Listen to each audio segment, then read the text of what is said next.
Hello, humans. It is I, Calculester. Can you spell Calculester? C-A-L-L-L-L. Are you okay, bud? L-L. Are you okay? L-L. I think he's broken. Okay, L-L-L-L. Calculester, don't worry. Today's date is the 17th of September, 2025. Acknowledged. I guess you could say I just dated my computer. Hello, my little worms, I'm Dei, and welcome back once again to Monster Prom, where today's stream is going to be focused quite a bit on this guy, Calculester, because we didn't get any of Calculester's secret endings in the last stream. So in this one, the goal is to get all of them, and the current missing Zoe one, because we did only get one Zoe ending. We got twice, on both my end and Knight's end, but we didn't get the other one, which would have been a lot more useful. Hey, Calculester? Yes, of course. That is exactly what would have been ideal. Yeah, see, Calculester agrees with me. Alright. Yes, I planned that whole intro because of important reasons, probably, yes. What am I doing? I'm very tired. I do need to preference this stream with, for some reason, I only got like 3 hours sleep again. It's kind of annoying because I set my alarm to get a proper amount of sleep, and then I just don't make it to the alarm. I wake up so many hours before the alarm, and I was like, why? I just want to sleep. Please, for the love of Dei, let me sleep. But yes, we're now doing another Monster Prom stream, and unfortunately we don't have Knight, because Knight's computer is currently, like, disassembled because of, like, something about electrician. I didn't really hear the exact context, but yes. So Knight can't currently be here, which is why this stream is slightly later than they usually would be on a Wednesday. But hey, it means we just get more Monster Prom solo action with Dei again. Meaning that I've now done, what, 2 extra Monster Prom streams as part of the series than what Knight has? Nailed it. Alright, play please. So how many players do we want to go with this time? Because we could do like 4 to try to like increase our odds of getting the roots. But it does mean it takes a lot longer, and there's a pretty much guarantee that some of them are going to, you know, fail. Let me just quickly check. We don't have the rejection roots, right? Because we can try to get the rejection roots from them as well. Because we've got the standard Calculester root. So don't worry about that. We need standard Zoe. Then we also need the rejections, because we're missing both rejections from Calculester and Zoe. As well as also, I think we still need Scott's rejection, because I've just never gotten around to getting Scott's rejection. I should probably do that.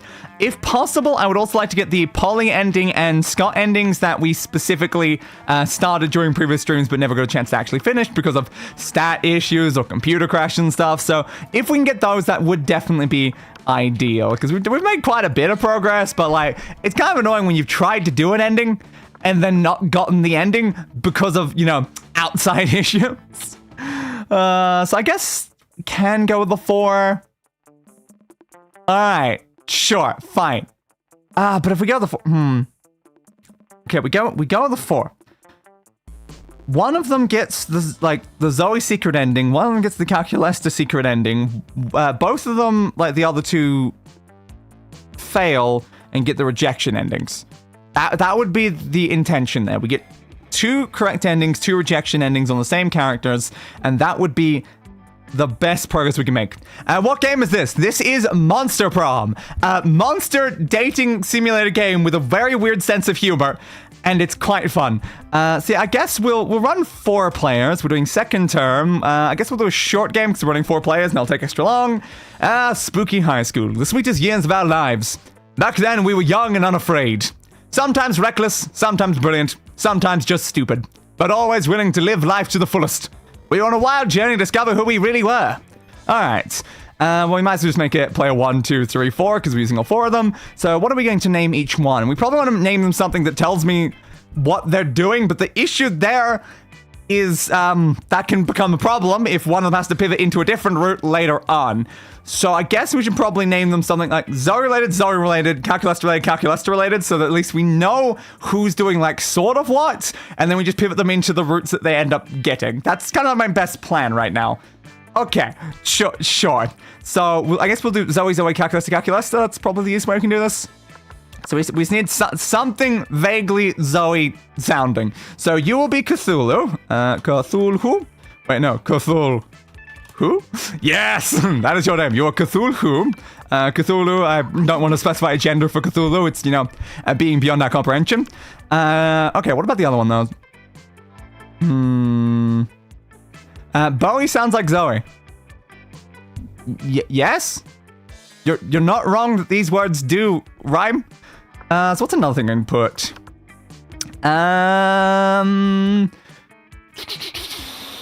I guess we could do Bowie, but like it just depends here.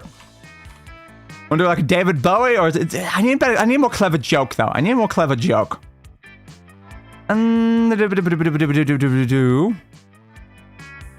I thought you had to think of something that rhymed. Not necessarily something that rhymes, just something like vaguely to do with the character, just so we know what characters are doing what. It's just a matter of like keeping track in my mind. So I don't know, because again, Zoe is an eldritch being. I am currently dressed as Zoe. Call them the Templar's monk. I could. Is that particularly Zoe related though? It's not Calculester related. Let's see if it actually fits. The Templars. Nah, it doesn't, unfortunately. Can we do Templar monk? Yeah, Templar monk is the closest we can do. So sure, we'll do Templar monk for that one. I'm just gonna put everyone as they for the hell of it. So we have Cthulhu and Templar monk. On this other side, now we need robot-related names. Robot-related names. Well, I feel like a logical one there. We can do iRobot. Sure, you can be here. I don't know why. And then this one is going to be 580. Oh, that's not 8. 58008. Nailed it. Sure, and yeah, why not? You can. If I accidentally give him here, you can take the shade. So there we go. Cthulhu, Templar monk, as well as iRobot and 58008, which obviously means nothing in particular. It's just a random sequence of numbers. And we had yet to experience its ultimate challenge, the Monster Prom. I remember it clearly. 2 weeks were left, so we only get 2 weeks on short with 4 players, good time. And as we fantasized about our dream prom dates, we were all scrambling to catch the attention of one of our 8 most charismatic classmates. Oh, I forgot, I need to move myself over a little. It always puts me back on that once when I do that. Yeah, I need to be over a little so I'm not blocking dialogue. There we go. Scott Howell, 21, a werewolf athlete who compensated for his rather small brain with a stupidly large heart.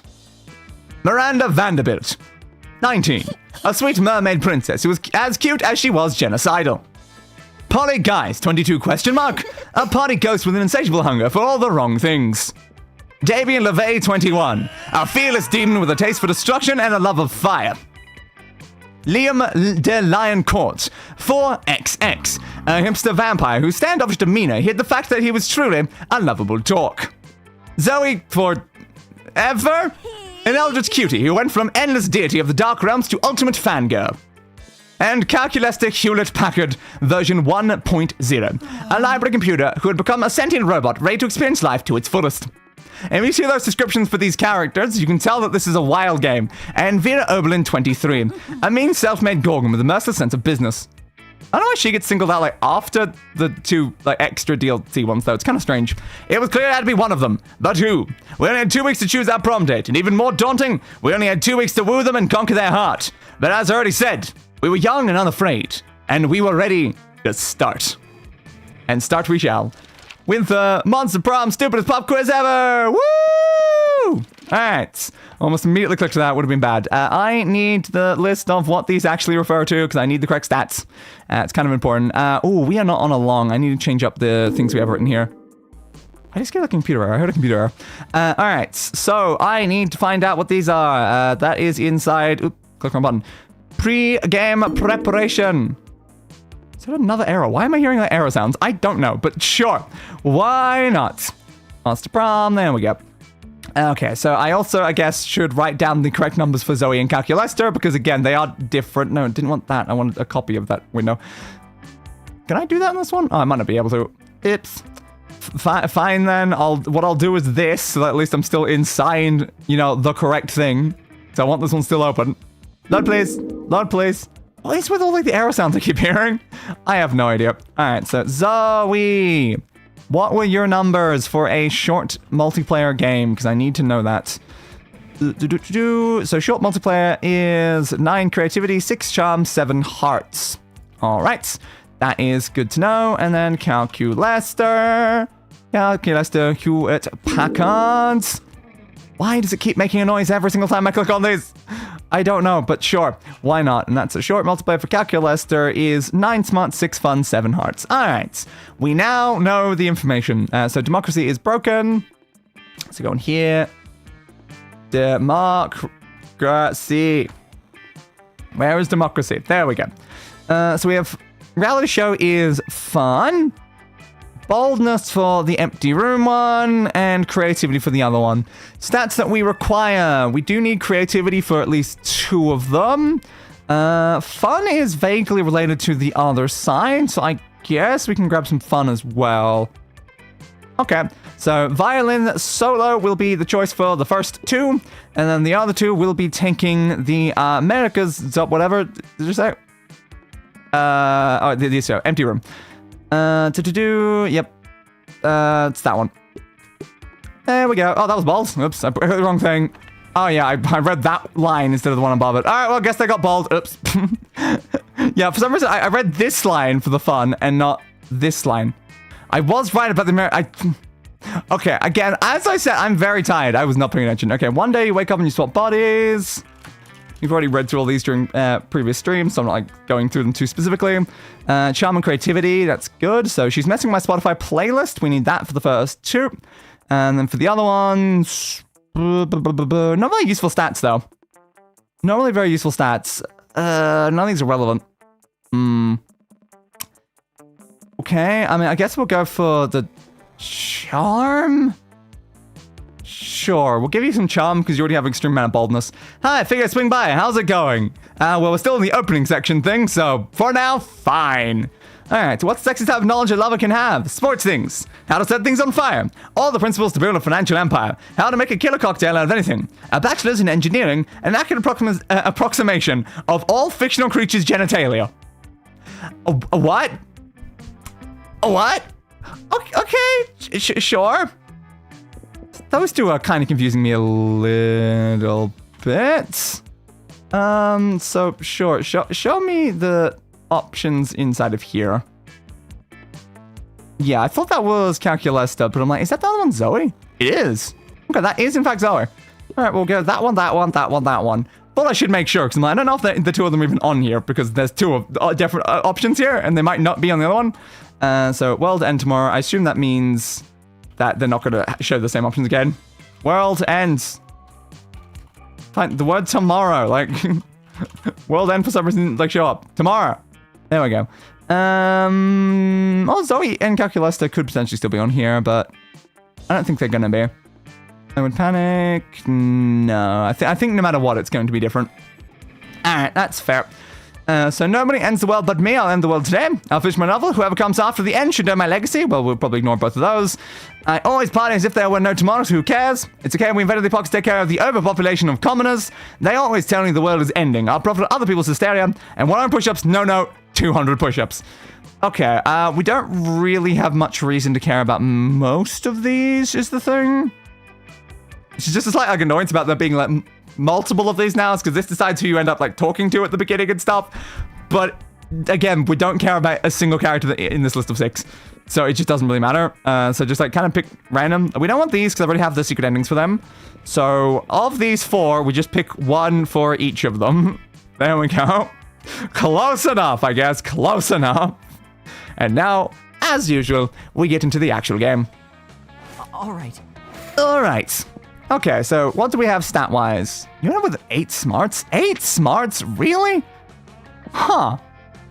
You're supposed to be going for the one that doesn't need smarts. How did you end up with 8 smarts? I don't know.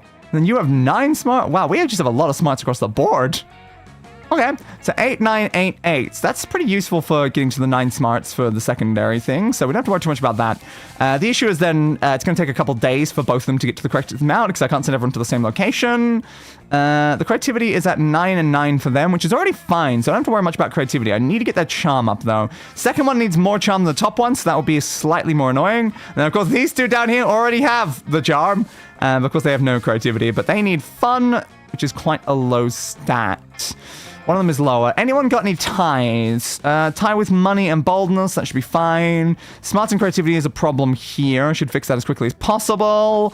Boldness and charm on that one, and boldness and charm on that one. So we do have some ties. We have some ties, and that will cause problems, because ties typically cause fails, and we don't want random fails. So it doesn't really matter where we send this first person, but the second one should go to creativity, which means this top one should go to charm. Yes. Okay, you are heading to the gym. I love how much thought goes into this game. It's like, I must achieve the endings that I want. And to do that, I have to make very specific decisions. That day, an epic dodgeball match takes place. Everything seems lost, but you deliver an inspirational speech that fuels your team's spirit, leading to a spectacular comeback. I will now give this speech right this second. You're gonna go out there and you're gonna play ball. You're gonna throw those balls and you're gonna hit them in the faces and you're gonna make them cry home to their mommies, because that is what we do in the game of dodgeball. If you can dodge a wrench, you can dodge a ball. Yada yada yada. Dodgeball. There we go. That's my speech. You're clearly a natural born leader. Why, thank you. You gain +2 charm. Okay, so we still have Polly, but again, I'm not after Polly. I'm after Zoe endings. That's the problem with making me pick multiple characters. It gets in the way a little. Alright. Hey, Cthulhu, darling. It's me, lovely fan favorite Polly. You know, I wasn't always a ghost. Yeah, this is about to get real. Hear me out. I used to be alive, but I died with unfinished business. Oh, God. I did something weird to my throat with that. Oh, God. Not gonna live forever like this until I finish it. And you might ask, what's your unfinished business, fan favorite, lovely Polly? I guess I can tell you. I never did a reverse Romanian Wilkinson. Not again. Not again. I guess it's my chance. It's my chance. Oh, God, though. I have to pivot into reverse Romanian Wilkinson ending. Crap. Thanks, Polly. Thanks. What do you need, Polly? What were your stats? God damn it, Polly! God damn it! Instantly starting a secret ending that I literally said just before I wanted to get during the stream. Alright, what's Polly need? Polly, 6 boldness, 8 fun, 8 hearts. Great, you have none of those stats. Yay! Thanks, Polly! Thanks, absolutely thanks, Polly! This is fine, Polly. This is unbelievably fine. Okay. Sure. Why is that bolded? I don't know, but it is. Okay. Sure. That's not going to cause me immense problems. Why is that going down like that amount? Okay. Sure. Close enough. I was pushing shift, so it would only go down like partially and not like the full amount, but it ignored me entirely. 6 boldness, 8 fun. 6 boldness, 8 fun. 6 boldness, 8 fun. We're not working on either one of them current day. We need to get fun up. We need several days is the problem. We need several days. We can get to 5, then 7, then 9. That's 3 days for that. The boldness is going to take 1 day, so at least 4 days just working on stats. That's doable if I want to pivot that way. Again, it's just not what the stats were for. Polly, the stats were for an entirely different person. Now I'm gonna somehow figure out how to do you. Great. So is it under reverse Romanian Wilkinson or is it under something else? I think it's under a different name. All right, show me the secret endings section. I'll just type it. It's easier. Secret. Why did it put 2 C's? I don't know, but sure. I should click that one, actually. Monster Prom, secret endings. Polly, it moved as I was clicking. Yeah, this is the Wilkinson ending. Okay, so it wasn't called reverse or anything. It was just called Wilkinson. This makes sense. So we've got a charm and creativity situation. Luckily, we do have enough creativity, but yes. Thanks, Polly. The character's literally called Cthulhu, and now we're now dealing with Polly. I guess Cthulhu, who's that? We're dating a ghost. Sure, why not? I never did a reverse Romanian Wilkinson. You know, sexually. Don't get me wrong, I love being immortal and walking through walls and shit, but my soul will never truly rest until I do that freaky sex move. Oh, well. Alright. So, yeah. Specifically, the bottom one's what I need to do. I don't know what that one's creativity, but yes, sure. Throw a smoke bomb and escape while leaving a replica of yourself. That should buy you time to figure out what a reverse Romanian Wilkinson is. Ooh, secondary problem though, we need money. It's not 4, it's more than that. That's fine, that's probably fine. We'll figure it out. We've ended up in this situation that I didn't intend to, but we'll figure it out. You said a smoke bomb, you saved for these situations. Do I have like a lot of smoke bombs for these? How often do these situations come up that I'm expecting them to? You simply hide. You can find an exact replica of yourself made out of macaroni and Play-Doh. Whoa, Cthulhu, I don't know if it's just me or all the smoke I'm inhaling, but you suddenly seem more attractive. You look just like someone who knows how to enjoy a good Professor Mania Wilkinson. Perfect, your plan is working just as intended until Polly pats your replica on the shoulder, making it fall to the ground where it tragically breaks. Ha! Suddenly turning into a load of macaroni. Classic Cthulhu. Exactly. Not gonna say anything in reply? What else? What if we get full reverse Rainy Wilkinson on prom night? You bring the supplies, I'll bring all my sexpertise. You know what I'm talking about. See you soon. She totally phased out after talking to what is clearly a bunch of macaroni. Let's not judge that. The important thing here is that you might have gotten yourself tickets to the wildest night of your life. But what the feck is a reverse Romanian Wilkinson, and what are the supplies? But now you're at least getting 3 fun. Oh, that is helpful, actually. That saves a lot of effort. Thank you, thank you, thank you, thank you. So we can go to fun. Potentially the issues, but don't we need fun for the other one, though? Yeah. Okay, I mean, we can send you to fun now to at least get you up, or we can try to fix the creativity smarts problem. I think we've got to fix the creativity smarts problem as the issue here and stuff. Also, you're not even the one that needs fun. I'm talking about these ones. So we'll send one of them. So right now we need to fix the creativity smarts problem. So you'd have to pivot into the Zoe route just from the fact that, like, it's clearly not going to work otherwise. So we're just going to send you to fix the creativity issue, and that should hopefully help. That day while rehearsing for the class play, it's as though the muse themselves had descended to give you figurative oral sex. Your performance is intense and inspiring. I'm sure it is. It will be remembered for generations, which is pretty rad by high school play standards. You gain +2 creativity. Didn't necessarily need it to be that high, but it's fine anyway. After rehearsal, you notice Liam, Polly, and Miranda staying late. You expect this from Liam, but Polly and Miranda? Something's up. No, no, no. We need something transcendent. Something fresh. Liam giving us both back rubs is neither of those things. Whatever. I don't like your tone. Honestly. I don't know why either of you even signed up to help with this intermission performance. He broke his voice for a second there. Principal Giant Spider said I could do this instead of taking math. Academics at this school are a joke. It's awesome. Intermission performance? Polly told me we were coming here for back rubs. Well, you're both here now. We've got to make the best of it. Let's give that audience the best 13 minutes of their lives. A rousing speech. You have my scepter. You know what? That does sound fun. Let's do it. So, any ideas? No. How are we going to do a great performance if we don't even know what we're going to perform? Okay. Reenact Snow White. Miranda can be Snow White. Liam can be the prince. And Polly can be every single other character. An interesting plan. I'll tell you, literally just throw money and then people love money. And that's just going to be the money stat, which is one of our lower stats. So I'm going to assume this one's the better option. Oh, yes. The role I was born to play. Literally. A prophecy foretells that I will one day fall asleep after an allergic reaction to an apple. That checks out, I guess. I have one slight problem with that. When would she ever eat an apple? She doesn't eat food. Her serfs eat the food for her.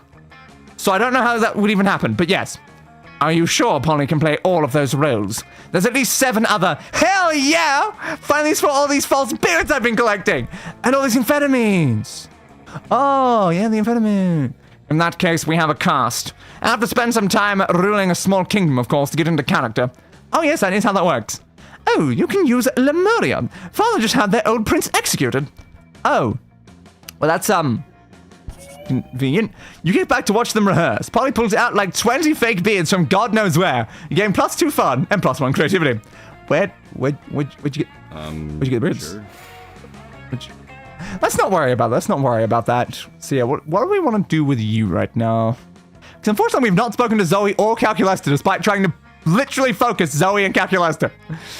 This is the problem with second term. This is the problem with second term. Okay. Like, you do need fun, even more so than the other one. So I guess we pivot fun now. Well, the thing is, one of them's got to fail. Like, we do need one half to fail, which is fine, probably fine. But again, the problem is we don't know which one's going to trigger the correct ending, so we can't just, like, intentionally make them fail. So I guess we'll get you to the fun to catch you up on the other one. That day during recess, you start a half-hour rave that goes full crazy. You have no idea how it escalates so much, but at one point there are like 300 people. I don't think 300 people even go to this school, honestly. Someone summons demons from a nightmare dimension. The consequences might distort the fabric of reality itself. But who cares? It's a rad party. Game plus 2 fun. Which now means fun and money are tying. Oh, we should fix the boldness and charm issue. We don't need boldness is the problem there. On the edge of the rave, you find Vera. Yep, once again, not the characters we needed. But sure. Punching some numbers on her phone's calculator app and frowning. Mediocre. It's official. I've run the data, and it looks like I'm making approximately $0 monster dollars off this rave. With all these people getting turned in such a small space, you'd think it would be simple to financially exploit them. But my normally shrewd sense of opportunistic capitalism seems to have deserted me at the moment. Tell you what, you help me come up with a way to turn these chumps into cash, and I'll give you 3% equity in the venture. And maybe a little something else. Do you see what I'm doing? I'm manipulating you with flirtation. Is it working? Oh, it's working, all right. You share your hot new business idea. You see that dance move they're all doing? Patent it. Ooh, interesting plan. Why not literally turn them into cash by spiking their drinks with this potion I made that turns people into cash? An interesting plan. I think the first one's more likely to work, though, so we'll go with that one. Ah, it was creative, damn. I thought it might not be. I thought the other one was more likely. Vinna patents everyone's favorite dance move, the Harlem Snake. That night, everyone who was dancing at the rave receives a cease and desist letter and a bill for $1,000 monster dollars. But when you talk to Vera later in the week, she doesn't seem rich or happy. 3 words. Class action suit. Who knew the ACLU had enough time on its hands to litigate dance patents? Don't they have civil liberties to protect or something? Potentially. I'll be fighting this court case for the next 1,000 years. As a stakeholder in Vera's dance business, you are fully liable for damages. You lose 2 money and 1 boldness. Yay. At least it wasn't important stats. It wasn't important stats, but also... Oof. This is fine, absolutely fine. So yeah, you have a charm and boldness problem as well. We can't fix the charm side. We can fix the boldness side, though. So I guess we'll do that. That day, you skip class and just hang out in the bathrooms because you respect no authority. I guess some people just want to watch the world burn by skipping class and hanging out in the bathrooms. You have +0 shits, but you gain +2 boldness. Hell yeah. There you are, swiping through potential monster match dates, when you spot Scott pacing and muttering to himself in distress. Again, none of them have been Zoe or Calculester. I picked Zoe and Calculester on every single character. Not one of them actually interacted with them. You can't bear to see someone so adorable in so much pain, so you might as well try to ease it however you can. Oh, hi there, 58008. Do you think I'm adorable? Yes, in fact, you were literally just thinking that. Anyway, the other day I was out in the forest trying to find a quiet place, a large branch, to do some pull-ups before the big sports game, when suddenly I was approached by all these talking forest animals.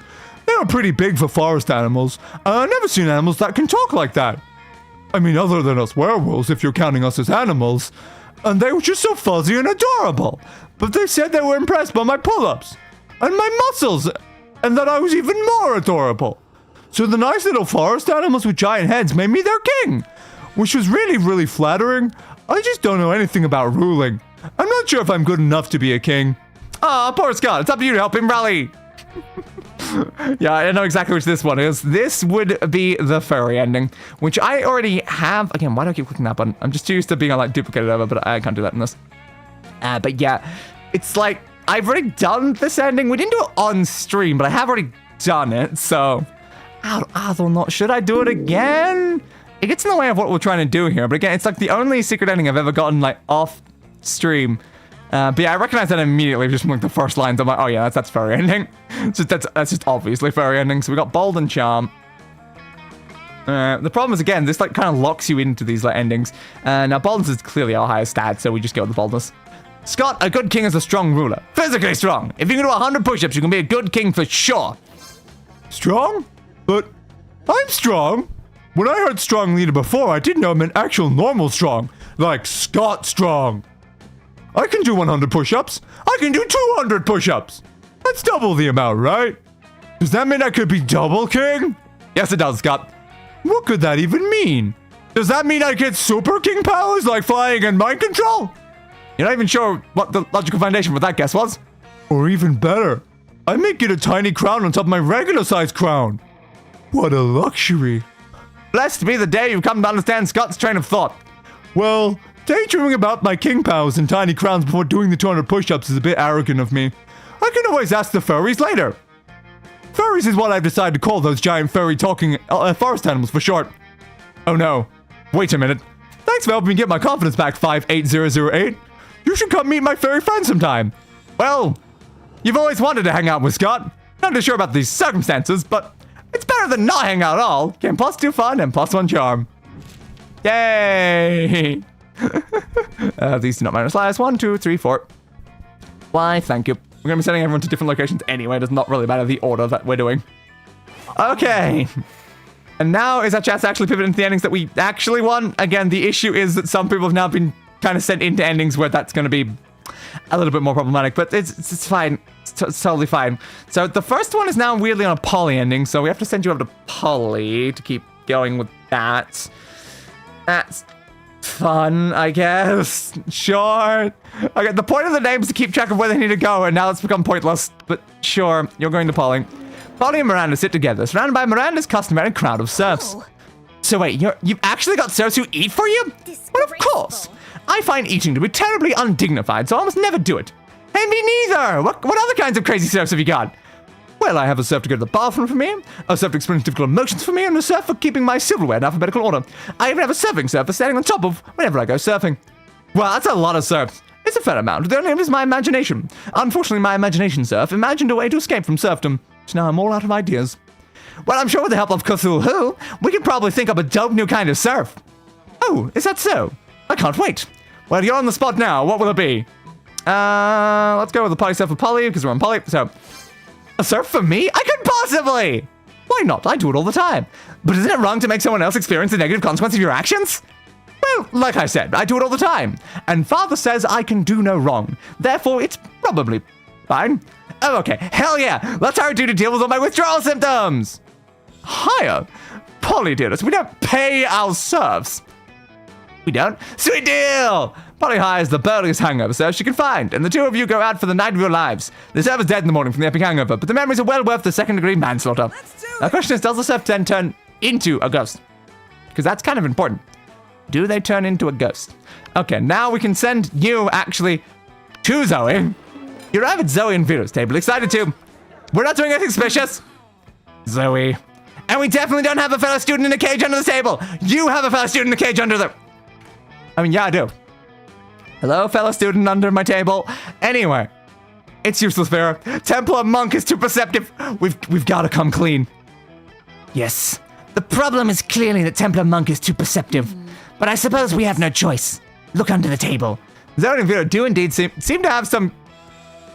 Caged a fairy, apparently, under the table. She's filthy, miserable, and covered in glitter. Fairies cry glitter. Oh, that makes sense, I guess. We took her as a prisoner during the last food war. You know, for leverage. I didn't think anything of it at the time because taking/tormenting prisoners is just a thing you do as an elder god. But that was 3 days ago, and she's starting to smell. We've got to figure out something else to do with her. A fair point. We could let her go? No, I fail to see how that profits me. Yeah, that makes sense. Well, what should we do then? Prison's probably stinky because she's lonely. Get her a pony to keep her company. Ah, the ultimate solution. Kidnap more people. I love it. Or use vicious psychological manipulation to turn her into a sleeper agent, of course. What's that? Would that be? Boldness, creativity. That one might be like charm or something. These are problems. These are certainly problems. God, if it's boldness and charm, that's a big issue. If one's creativity, you have to pick that one. I don't know if either one of them is smarts. It could be. I just feel that someone could be charm though. It's so hard to tell when it comes to stats in this game what they're actually after. It's like what are you associating this concept with? It's always so illogical, and it's like I don't know. I do not know. It could genuinely be anything. We'll go to the top one, hopefully. Okay, so no, it was Zoe for that one. Okay, good. It was not Stat, it was the... I need to remember that. The cafeteria is character-related usually, but again, I was very unsure there, even when it came to that. But yes, it's like I always used to say when I was a dark manifestation of hatred and madness. Spoiler alert. Misery loves company. And I love Misery. You want another prisoner, Zoe? A prisoner is a big responsibility, you know. Who's going to clean up after it? Who's going to feed it? That's the cool part. If my prior experience as a mistress of extreme pain is anything to go by, they'll feed on each other. Yeah, that's how my hostages work. That is an interesting cost-cutting measure. That's agreed. Oh, I love doing good deeds. And you love letting your hot friend think she's doing a good deed. So you can have a switcher later. Everybody wins. Sure. Yeah, that's how all of this works. Yep. So we have a slight issue where like the bottom one is going for Scott currently, but unfortunately we can't send them both over there because they're both on the same table. That's kind of a problem. I'm sure we'll figure something out though. When you arrive at Scott and Calculester's table, Scott isn't there. He comes back when you sit down, clearly delighted. Oh man, everyone's butts smell great today. It's like a bouquet of butts. A butt-K. Oh my god. And look at this! iRobot is here too! Hey iRobot! I bet you also have a butt for me to sniff. Yes, a robot ass. Scott, I advise you to terminate your current course of action. What? Translating previous utterance into Scott-readable format. One moment, please. Scott, smelling butts is bad. But how can smelling butts be bad when smelling butts is good? It is not good. It is bad. See also uncouth, invasive, and totally nasty. But,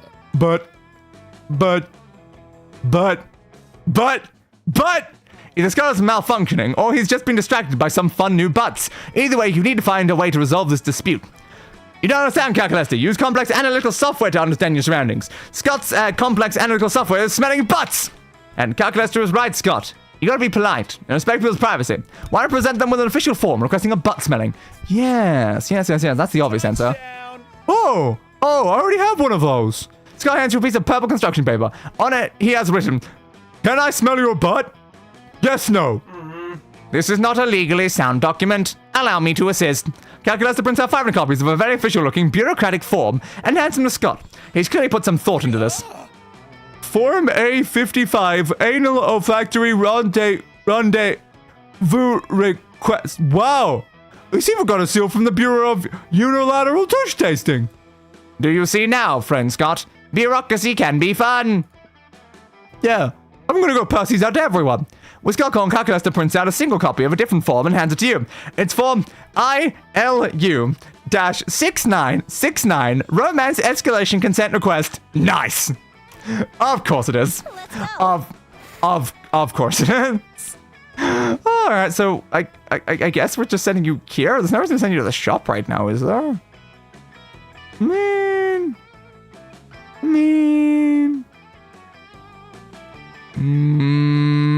It's a bad plan. Do it anyway. Show me that money. Show me that money. Money. Because we can fix like some sort of stat. Oh, it's the map thing is on here as well. The gift though. The gift is tempting. The gift is tempting. We can fix like fun or something. But again, the thing is, if you're technically down a Scott route, I'm kind of going to be locked there for a while because it'll be next cafeteria is the only opportunity we'll actually have to leave the Scott route. So you're kind of there now. This can go quite poorly. Could go extremely poorly. I had zero reason to not, though. Just do it anyway. What did I get? Okay. That did something to my stats. Well, now I know you're not video game, so I asked the clerk which one's the game every boy wants, and apparently it's Le Cavallo's Putting Challenge. I don't know what just happened to my stats, but I definitely lost some things. I definitely lost some things. Oh, okay. I don't think that one was worth it at all. I probably should not have done that. Oops. Crap, I did 4-3 instead of 3-4. Close enough. Close enough. This is probably fine. Okay. So, you are on the poly ending. You need money. You also need more stats. Like, everywhere is the problem. You need 6 boldness. You're very close to that.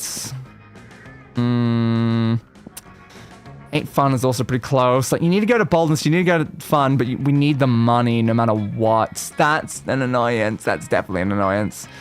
So, I guess we're gonna have to go just for the money. So we need a lot of money is the problem. It's gonna take a while to get that money, so we're actually kind of have to pivot full money and hope we can just get the boldness and fun anyway? That's probably fine. Okay, it's kind of a problem when you're not going for these endings. That day, spent some time on the library's PCs playing some good old online poker. Gambling seemed like a stupid and dangerous decision, but who cares? This time paid off, so fuck it! You're getting +2 money. I need a lot more than that, though. I need at least 3 more. Okay, the other important thing here, so you have to buy that there? It's one of the first steps is buying it? Ooh, that is a problem. Okay, Polly seems really excited about trying reverse Romanian Wilkinson with you. And the only thing you have to do is get all the needed supplies. Which will be fine, except you have no idea what any of them are. Luckily, you've got a few spare minutes to try and figure this out. Do a quick search on your phone, because you assume the internet must know something about this as long as it's related to very weird sex fetishes. Nothing. How strange. While trying other keywords, you spot the Coven looking over at your phone. Hello, Coven. What? Could it possibly be they know something about the reverse Romanian Wilkinson? No. They're always bitching so much about saving the world, they would never admit they're into these kind of weird sex fetishes. Maybe you're not searching hard enough on the net. Or maybe you're letting your prejudices blind you. There's not much more time to lose here. The solution is clear. Okay, is that one like also involved here? Yes. So it's creativity and charm. So we are still, like, I guess, continuing this one. Even though it says to buy it here, we do still do this anyway. Okay, I guess it's fine. So we don't do on creativity, so I guess we'll go with that one. Alright. You're attacking online searching in a very short-sighted way. I know I said attacking, I said tackling. Close enough. You need to come up with unexpected search terms that will paint you in the right direction. Reverse Romanian Wilkinson didn't work. You also tried other similar combination of words. Very weird sex fetishes are too generic, while I want to have sex with a ghost doesn't work because it's also the title of a popular MTV reality show. But then you suddenly have a stroke of divine inspiration. You type 10 ways to get deported from Denmark. And it works! Apparently get caught practicing reverse Romanian Wilkinson is number 7. Right between trying to marry a Barracuda and asking Pride to be deported from Denmark. Looks like you need a penguin mask, a bag of marbles, and a kilo of guacamole. It's interesting how it specifies how to do one on the page as well, though. You're quite sure you spotted someone from your class selling a mask like that the other day, and Nobel and I will mail you a kilo of guacamole. Probably a health code thing. As for the bag of marbles, this is why God invented online classified ads. You write an ad and suddenly you're receiving tons of messages about it. Most of them are spam or very inappropriate sexual advances, but some are actually people willing to sell you a bag of marbles. Nicely done! In the end, it turned out to be exactly like that old toy commercial jingle.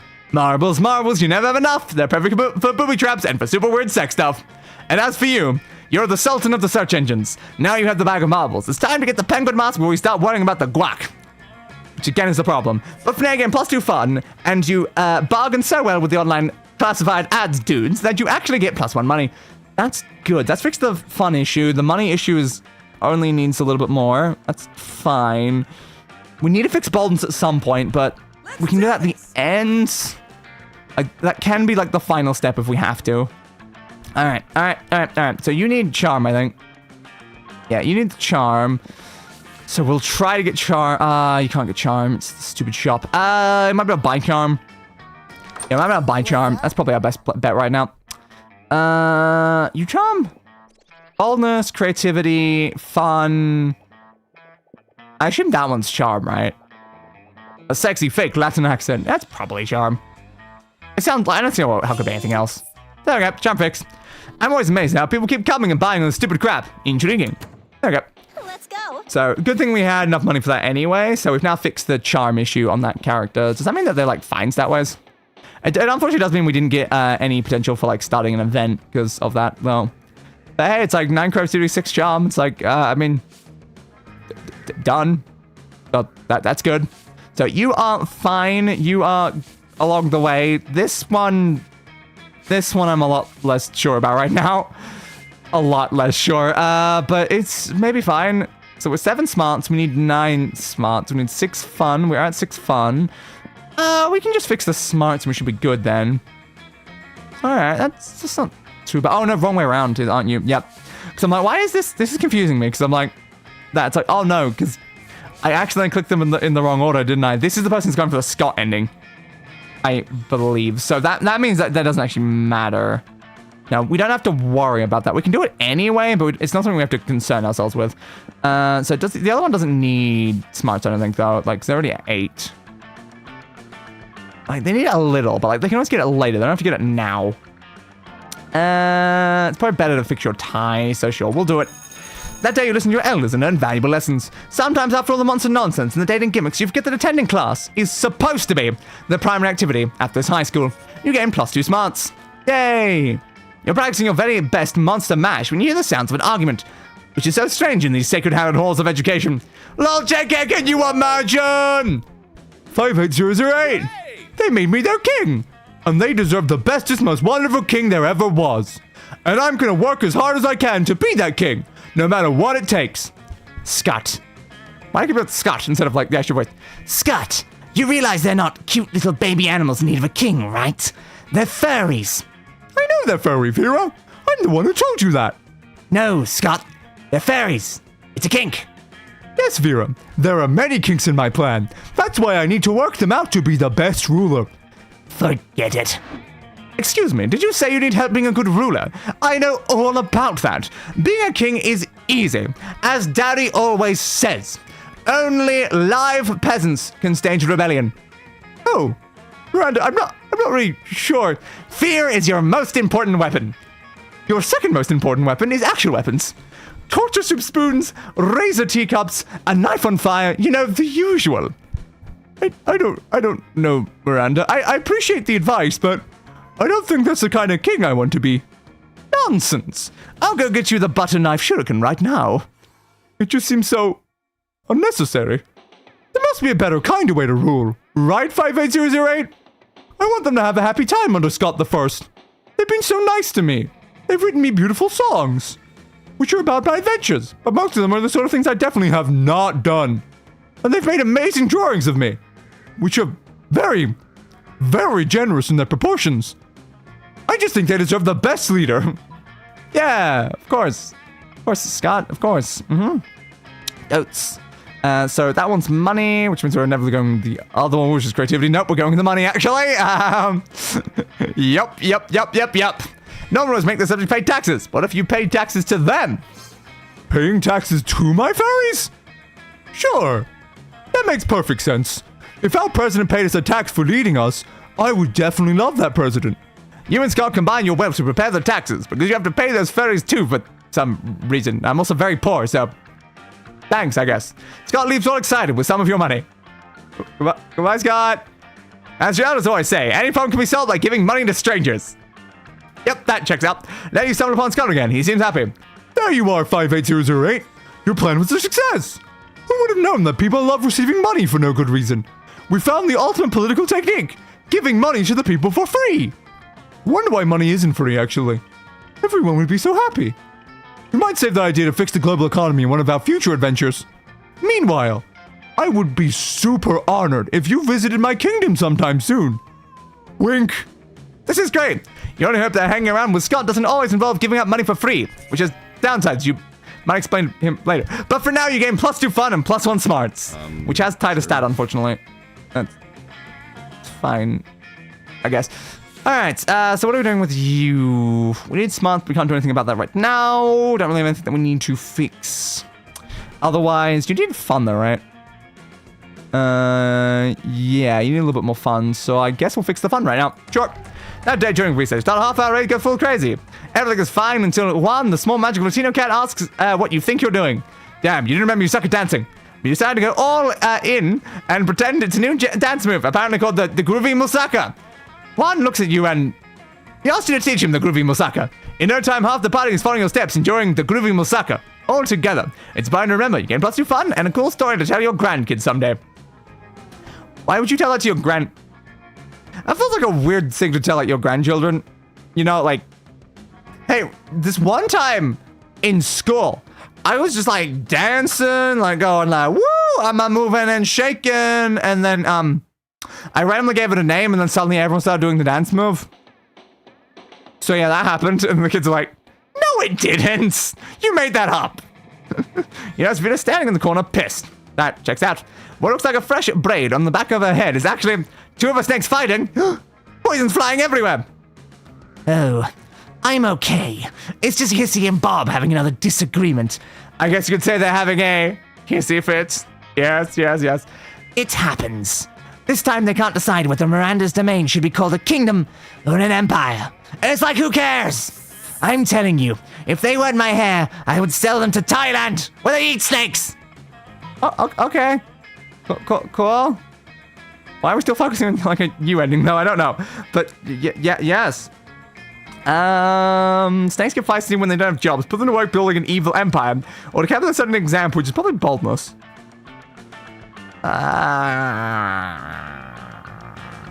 It's probably more likely for this one to be correct if it's anything but creativity. Okay, it was smart. Why, of course. I'd forgotten how testy snakes become without gainful employment. It's all in the best-selling book, Snakes in Suits. But come to think of it, my snakes already do have jobs. They're just not doing them. Bob, where's the report on Portugal? Are they at war yet? Hissy, have you poisoned the school's water supply like I asked? No? Then how am I supposed to sell water to Miranda's family? You think it's easy selling water to mermaids? Hissy and Bob pull out cell phones and start making calls. You don't know which impresses you more. Vera's managerial skills, or the fact that her snakes can use cell phones without thumbs. That isn't a very important question. Oh, that is a lot of ties. Oh. Either way, gain +2 creativity and +1 smarts. Yay. Nice. Just like no one is on the endings they're supposed to be right now. It's not great. Templar Monk. You went to a music festival with Liam, Polly, Vina, and Calculester. But of course, it's not that simple. Yeah, why would anything ever be simple? Hey, Templar Monk, help me sneak this lasagna to the festival! Lasagna? Lasagna? Lazunia?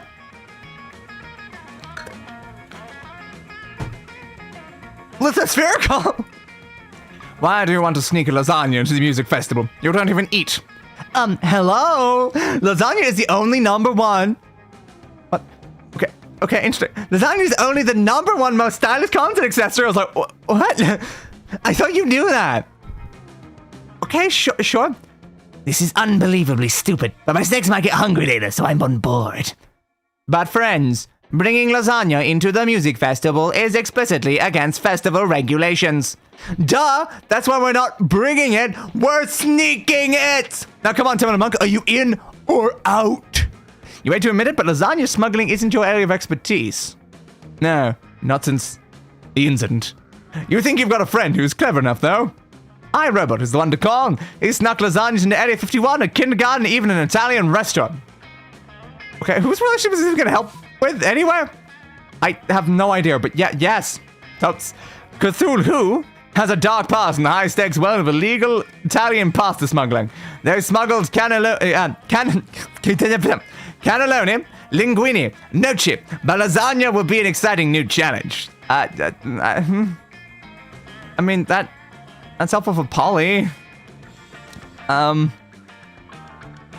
Related things. Who's got the most, like, fun? So the problem here is that these usually are stat related.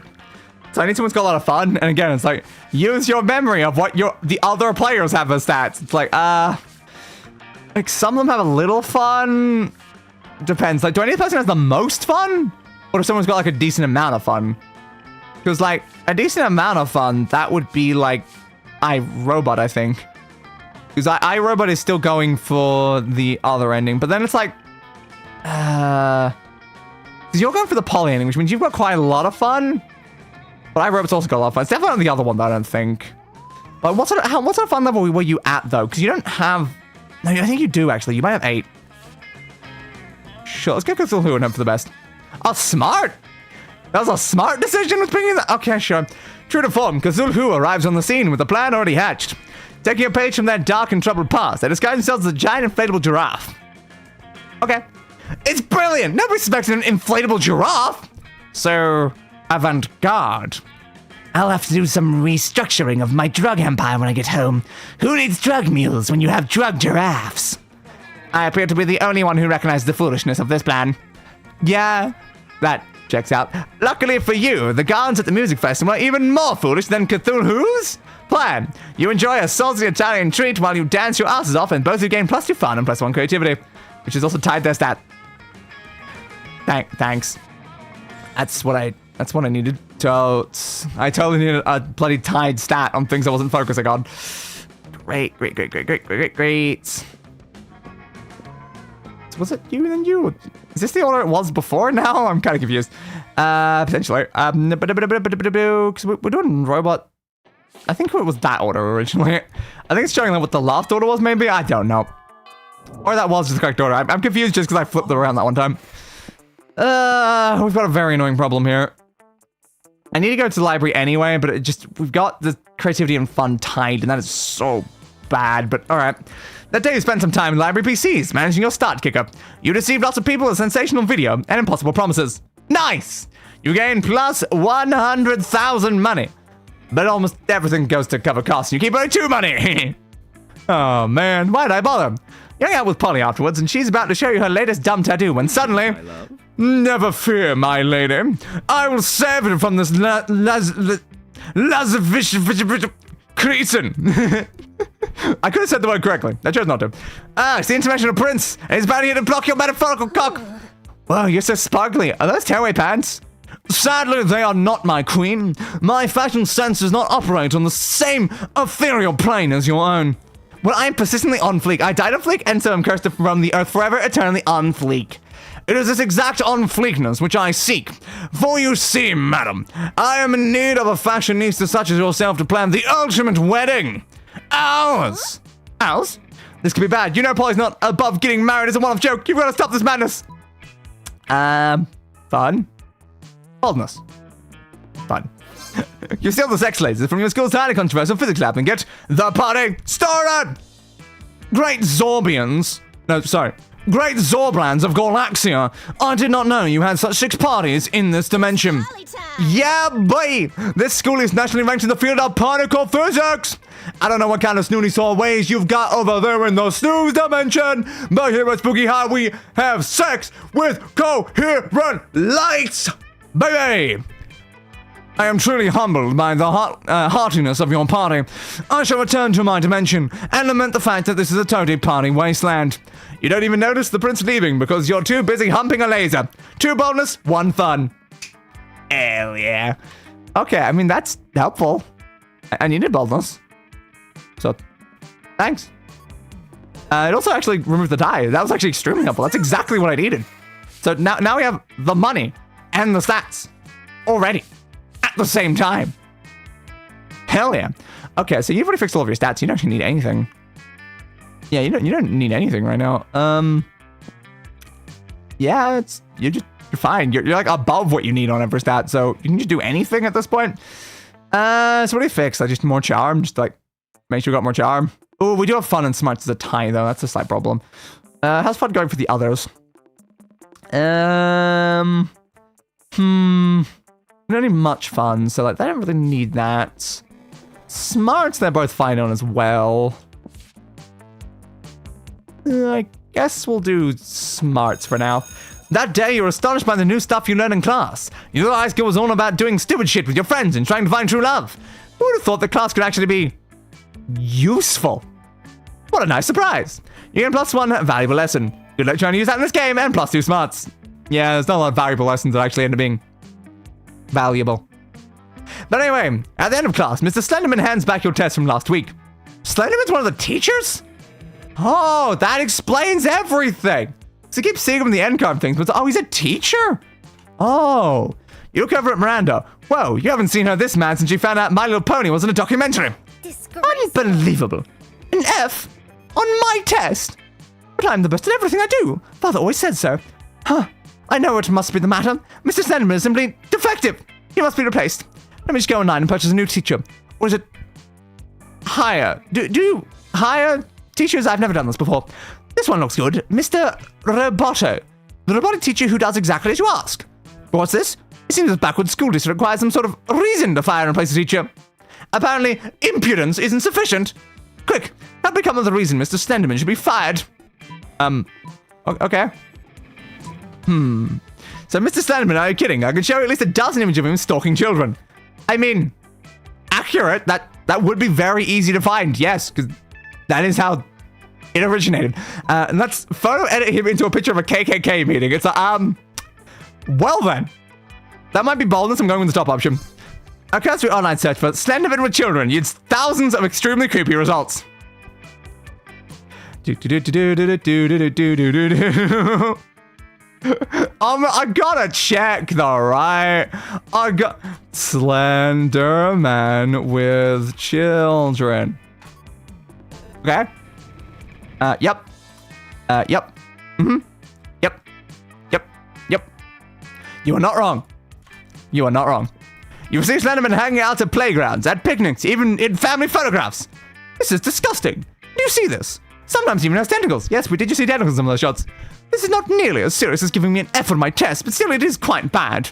The school authorities seem to think it's quite bad indeed. They fire Mr. Slenderman, replace him with Miranda's new robot teacher. Mr. Roboto gives everyone A's and buys everyone pizza. Everybody wins! Except Mr. Slenderman is going to monster prison. You get +2 fun and +1 smarts! Sure. Goodbye, Mr. Slenderman. I hope you weren't very useful for our education. You did kind of do some weird, creepy stuff, though, dude. So, I can't say I feel bad for you.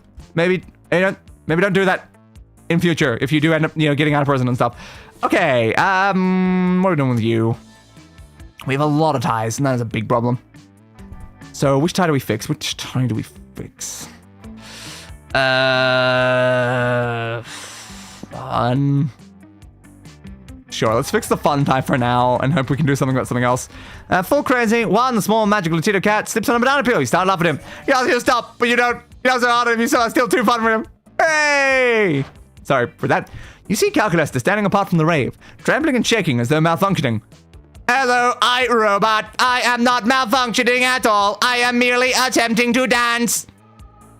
But my attempts are not going well. I only know 2 dances, the robot and the robo-boogie. In my quest to acquire all organic lifeform knowledge, I wish to learn new dances, but it would seem my programming is not conducive to it. It's conducive, not conductive. Oops. Conducive to it. I feel that I have started to understand feelings, as evidenced by the fact that I began the previous sentence with, I feel. But could it be that dance is beyond feelings? You remind Calculester that when emotion is too great for people to speak, they sing. Too great to sing, they dance. So he is correct. As the song says, are we robot or are we dancer? In order to be truly alive, I must learn to dance. Will you help me, iRobot? Heck yeah, you will. How else will you dance with Calculester at prom? But you're no dancer. You spend all your rehearsal time worrying about dodgeball and all your dodgeball time worrying about playing poker in the library. Better recruit a friend to help you help Calculester learn the true meaning of life through dance. Bribe Vera requires money. That seems like a problem, I would assume. So we're going to convince Liam to return to his K-pop phase. Liam, as in fellow spooky high classmate Liam de Lioncourt. One of our 6 most charismatic spooky high classmates and sought after prom date Liam de Lioncourt. K-pop? It is interesting, it is certainly interesting. Shh. I have no idea what you're talking about. I would never involve myself with so mainstream a subculture as K-pop. But friend Liam, if K-pop is a subculture, how can it be mainstream? Well, people have heard of it. So that makes it mainstream enough for me to have forsaken it completely. If I ever was involved in a hair-straightening, eyeliner-wearing, music-making sensation, which I was not. From what I have learned of culture, it seems that many monsters are embarrassed of phases they've gone through and attempt to hide their past from the world. See? So it's perfectly normal, which would make abandonment and concealment of a past K-pop phase mainstream. But perhaps this has all been an elaborate ruse, and deep down you never truly abandoned K-pop at all, and have been subverting the trope of shame. Then that would be the most subversive and niche phase of all. Right. The real K-pop was inside me all along. In fact, my entire life has actually been a very artistic, esoteric, slow-motion K-pop performance. And no one was ever smart enough to get it. It was a performance so underground that even I was unaware I was giving it. Thank you for enlightening me. Phew, good thing you awakened Liam to the truth of his continued K-pop existence. He teaches you and Calculester some sweet, sweet moves. Hopefully you and Calculester will be K-popping and K-locking all over that dance floor at prom. Get plus 3 creativity. Let's go. K-popping and K-locking. That's how that works. Yes. Anyway, I need to quickly grab a box of tissues because otherwise I'm out. So I'll be back momentarily. I have returned with my box of tissues. And now I did consider while I was walking away that, considering the subject matter of the game, that could be taken in a different way. Get your mind out of that gunner. All right, so where are we sending you then? You got money, but not like a lot of money, so there's not really much I can do with that. Probably fix the fun and boldness issue again, so I guess just... it's bathrooms is the thing, though. Okay, well, we can't fix that at all, then. Yeah, I love when you can't fix things. It's just so great, you know? It's so great when you can't fix the stats that you needed to fix. Yay! Yay! All right, creativity is just bottomed out. There's no reason to even bother doing anything related to that. Charm, in case it goes up by +1, because then it might end up equaling out with the other one, so sure, charm. That day, an epic dodgeball match takes place, but the match isn't as important as the human interactions within it. You're at your peak when you decide to go for the overkill, and wink at one of your teammates. He's totally mesmerized. It's the most epic wink ever! Damn, you know how to win over people's hearts. Gain +2 charm. Thank you. I will use this +2 charm for something. Probably. Yeah. Yeah, look. Later you hear an unmistakable growling that can only mean one thing. Intergalactic lions have broken through space to devour one of the smaller, weaker students. Yes. This makes sense. No, wait, it's just a wolf pack. Oh, well, that's disappointing. Guess it could have meant two things. Yeah, apparently. Fun. For the last time, is this a bromance or a bro treason, broski? You're my teammates. And my family. And I'm not trying to be a bad Scot, but... This is the 3rd month in a row you've missed our full moon bro down. We got together and practiced a wolf pyramid and then helped each other inject sheep steroids. We played flip cup with lamb's blood spiked with natty eyes. That all sounds really nice, but I already had plans and I didn't want to let people down. Almost cough again.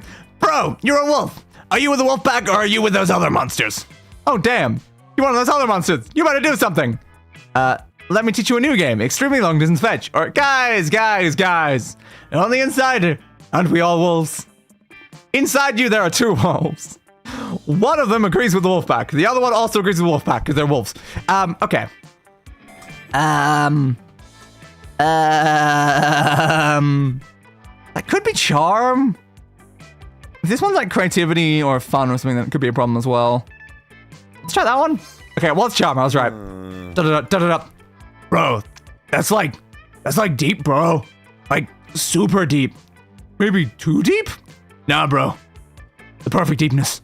This is exactly the kind of question we need to be asking ourselves as SJWs. Yes, super jacked wolves need to be socially aware too. Oh, now I get it. We're all wolves because we all pee in the same toilets? Or because the school is one big wolf pack? Yeah, totally. Bro, maybe it is. Maybe it is. The wolves wandered away to ponder this further. You're not sure they're sold in this, or that they're entirely sober to begin with, but the effects may not last. Awesome, bro. Wow, you sure know a lot about wolves. And life. And everything. You must have a lot of smarts. High stat, baby! High stat. Not really intentionally, but it is high stat. Scott looks at you with awe, and you have a feeling that he's just gained a lot of respect for you. Well, you've gained +2 smarts and +1 charm! Even higher stat! Hell yeah! Nice, alright, so, you. So yeah, I think I was right. It was showing that the previous order. Okay. That makes sense then. That makes a lot of sense. All right. Okay, so you have your 10 money, which means it is now time to head over here so we can buy the thing we need. Money. Yep, I need this. Don't ask questions. Funds. Don't ask. Oh, I forgot to massively change your stats when you buy it as well, actually. So I didn't really have to worry too much about stats, because, yeah. -4 smarts, 9 boldness, 12 creativity, 10 charm, 15 fun. It's like, yep. You know what? All profits made are donated to a good cause. Spoiler alert, the good cause is buying me a new phone. Sweet! Yeah, I forgot that one entirely changes your stats. So that is fair. Ooh, Scott's in the middle one. So have we ever even spoken to this person?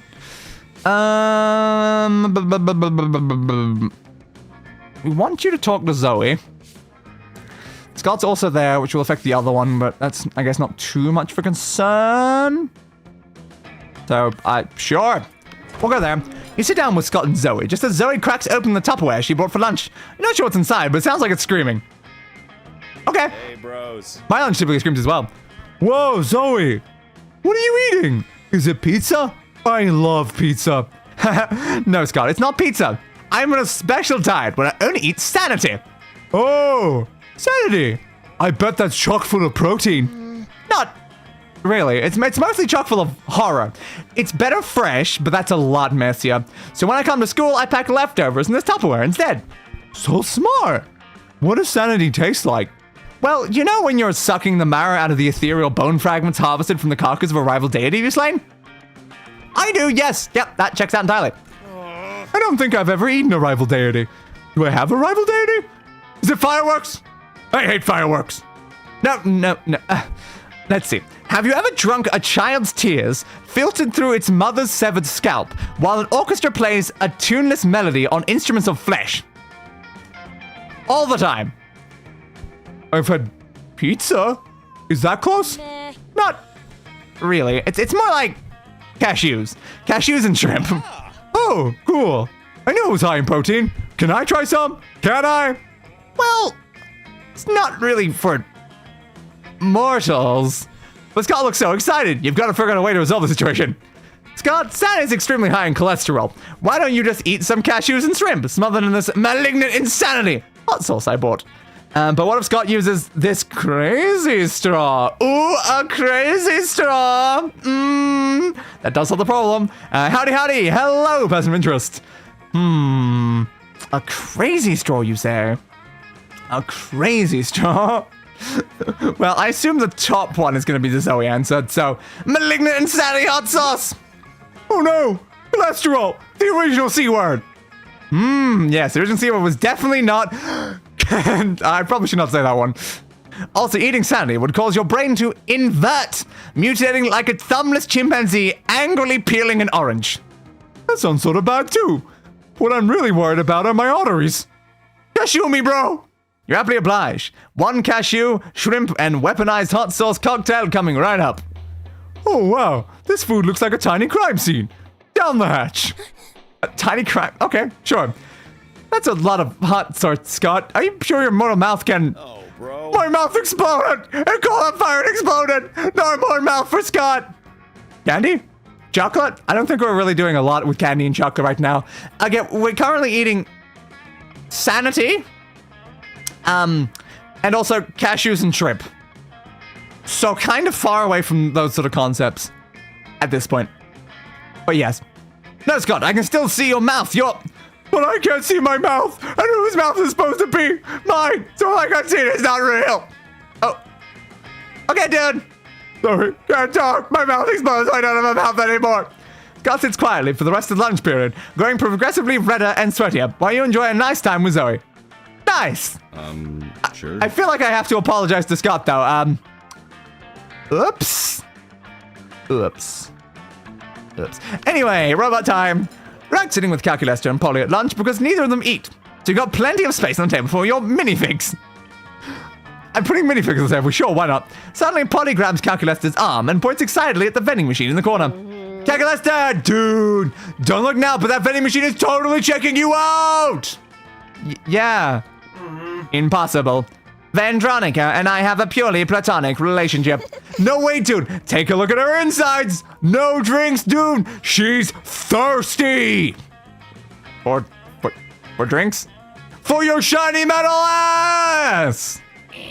Current status. Highly uncomfortable with this topic of conversation. This sounds like just the kind of thing that's none of your business. Time to interfere! Wow, Polly, so just because the vending machine is a machine, you assume she has feelings for another machine? That's pretty racist. But Calculester, have you actually told Vendronica that you only want to be friends? Or is it time for a DTR? A very interesting thought. So which one's actually positive for Calculester? Is it the racist one? Probably. Okay. Yeah, it was. I did not know that you were a mechanist, friend Polly. This is disturbing. Disturbing is disappointing, but close enough. Did you know that Vendronica's last partner was a slippery elm tree? Before that, she dated a bottle of cream soda. Down to robot? Potentially. I was kind of wondering what it was saying, but it might have. Definitely might have mean that. These stereotypes are harmful to all robo-kind. Polly, and you are not being very robo-kind. Whoa. What? No, but some of my best friends are robots. What a classic response. One of my best friends is a robot. One of my friends is a robot, please! So, yeah, it's only one of your friends, damn. Calculester allows Polly to remain friends with him. For now. But only because he likes friendship. On the condition that she check her worldviews a bit. Well, then, I guess that, worked out. He seems to like you more based on your robo sensibility. You're welcome, Calculester. I do feel like I kind of ruined that relationship, though, so... Awkward! Now I guess let's go talk to whoever this is. You approach the couple's table. It looks like they don't particularly want to be disturbed. But lucky for you, you don't understand social cues. You sit down! Made of love. Okay, interesting. So you're like a mushroom thing growing out of that? Alright. Oh, hello, 58008. I'll admit we were looking forward to spending some quality time alone during lunch. But I can understand why a lonely single such as yourself would want to share in the warmth of our undying affection for each other. Isn't it sad how so many students at this school spend their entire time here without ever knowing what it's like to share one love, one mind, and one digestive tract? Okay, it would be selfish of us not to share our joy with the unloved masses.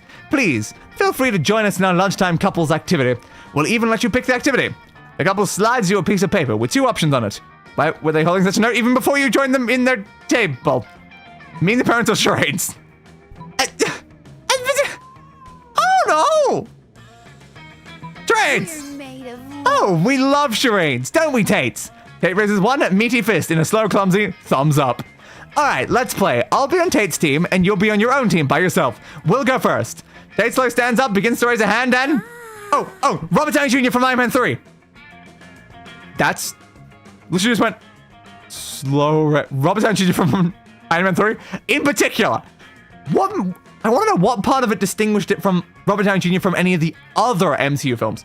Like, the fact it was specifically Iron Man 3. What were you referencing with that movement? Take us another thumbs up. It's maybe a little bit unfair that the couple shares a single brain. Yeah, you kind of just read the thoughts. Your turn. In order to play charades without any teammates, you must be both the guesser and the performer at the same time. Okay, that just means that I'm then also guessing something I already know. Because at that point, then, like, are we really playing charades? In both situations, the guesser and the person performing are the same brain. So they know the answer already. You try to split your mind into 2 separate minds. You're ridiculously unsuccessful, but just trying to do that gives you a headache and +4 creativity. Come on, weak 58008! I got 1,000 minds up here already! Unbelievably weak. Try better next time. Try better. Okay. 1, 2, 3, 4. You probably could just like turn those off entirely. It's like I don't need them. So it's like it's kind of annoying with them constantly still showing up. Okay, so we have everything that we need. What about that? Have we seen this last one yet? Not really. We need either money or the other one. We seem fine with that. So presumably we're gonna get this now. I hope, because it's like the only last opportunity we actually have to have it show up entirely. So what about everyone else? Where are they going? You don't need any stats. You can go anywhere. Yeah, I mean, no one really needs anything. Okay, sure. Just fun. Sure, you can go outdoors. Now today during recess, you start a half-hour raid that goes full crazy. You're casually chatting with Juan, the small magical Latino cat. You start telling him that hilarious story what happened last summer at Monster Camp. You know which one? The one involving the beehive, the robe toll of the president, the penguin mask, and the mystery of the Goblin King. The penguin mask? I'm holding a penguin mask right now. Interesting. So lots of people started joining you to hear the story. By the time you say where the Goblin King was, 100 people or so burst into hysterical laughter. You turn on a mobile app that captures all the laughter and turns into +2 fun.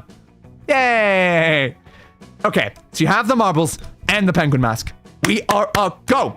You posted a tweet a while ago begging for a kilo of guacamole. You promised a handsome payment, and today is the day that paid off. Someone with a clearly fake account, Wilkinson Romania 69, has DM'd you.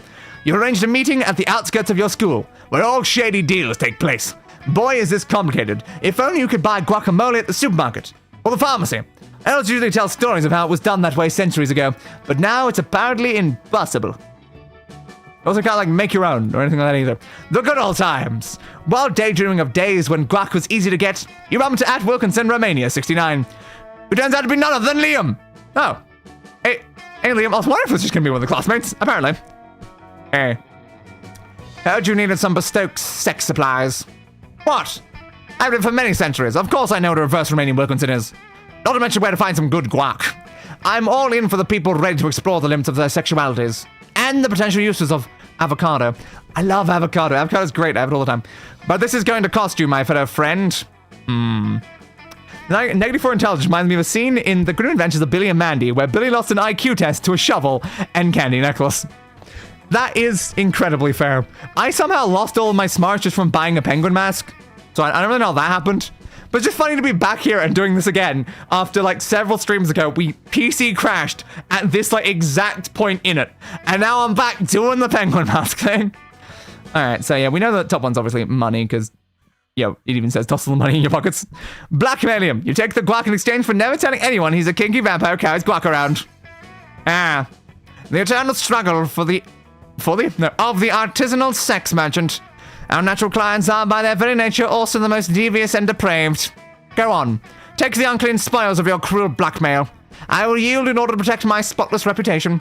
Oh, alas. You get the feeling he's enjoying this. Maybe getting blackmailed was his fetish. Well then. That's something. Sure. Who cares? The important thing is you've obtained the guac. We're also getting +2 balls and +1 charm. Oh, I used to hide my stats. Or at the end anyway, it won't matter. Okay, what do we do with the last ones then? You need to hopefully get with Zoe. Again, does not matter where I send you at all. Just extra bit of creativity at the end. Sure, why not? That day rehearsing for the class play cut out, but feel you're not as good as the role requires you to be. There doesn't seem to be any ordinary way of getting yourself there, but there might be an extraordinary way. You summon the devil! One of many, and make a deal to enhance your creativity just a bit. You get +2 creativity, and also lose 3 years of life. That's quite fine, as your end of the deal, but who cares? They weren't happening in game anyway. It's fine. You catch Miranda monologuing about her problems to no one. She often does this. It's like she's accustomed to having a royal scribe following her everywhere she goes. Oh, whatever shall I do about my army? We haven't had a proper war in months, and the soldiers are becoming ever so anxious. I've tried sending the servants to give them tummy rubs, and even putting extra leaves and sticks in their cages. But they just kill the servants with the sticks. This does sound like a problem. I never thought managing an entire branch of the military would be so challenging. How can I possibly keep my soldiers entertained? I don't know why I'm talking to you in particular, but alright. Divide them in half and make them fight a practical war. Or 1,000 piñatas. War! Ah, yes. A healthy live-fire scrimmage. I should have no trouble organizing such a thing. My lieutenants informed me that the soldiers bloody hate each other. And as an extra bonus, anyone who dies during the practice war will be guaranteed not to die in a real war. Well, that's convenient. That's definitely convenient. Okay, that's exactly the same dress that one Mario princess. Yes. Yes. Yes. It is a little bit. Perhaps a slight reference here. Oh, yes. That Daisy? Does Daisy wear the yellow one? Potentially. That also reduced war casualties significantly. Let's check. Because like Rosalie wears blue, Peach is pink, so it should be Daisy, right? Mario, Daisy? Okay, yeah. So you got the gem in the middle, you got like the white bit on the top, the white on the other bits. It's like, yeah, it's a little bit more orange there, the yellow. It's a bit different on the design of that bottom section, but it is very similar. Probably intentionally so. But yes, Daisy. As its father always says, any problem can be solved by dividing people into groups and making them kill each other. I never saw until now, but these are such wise words. Mara skips off to organize a little bloodbath. Gain +2 bottles and +1 smarts. Yay! Okay, you get a bunch of ties. Hopefully it won't matter. Hopefully it won't matter. It could matter, but yeah, 3 9s is not good. We'll fix the smarts at least. That day, the first one in class, you sometimes come early because you enjoy talking to the teacher. He's a bit bitter, but in a cool way. He treats you like an adult, and the two of you discuss life and stuff in a very snarky way. Look at you, excelling at cliched movie tropes. +2 smarts and +1 valuable life insight that will help you face the difficulties of being young. Yay! You still have 2 9s though. A few minutes later, Calculester approaches you. You can tell he's nervous because of his fans are running at maximum speed. Hello, friend iRobot. My calculations indicate that I possess greater than average amorous feelings in relation to you. I am considering upgrading our relationship to more than friends. However, quantitative analysis of the relevant data pools indicates a disturbing trend. If a potential love interest cannot get along with their partner's parents, relationship success probability drops to 0. Well, I guess 0.006%. Still could have said 0 point, though. It's still accurate. I have what you organics would call a good relationship with the library computers that function as my parental units. I would like you to meet them and receive their blessing. Since you are such a kind, upstanding individual, this should not be an issue. Oh. Fuck. Neither of those adjectives accurately describe you. More accurate would be horny and, horny. Yeah. Well, it looks like you've got to concoct a brilliant plan to woo Calculester's parents. Offer to defragment their hard drives for them. Isn't that like a head massage for computers? I mean, maybe. Learn binaries so you can converse with them in their native tongue. Okay, which one's smart? Surely learning binary is smart, right? Charming? Charming. Why was learning binary the charming option? I thought surely the top one was the charming option. Damn. You pick up a copy of binary for 0 1 0 0 0 1 0 0 0 1 1 1 0 1 0 1 0 1 1 0 1 1 0 1 0 1 1 0 1 1 0 1 0 1 1 0 1 0 0 1 0 1 1 0 0 1 0 1 0 1 1 1 0 0 1 1 and get to studying. Okay, and I do kind of want to know what that said. I want to know what that just said. All right. Binary to English. Yeah, binary to text or whatever. Any of these will probably work. X. So 0 1 0 0 0 1 0 0 0 1 1 1 0 1 0 1 0 1 1 0 1 1 0 1 0 1 1 0 1 1 0 1 0 1 1 0 1 0 0 1 0 1 1 0 0 1 0 1 0 1 1 1 0 0 1 1. Dummies. That does make sense, it's binary for dummies, but I had to know. What if it was something else? It could have been something else. You don't have very much time to practice, though, so you're nowhere near fluent when you meet Cal's parents. Uh-oh. Greetings, you say to them.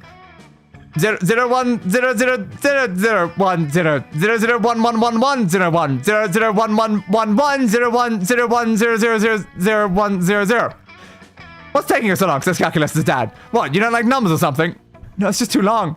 Actually, I'm offended. You would assume we use binary, says Calculester's mum. Our native language is Italian.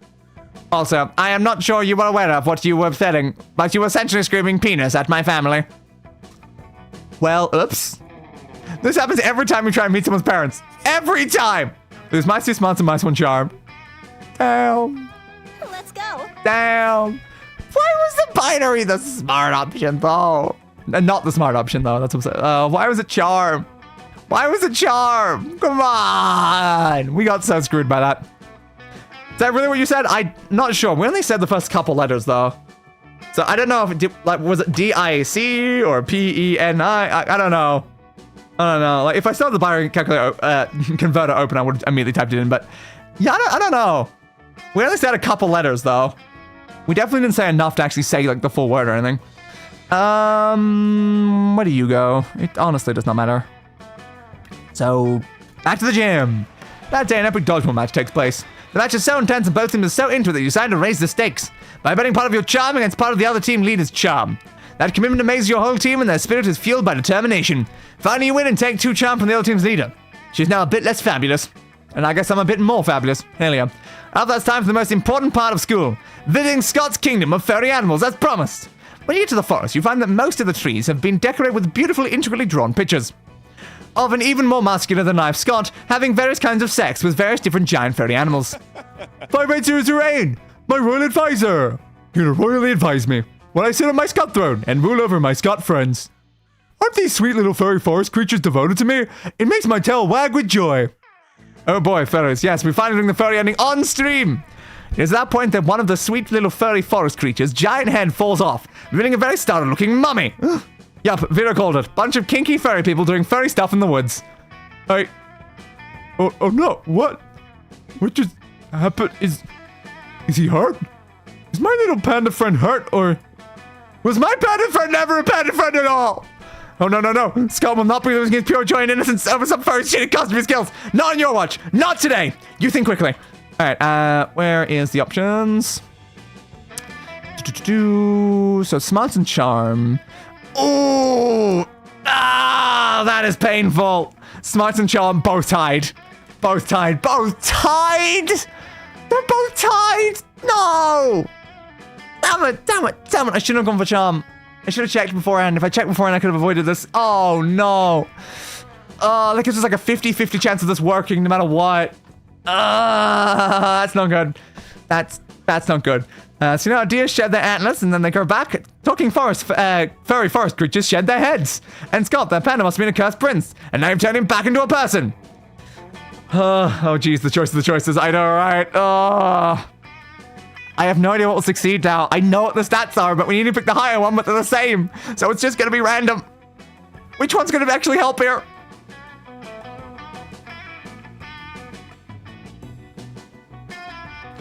I guess the second one, sure. Scott the panda must be a cursed prince and now turn back into a person.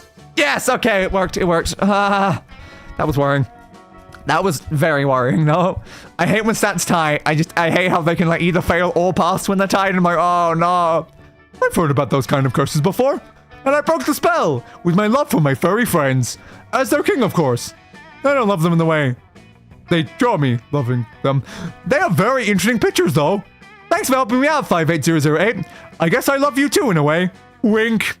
And you guess you love him too. And you love getting +2 fun and +1 smarts. We survived. We survived. Again, I already have the ending anyway. It's not like it really matters, but it's fine. Okay. Poly ending for you.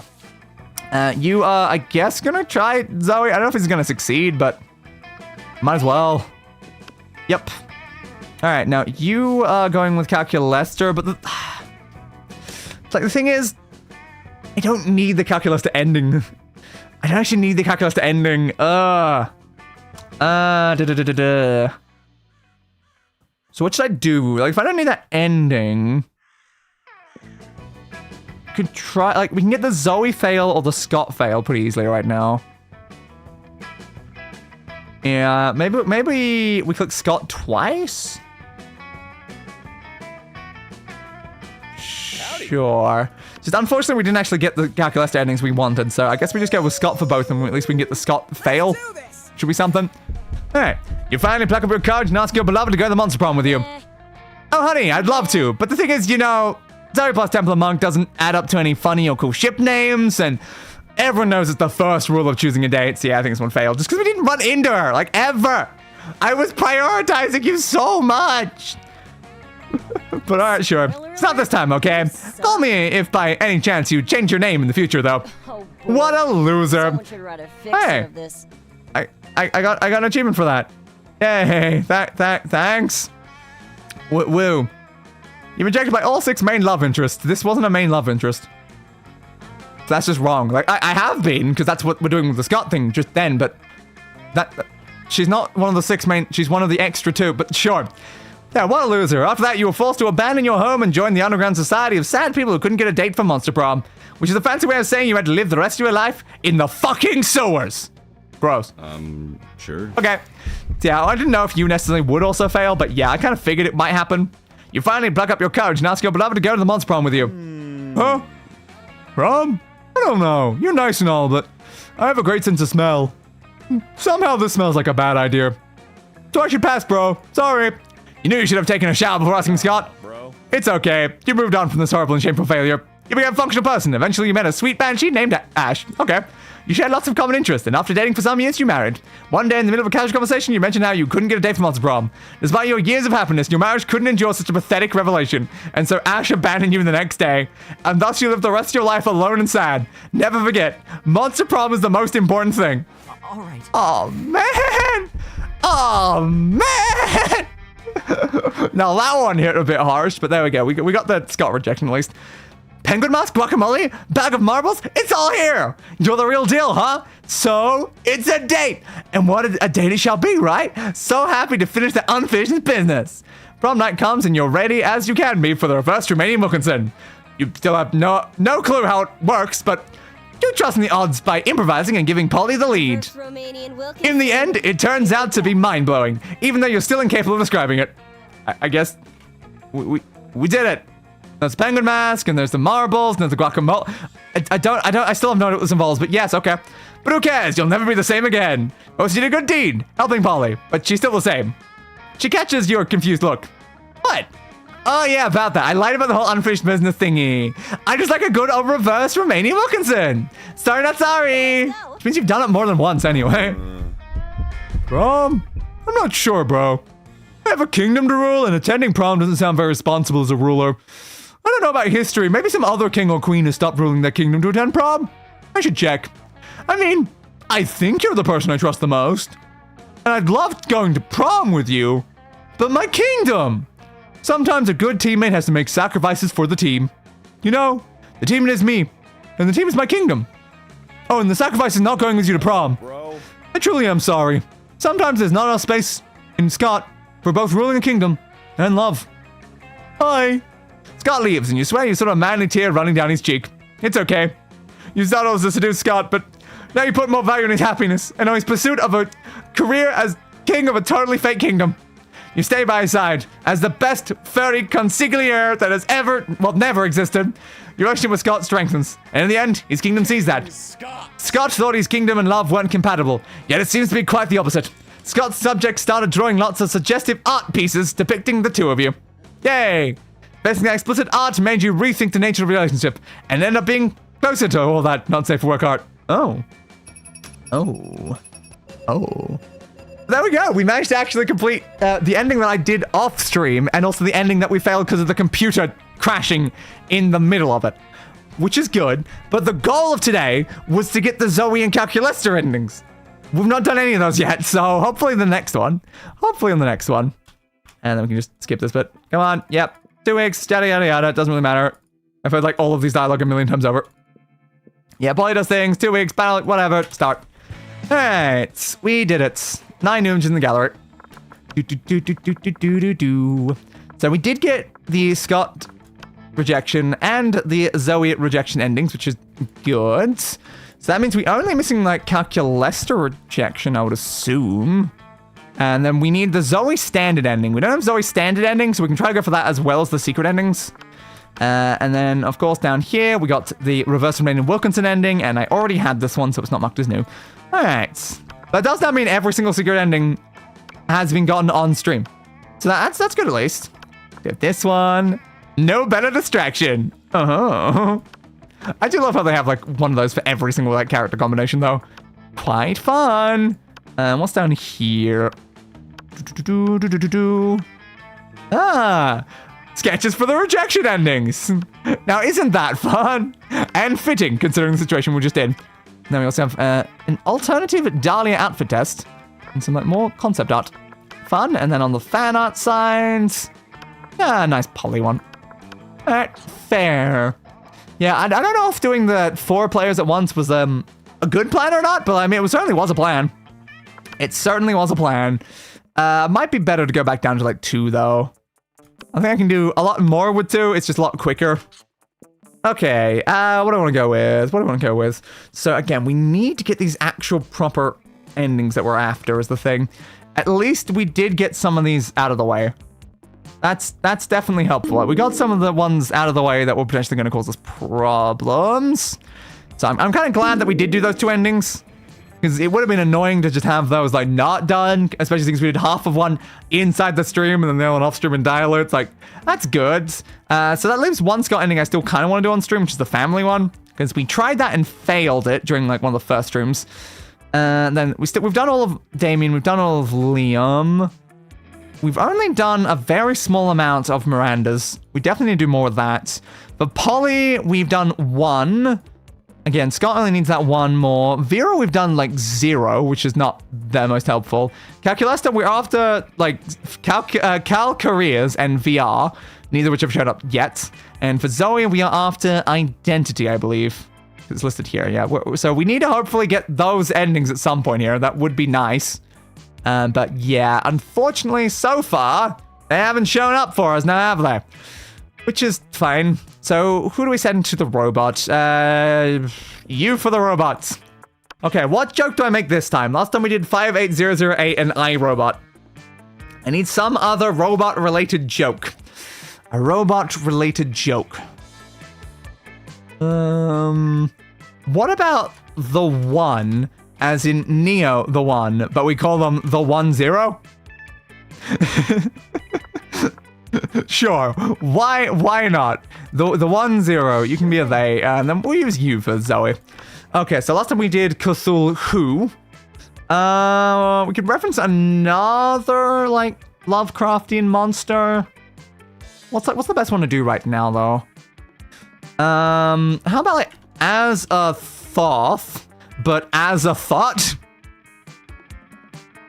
Yeah, sure, as a thought. Sweet. Nailed it. All right, now we can just skip this one because we've seen it twice. We don't need to, like, keep paying attention to that bit. All right, school is outdated and lame. We need a new school subject ASAP. All right. School subjects. What are these associated with? Smarts, boldness, and charm. We need charm for one and smarts for the other. Okay, so we'll send you into smarts, which is critical thought. All right, critical thought. I mean, damn, this country could really use a subject like that in schools. Accurate. And then the other one is charm, which is turning people into puppets through emotional warfare and deception 101. Sure, why not? So that will help us get some of those stats up. We get a chance to produce a movie. It's based on... Okay. Based on... Oh, apparently there's more than one based on.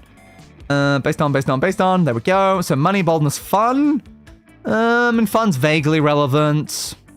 We could go money, though, if we want to, like, just buy something, because you can skip a lot of needing to go places if you just go straight from money. I mean, it could be useful.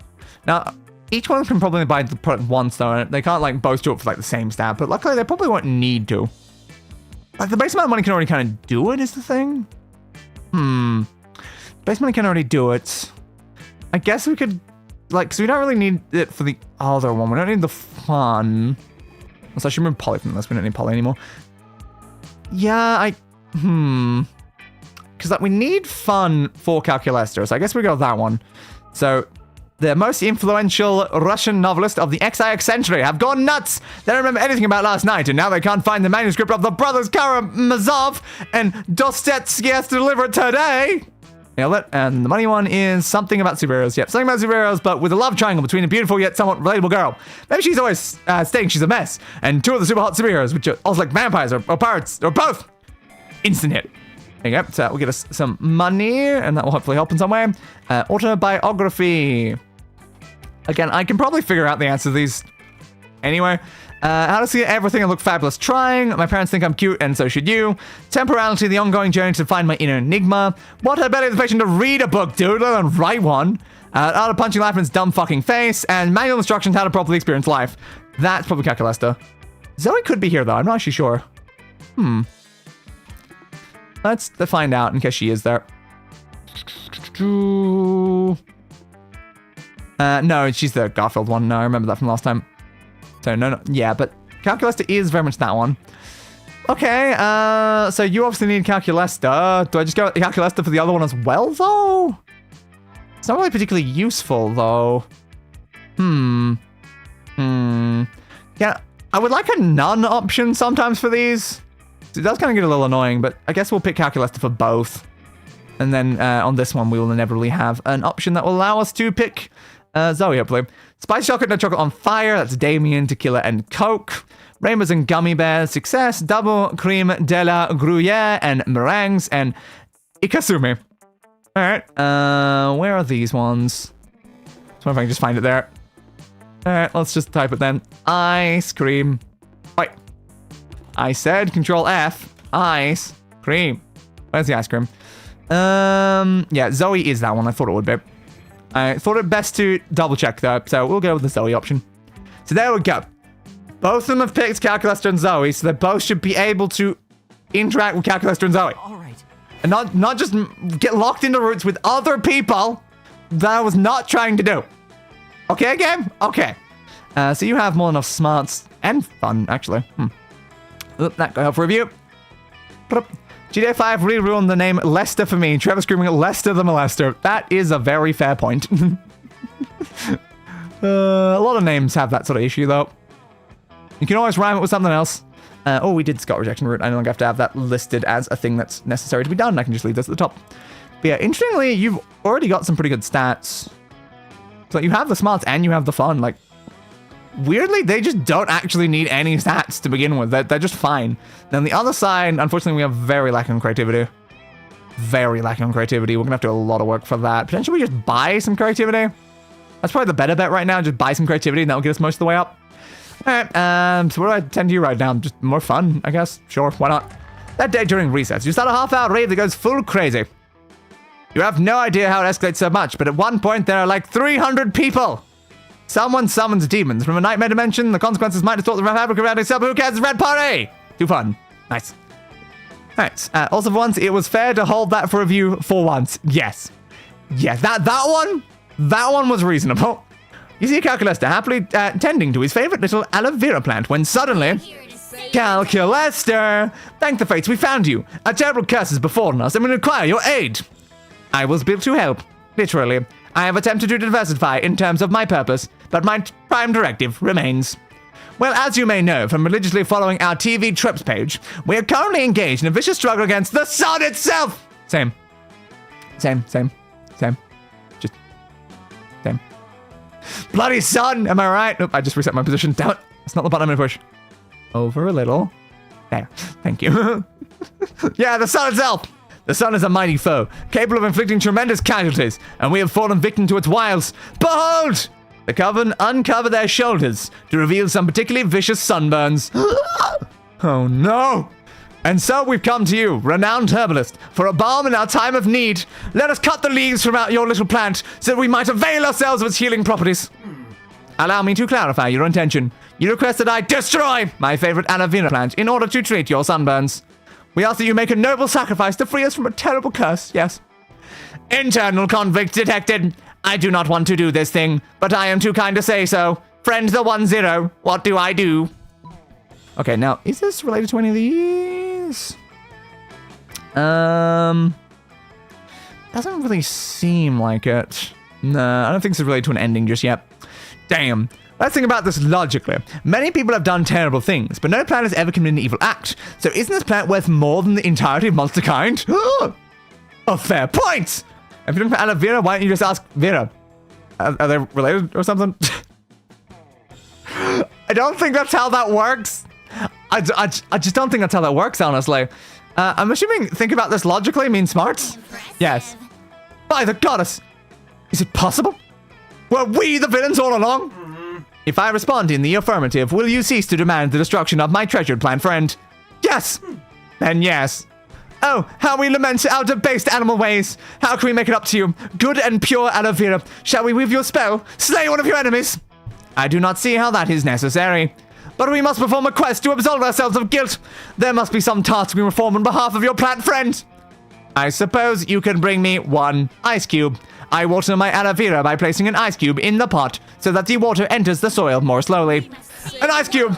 A fitting prize for this most noble of plants! Our only hope is that the precious ice can survive the heated machinations of the vile sun! Damn you, sun. Yes, well, good luck. The Coven rush off to find ice, happy to be on a mission. Calculester turns back to his plant, happy to not be part of their mission anymore. For brokering this truce, you gain +2 charm. And +1 fun. Let's go. We nailed it! Totally nailed it. So now we should immediately in creativity. But again, we could go to a shop afterwards. Yeah, we can go to a shop on like the second run to try to get more. That day rehearsing for the class play, it's as though the muse themselves have descended to give you figurative oral sex. Everyone's intense and inspired. It'll be remembered for generations, pretty rad by high school standards. You gain +2 creativity. Hell yeah. To be or not to be, high as balls. Not even a question, I'm already there. To tree or not to tree? Wait, I can't ask questions. I'm a tree. Okay, guys, I'm really digging the Shakespeare fanfiction you're doing here. Now all you need to do is kiss. Kiss who? Just point the way. I'll kiss whoever. How about death? I tried it. It was okay. That's actually how I died. No, it isn't. Too many methods of death, Polly. No, I was being metaphorical. I meant that you should join me and feel the gentle caress of the dark side. Whoa, this play just got spicy. I mean, I'm playing a cult member, so I'm 100% on board with this. And trees provide shade. Perhaps I am already on the dark side. And I'm a plague doctor, so like, doctors are good, but plagues are bad? I don't know what to choose. There's at least a 50% chance Polly would choose to go to the dark side. That chance, like Polly, is unacceptably high. Put a stop to this madness. Not everything is about good and evil, guys. The real quest has always been to find a shirt for poor topless Dimitri. I'll tell you what I want, what I really want, what I really want. I mean, that's our way to do it. Interesting. Now, would that be creativity or fun, maybe? The top one could be one of the other options, though. Let's find a shirt for Dimitri, maybe? Creative, all right. You think I spent thousands of years developing such fine abs just to put a shirt over them? Pa! But Dimitri, that's what makes it such a good character development. I knew what you were going to choose from the start. Well, I was considering it. Again, though, like, there's a right option and a wrong option. And I need to figure out the options. But I did want to go with that one. Oh, can it be a fishnet shirt? Or like nipple tape? Nipple tape is a shirt, right? Close enough. I don't want a shirt. No shirt. No! The resistance you feel is what makes it good theater! As Chekhov says, if in Act 1 you have a shirtless vampire hanging around a high school, he must be shirted by the last act! Yes. I thought you were, or I didn't, I thought we were gonna go with the song. You were wrong then, you were entirely wrong. I thought the song was more likely to be one of the other stats. Like, again, it was the fun option, I may have gone with it, but that's not what the stats were showing is the problem. And that's kind of an issue. It was just like pick the best option or the most like fun and entertaining option. Then I'll probably pick different things. But the fact is we can fail if we pick the wrong one. There is a right answer. Oh, bro. Are you turning into a wolf right now?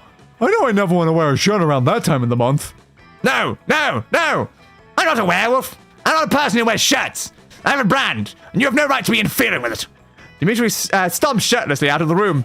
And you look way more mature by comparison. You gain +2 boldness and +1 smarts. Tying a lot of our stats. Great. I love when you just tie all of my stats. It's just so helpful, you know? I love when my stats just all get tied.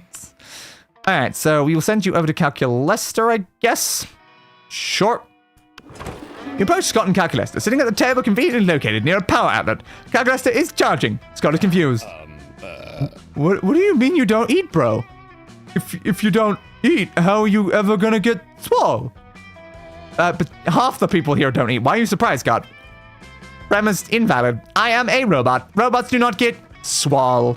Swelling in robots is always an extremely bad sign. No eating? No getting swole? How do you live, bro? Technically, I do not live. It is one of my greatest sources of sadness. Oh, don't be sad, buddy. I know what would cheer you up. Some pizza. Pizza always cheers me up. Invalid suggestion. Pizza is a food, which I do not eat. I am not designed to consume organic material, only electricity. But,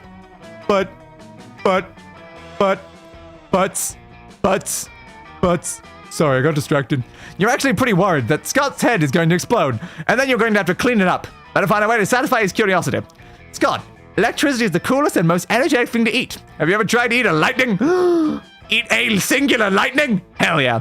Calculester, when you say I'm not designed to consume organic material, all I hear is that you're not trying hard enough. Let's get that one. Lightning. Lightning? That loud bright thing that comes out of the sky? I hate lightning. Woof, woof, woof. Okay. Negative, Scott. The loud thing is called thunder. Oh, what's lightning then? The bright thing that comes out of the sky, but without the noise. Oh, wow. Noise-free lightning. Just like a fat-free protein shake. It sounds so energetic. I'll go eat some right now. Please do not. But it's too late. This guy's already running around outside with his mouth open, staring at the sky. Good thing it's not raining or anything. Now I get to enjoy some alone time with Calculester. Let's go. Convenience. That could have been very bad if it was, you know, currently a storm. I'm sure he'd be fine. He'd probably fine. If he lightning, what does that mean for Raiden? I'll have a Kinky Go Help review. Of course, Kinky Go Help review. Kinky. It's not like Zoe and Miranda aren't always the perkiest of gals, but they seem extra perky as I skid around writing things down in notebooks. Okay, what are they doing then? Doubtless you are admiring our great work as a thought. You see, I'm sorry, you're admiring it as a thought. Yes, of course. You see, we are now food critics. Zoe has hired me for a magazine, totally a real food magazine.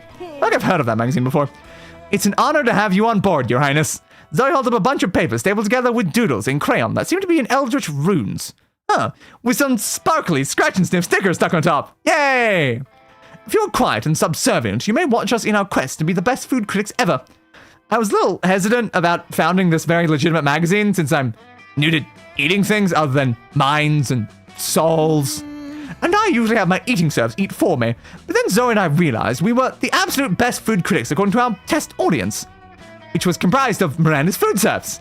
Now watch us create culinary criticism magic. First up, macaroni and cheese. This food item contains both macaroni and cheese, and therefore deserves 5 stars for this accurate description. Next, couscous with vegetables. I've never tried it, and the pieces seem way too small to even register in my many mouths. I won't try it either, but the name sounds very, very fancy, so 5 stars. Here is this microwave. Ah, yes. This is very shiny and very cubic shaped, which are both good qualities for food. 5 stars. Here are some French fries. They don't seem to be particularly French, but they don't seem to be particularly un-French either. Oh dear. How will we ever determine their Frenchosity? Psh, easy. That's your specialty. Zoe should give the French fries a French kiss, worthy of the most epic of French fictions, to check how good they are at French kissing, and therefore calculate their Frenchosity. Well, Miranda, obviously you're the most qualified to determine this. The only way to establish Frenchosity is to actually go to France. Good plan. The top one. Gasp! How did you know about my French-themed spooky high AU Les Monsterables? You truly are my #1 fan, aren't you, Azathoth? If by #1 fan she means trying to get in her tentacles on prom night, then sure. If you find them to be sufficiently good kisses, my eldritch compatriot, I will join you in this endeavor. It will be good practice for me when my prime minister, apparently is what I'm saying now, comes along, provided I am not in an enchanted slumber at the time. You have specified eventually you will be, so that makes sense. I really feel like people shouldn't be kissing people in any kind of slumber, but that's a separate issue, so I'm just going to make out with a fried potato now. She does. Yes, I found that kiss to be both French and fried. 5 stars. 5 stars. And as a thought, maybe you and I can work on other kissing adventures sometime. Heck yeah! And you do. It's called Giving Butterfly Kisses to Honey Roasted Butterflies to determine their butterfly factor. 5 stars. Hell yeah. Bro, so if we're giving literally everything 5 stars, the stars become entirely meaningless. I feel like reasonably, you need a low end for the high end to matter. If everything's 5, that's the equivalent of just giving everything like a 3. It's just not, it doesn't mean anything anymore. But anyway, okay, so you don't really need any stats. And the other one's gonna go to the shop, so, where are we sending ya? Where are we sending ya? A bit more smarts, just try to, like, avoid making ties, I guess, at this point. Sure. That day you listen to your elders, an invaluable lesson. Signs after the monster nonsense. The dating chemist you forget the attending class is supposed to be the primary activity at this high school. Plus 2 smarts. You managed to catch a moment alone with Calculester. He introduced you to one of his little plant friends. Fellow organic. This is my little plant... I missed the word Jade. I'll start again. This is my little Jade plant friend, Robert Plant. Say hello, Robert. Note, I am aware that Robert is incapable of saying hello, as he is a plant. Also, he does not have a gender. I am merely engaging in what you organics call imaginative play. Very, very Aw, look at you two. You're so cute together. You're about to say thank you when you realize that they were addressing Calculester and his plant. That makes sense. Everyone at school is so afraid of commitment. Always flirting, never settling down. It's refreshing to see a Robert and a plant actually dating. I believe you are mistaken. Robert and I are not dating. Actually. Or otherwise. You are? You care about him deeply, don't you? In as much as I understand the concept of caring, yes. And if anything ever happened to him, you'd be devastated, right? Once again, you have asked me a question about feelings, and once again I must say, probably. And he's completely dependent upon you for sustenance, correct?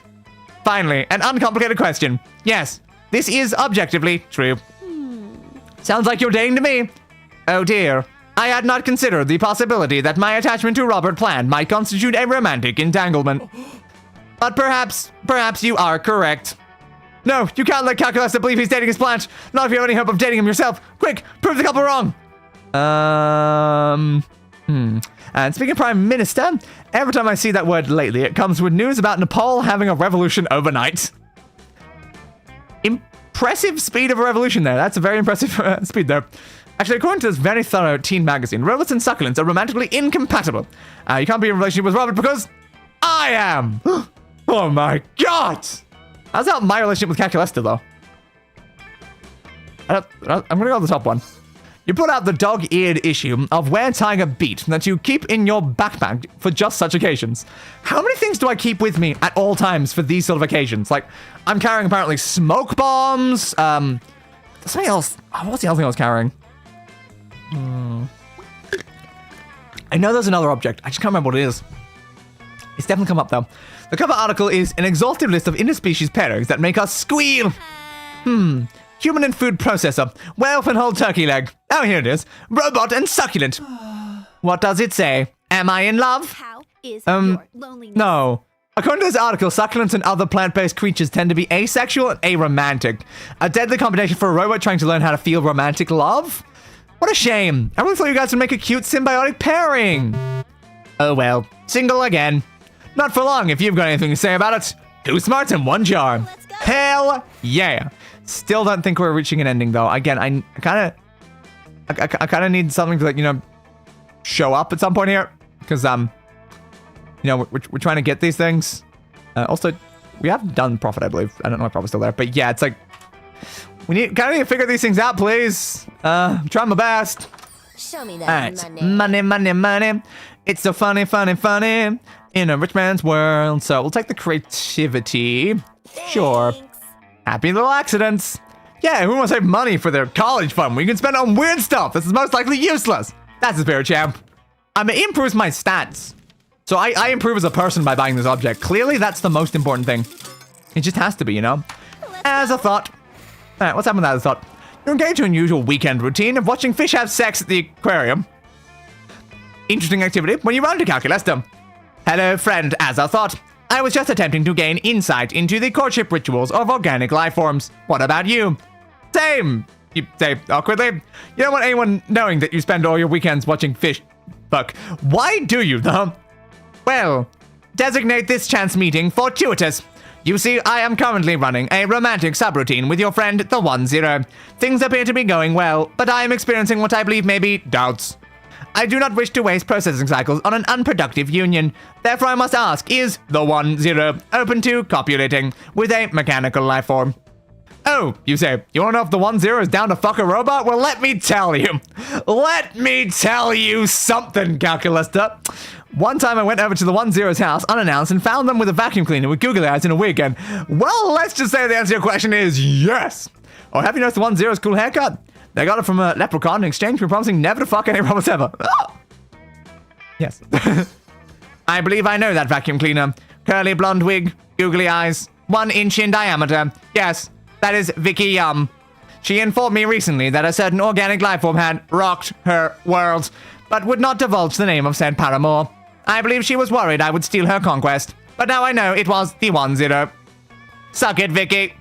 The pawn is totally lost on Calculester. He's too busy being horny. He rushed off to find the 1-0, and you get +3 fun for your good deed. Thanks. Thanks. I always thought fish more of just laid eggs, and then another fish just sprayed them chill on top. Yeah, I'm pretty sure most fish do kind of do that. So, I'm not sure what you're watching at that point. But yeah, totally nailed it. All right. Exactly. All right, so we're already at very high stats for both of these. It just does not seem like we're going to trigger an ending is the unfortunate problem here. It's quite annoying trying to trigger this. So we'll send you over to fun for now. Might as well get a little bit more. Alpha Raids, yep. Oh my god, people just call him that, everyone calls him that. Oh my god, yeah, exactly. We've heard every single possible option for these at this point. And so, after careful internet research, this plan truly does look good enough to marry! That's right, it is I, the international prince, popping once more into this dimension to take an of legal age high schooler for my betrothed. And this time I'm here for... You start to think of a polite way to explain that you're only interested in one of your 8 most charismatic classmates, or perhaps some bonus newbies, or maybe even people not on anyone else's radar after you've bought an item at the shop or something. That plant right there! You know, I expected it to be Calculester. I can't say I expected the plant. I can't say the plant was where my brain was expecting him to go there, but sure. My plant. This plant. Plantalina Joe Leaf. Plantalina Joe Leaf. That is certainly a name. Yes, the very same. She, he, it. They, however this inanimate vegetable chooses to identify, is clearly my soulmate, and marriage to Plangelina is the only thing that will ever save my lonely soul. Okay. Is the plant of legal age? I mean, he said it was of legal age. What's the legal age of a plant?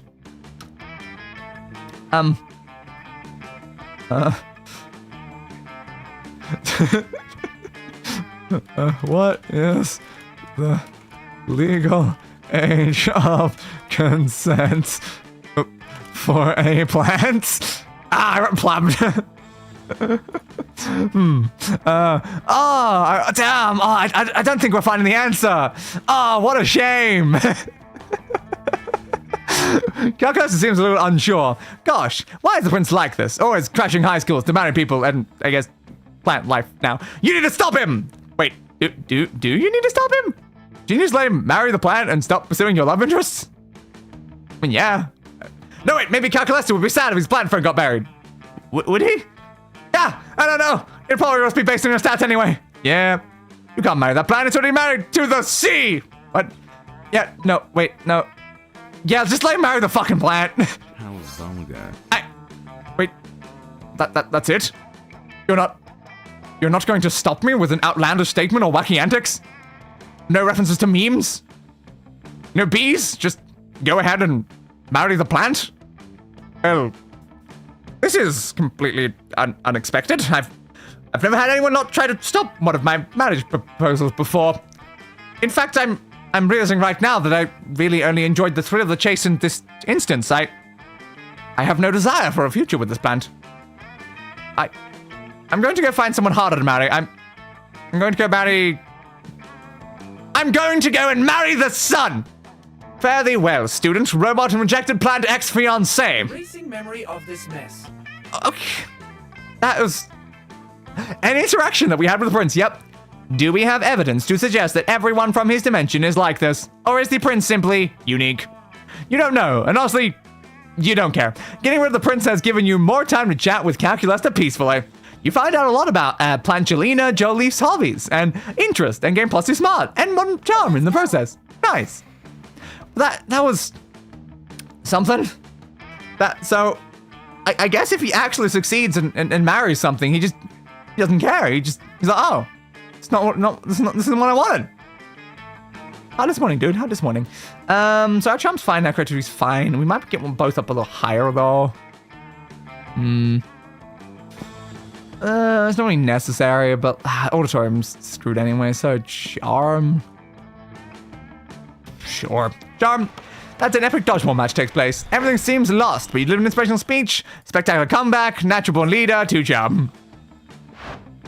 Hey, as a thought, I didn't expect to see you here. Don't you love how at Spooky High we have so many friends and you never know who's going to show up to... Here's the plan for today, girls. It's a coming! Joy, hope, and faith! You know our names? Of course! It's so cool to see you guys. Say the thing. What thing? The thing, you know? The thing! Say it! Say the thing! Yeah, sure. We're here to save the world. So great. Remember I was trapped in a totem? Remember that? And you guys were all, don't you understand what you bought from that shop? Your totem is Zygon, ruler of the dark realms, an agent of destruction. We must dispose the totem before the world suffers. Yeah, sorry about that. No, are you kidding? That was awesome. And then someone stepped in and succeeded or failed at something. I don't really remember. I've lived through so many events and things in my life, it's hard to keep them straight. But the point is, it's all fine now. Now we're on the same team, and I'm totally ready to join the coven. Whoa. Don't get us wrong. It's nice for someone to appreciate how hard we work to keep the world safe, instead of trying to, like, belittle and or sabotage us. But you can't just... Well. Look who it is. We meet again, and you're still not wearing a shirt.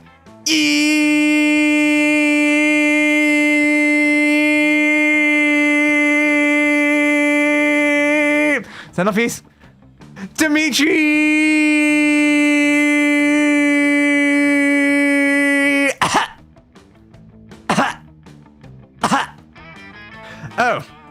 Oh my god! My ears are bleeding. Who are you? What are you? Why are you? Oh my god, I'm I'm a totem. I mean, I was a totem. I was in a high school girl. No, I am a high school girl. Sorry. Oh gosh. So listen, I know most people all about that geometry life where they assume that the reason you often turn to the good side before bad again is because of your deep forbidden love for Joy. Never! Joy means nothing to me. I feel nothing for her. I feel nothing ever. At all. A beautiful manly tear trickles down Dimitri's face as he stares in the distance. Right, yeah, totally. But I've always been rooting for Ho-Mitri. As in you getting together with hope, not like Ho-Mitri from my fanfic where you're forced to work in a brothel. I'm here for one reason and one reason only. To take from the coven their cursed bloodstone. I take no pleasure from seeing their smiling faces, and I will take no sorrow in seeing their corpses. Fine. Okay, coven, how are we gonna defeat him? You're not in the coven, Zoe. At that point, everything around Dimitri has caught fire somehow, and the deadly glow lights up his dark but very sexy smile. Trying to find a way to get out of this while getting Zoe into the coven. Let's join the coven by being like the coven. We must defeat Dimitri in the classic way, yet in cliched but powerful heroic one-liners. We still lick Dimitri's ass because of reasons. The top one. There's no way that bottom was in bold. Right. Yelling things does seem to be one of their most effective moves. That's so reductive of the hard work we do saving the world. You don't care. Most of the work they do interrupts those sweet prom shenanigans you engage in to try to woo one of your most charismatic classmates. So you jump in with your best coven impression. Justice will triumph! We're here to save the world. Friends before fiends! There you go. Okay, those were actually pretty good. Pretty good indeed. As good as exactly what I intend to destroy. Also, I'm very pretty, so there's that. Though your dark soul may try to snuff out our light, we will always light the match of truth and goodness. Oh, I want to try. Can I try? Let me try. Vile creature of darkness. She opens her mouth and blood gushes forth, flooding the room. Oh, and here's another good one. She opens her mouth again and a swarm of scarabs flies into Dimitri. What? No, my precious Gavora form. I should not be eating my bugs. Not today. These creatures will not consume my flesh. The way my heart was once consumed by... No, it's in the past now. Never again. Darkness is my calling. That was horrifying. Horrifyingly awesome. Yeah, sure. Actually, yes. I guess you can be an honorary coven member. For today, at least. Woohoo! And it's all thanks to you as a thought. Can't wait to have more coven adventures. Wow, that might actually not be terrible. Maybe. Does that just make the coven cool? For now, at least. You know what else is cool? +2 charm and +1 fun. Yay. Yep, doesn't matter. 1, 2. Okay, we have some ties, though. We need to do something about that. Yeah, no secret endings so far. We're not getting them. All right. All right. We'll do it.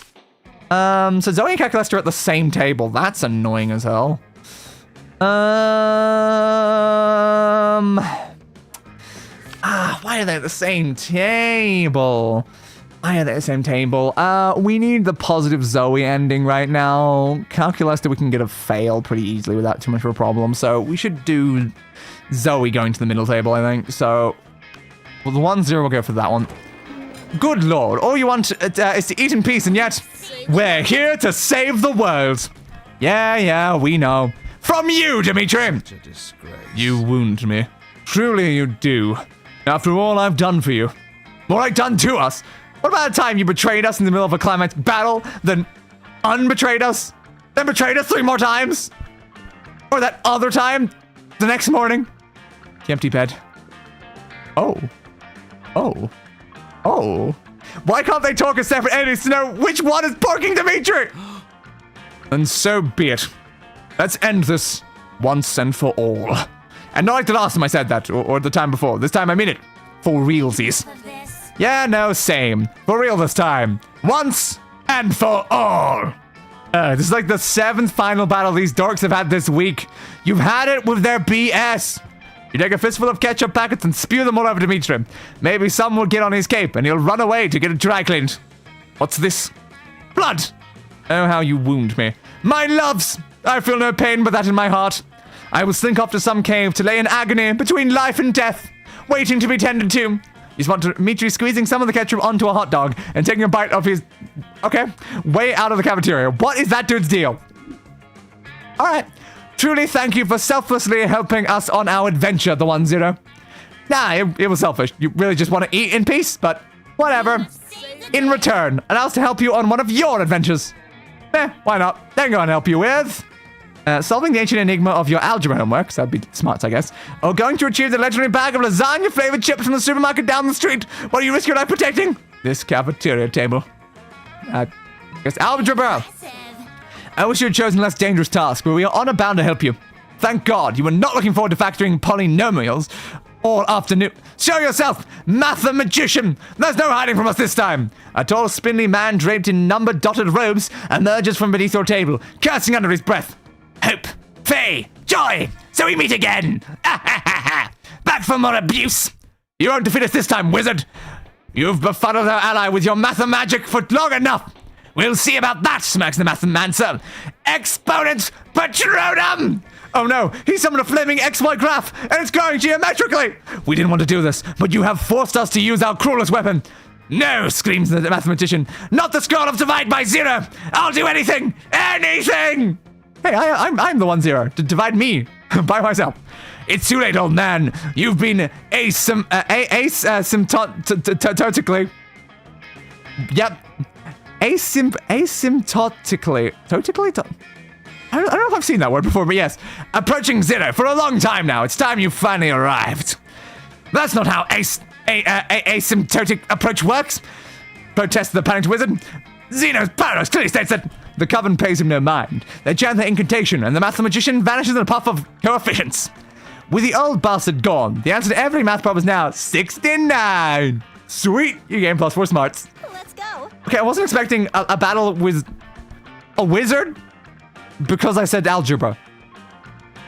But okay, sure. I mean, why not? Why not? You sit down with Zoe and Calculester. Zoe seems to have brought some fresh sanity today. Ah, some more sanity. That is, she has a screaming man strapped to the table and is currently siphoning sanity out through his eye sockets.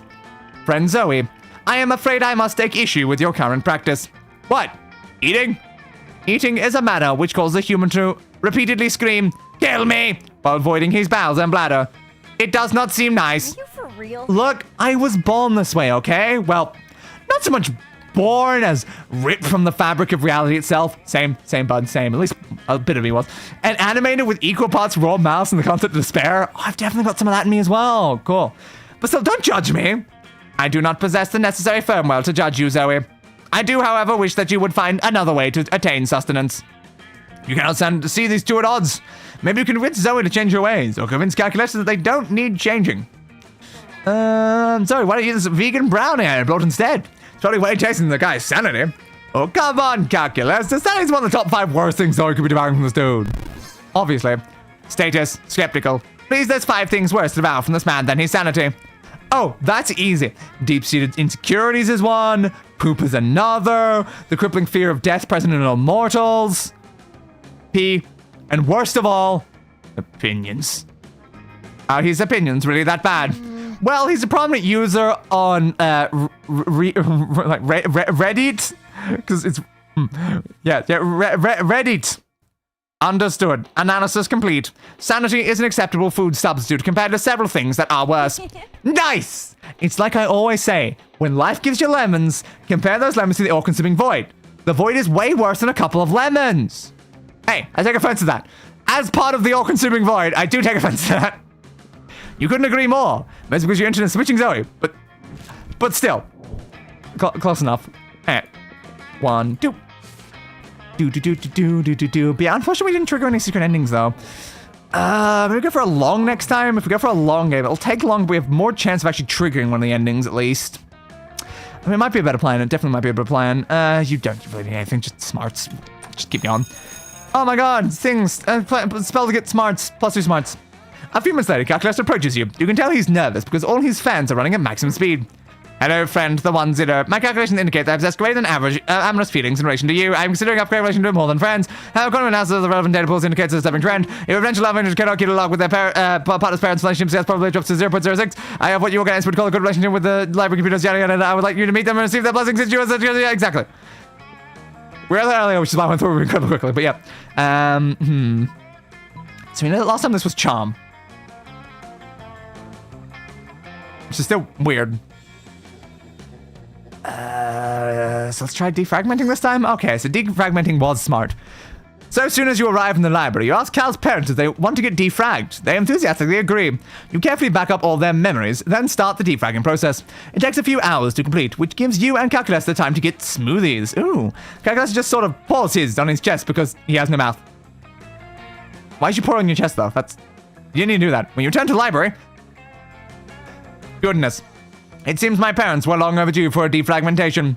My analysis shows that they are now 37% less casually racist, and they no longer resent my younger brother for dating a new generation video game console. That's good, I guess. Perhaps you could defragment my hard drive sometime. Just the two of us. Yes. So it's... The way Calculester said that makes you feel a little bit weird about the fact you just did it to his parents. Oh well, he's still getting +2 charm, +1 smarts. Little concerning. I may have just done a sexual act with his parents. Should I be worried about that? This is... Probably fine. Okay, where are we sending you then? You've already got the stats we need. Just creativity, I guess. Yep. Oh my god, creativity. Thank you. It seems like Zoe is practically blushing magenta as she sidles up to you. Oh, yes. So, listen, as a thought, hanging out at school and getting into wacky shenanigans is great and everything, but it's also randomly absurd and absurdly random, and I just want to have some kawaii date time. So what if we do something super cute and adorable together, like a nice little picnic? I mean, I still want it to be personal to me, you know? So I want to have the picnic in a pocket dimension nightmare void that holds a special place in my heart. It's just a super cute, super cozy despair around devoid of any sense and unreachable to more normal minds. So I like to hang out there and watch anime on my phone between classes. I'm down. I am so down. No mortals there? Sounds sick, honestly. That sounds sick. Anyway, want to meet me there in a few? I'll bring us some cute little picnic snacks. You try to think of a way to keep from losing your sanity and getting your soul fractured. See you in a few. Ah, shit. That sounds super adorable, except for the losing your mind part. But you know a good way to fix that. Okay. So grab a cup of coffee, some nuts, some blueberries, and scarf them down. All food well known for being good for your brain, yes. Or purchase a foil anti-void hat from the very trustworthy dude who sells stuff in the dark alley behind the school. Okay. Huh.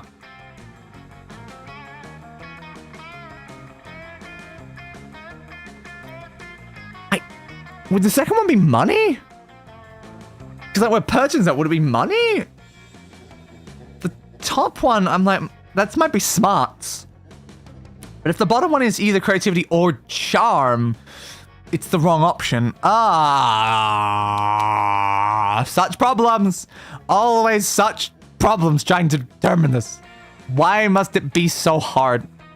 I really need that like guide I used to have open. Because I had a guide that literally like told me what the stats were required, but I closed at one point by accident. I've never remember where it actually was.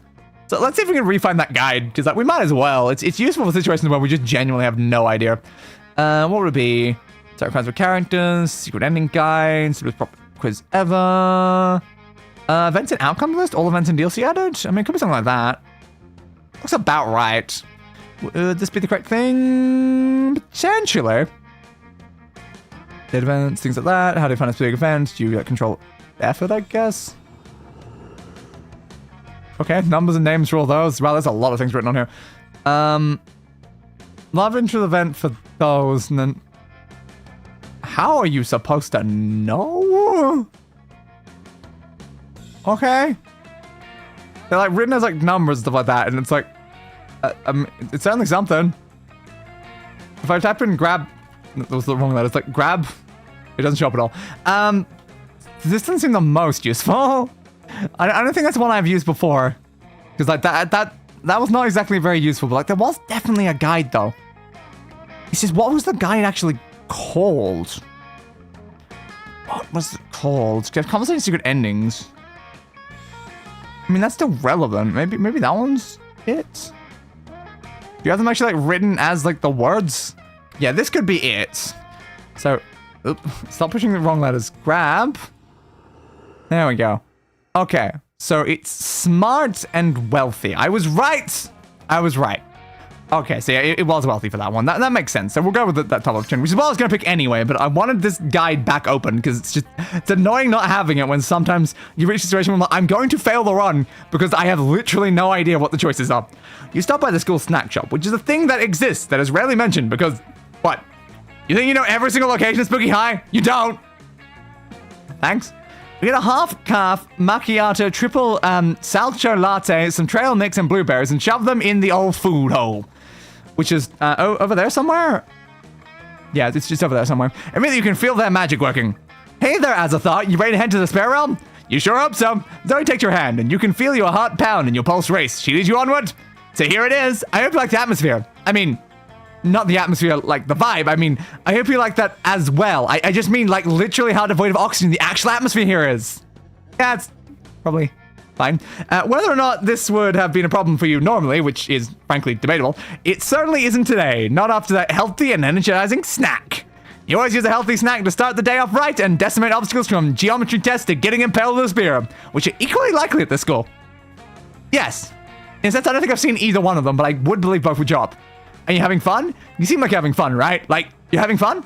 I mean, you're not shrieking with agony and your eyes haven't melted out of your face and you're still speaking coherently, so that's pretty good for this dimension. It's a good baseline for any date, really. You and Zoe have a wonderful and super cutesy time drinking your sodas to the sounds of the wind echoing in your ears eerily, like the shrieks of the dying. It seems like your healthy snack wasn't quite healthy enough to keep your brain from any change whatsoever, because you're now inexplicably highly empathetic to the feelings of raccoons. Okay, but it was still everything Zoe dreamt of, specifically, that you survived it. And you gain +2 charm with raccoons, which bleeds over into your regular monster life too, along with +1 fun. Okay. So being more charming to raccoons somehow helps me in normal life. That makes sense. I guess we're just going with the standard Calculester ending at this point. My name is Calculester. Hello, Calculester. And then Zoe. And hopefully this will give us the Zoe correct ending. We're not giving Calculus a failed ending yet, though, but it's fine. You finally plug up your courage and ask your beloved to go to the Monster Prom with you. Let me run all potential outcomes to this scenario. Calculester plus the 1-0 plus data prom night processor. Well, if it's +1 plus 0, then it's just Calculester +1. So, what number does Calculester represent? Because it's pretty simple there. Okay, there is a 0.2% we end up murdered by a wild walrus, and 0.7% we end up in prison for illegal ice cream consumption. But around 85% of the potential outcomes are actually positive, so it seems going with you to prom might be the safest, smartest choice. Eggplant. Oh, statistics sure are sexy, aren't they? Yes they are. Are your internal processes getting overheated too? Oh, you know it. Prom night was dreamy. You and Calculus had talked about your deepest feelings and achieved better comprehension of each other. At 4 a.m., Calculus had to stop for a bit as he suffered quite an update. The update fixed many bugs and included new features, like a tested and stronger love for you. Let's go. Hey, well, that's helpful. And you finally plug up your courage and ask your beloved to go to the Monster Prom with you. Prom? Together? Well, you're worthy of my grace. It means I like you. It's always worth come up a bit weird, but later you discover in some, conspiranoia forums that your reality is just the poorly dubbed version of the original reality. Oh, that makes sense. It is being dubbed by me, so it makes sense, actually. It does fully check out. I am doing the current poorly dub of this reality. And after much investigation, you unraveled that in the original timeline, she actually told you she loves you. That's good. No one can sense your potential relationship. Prom night was rad. It was. You knew that during countless millennia, Zoe devoured the sanity of millions of people, bringing demise to entire realities. Yet, on prom night, she blew your mind in a very different way. Oink! Yeah. So no secret endings, unfortunately. Most likely to be tastily eaten by other people, and best ever community ever. Yeah, well, at least we achieved that, which is good, but not the things we needed. The point is to get the 3 endings. Why won't we get any of them? Where are they, please? That's a calculus like led a robot revolution or something. Maybe I should have paid attention to that. Oh, look, unlocked. It's time to turn the tables. Okay. That works. Kind of. There we go. We got that ending, which is good. So we're only missing the rejection ending of the main endings. But we need the secret endings. The point is to get the secret endings. The problem is that, except for the ones you can trigger by buying items in the shop, you don't have control over what secret ending you'll get. It's kind of a problem. I have to scroll down really far. I don't know why. Like, it kind of shows up mostly in order. There it is. That's where it was. We're 100% in sync. Hell yeah. And down in this one. The secret ending sketch for that one. And an early sketch for that secret ending. Okay, cool. Still listing more art though. Where's the other art? Up higher? There's apparently was something else in here, and I didn't see a new at any point. Was it even lower? Oh, it was down here. So first version of Violet plus Tate. That one that we've barely run into, honestly. There's still another one? Oh, there's one here I missed. Secret ending sketches. I know all three of those. And then in the fan arts, we've got this one. Oh, so dreamily thinking of Damien flipping you off. Why are you dreamily thinking of him flipping you off? That's a little bit weird, don't you think? But sure, I guess. Let's go 3 players to have hopefully a better chance. And I guess we'll do full. Hope for the best, I guess. Hope for the best. All right. Sure, you're going to Calculester again. I need another joke. Another robot-related joke. It's kind of hard, you know. It's kind of hard. Wait.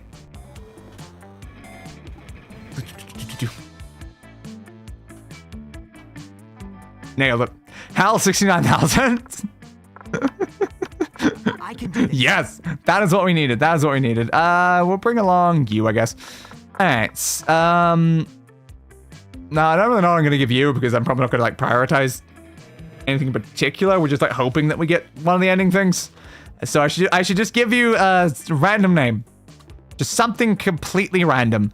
I'm just looking at every letter. My brain's just going like Gertrude, Fandango, Hugh Jackman, Jane, Austin, Valencia, Stuart, Titanium, Ricky the Brick, Quantum, Perky, Orange. You glad I didn't say apple? Nougat and cream filling. Malaysian Airlines? Limp Bistic. Wax on, wax off. Xylophone. Yum yum in my tum tum. Zorpazorpfeel. I'm sure I probably missed some letters at the top there, but yes. Hey, my name is Austin. So you're saying I should call them person of inter... I don't think that's gonna fit. No. Person of in.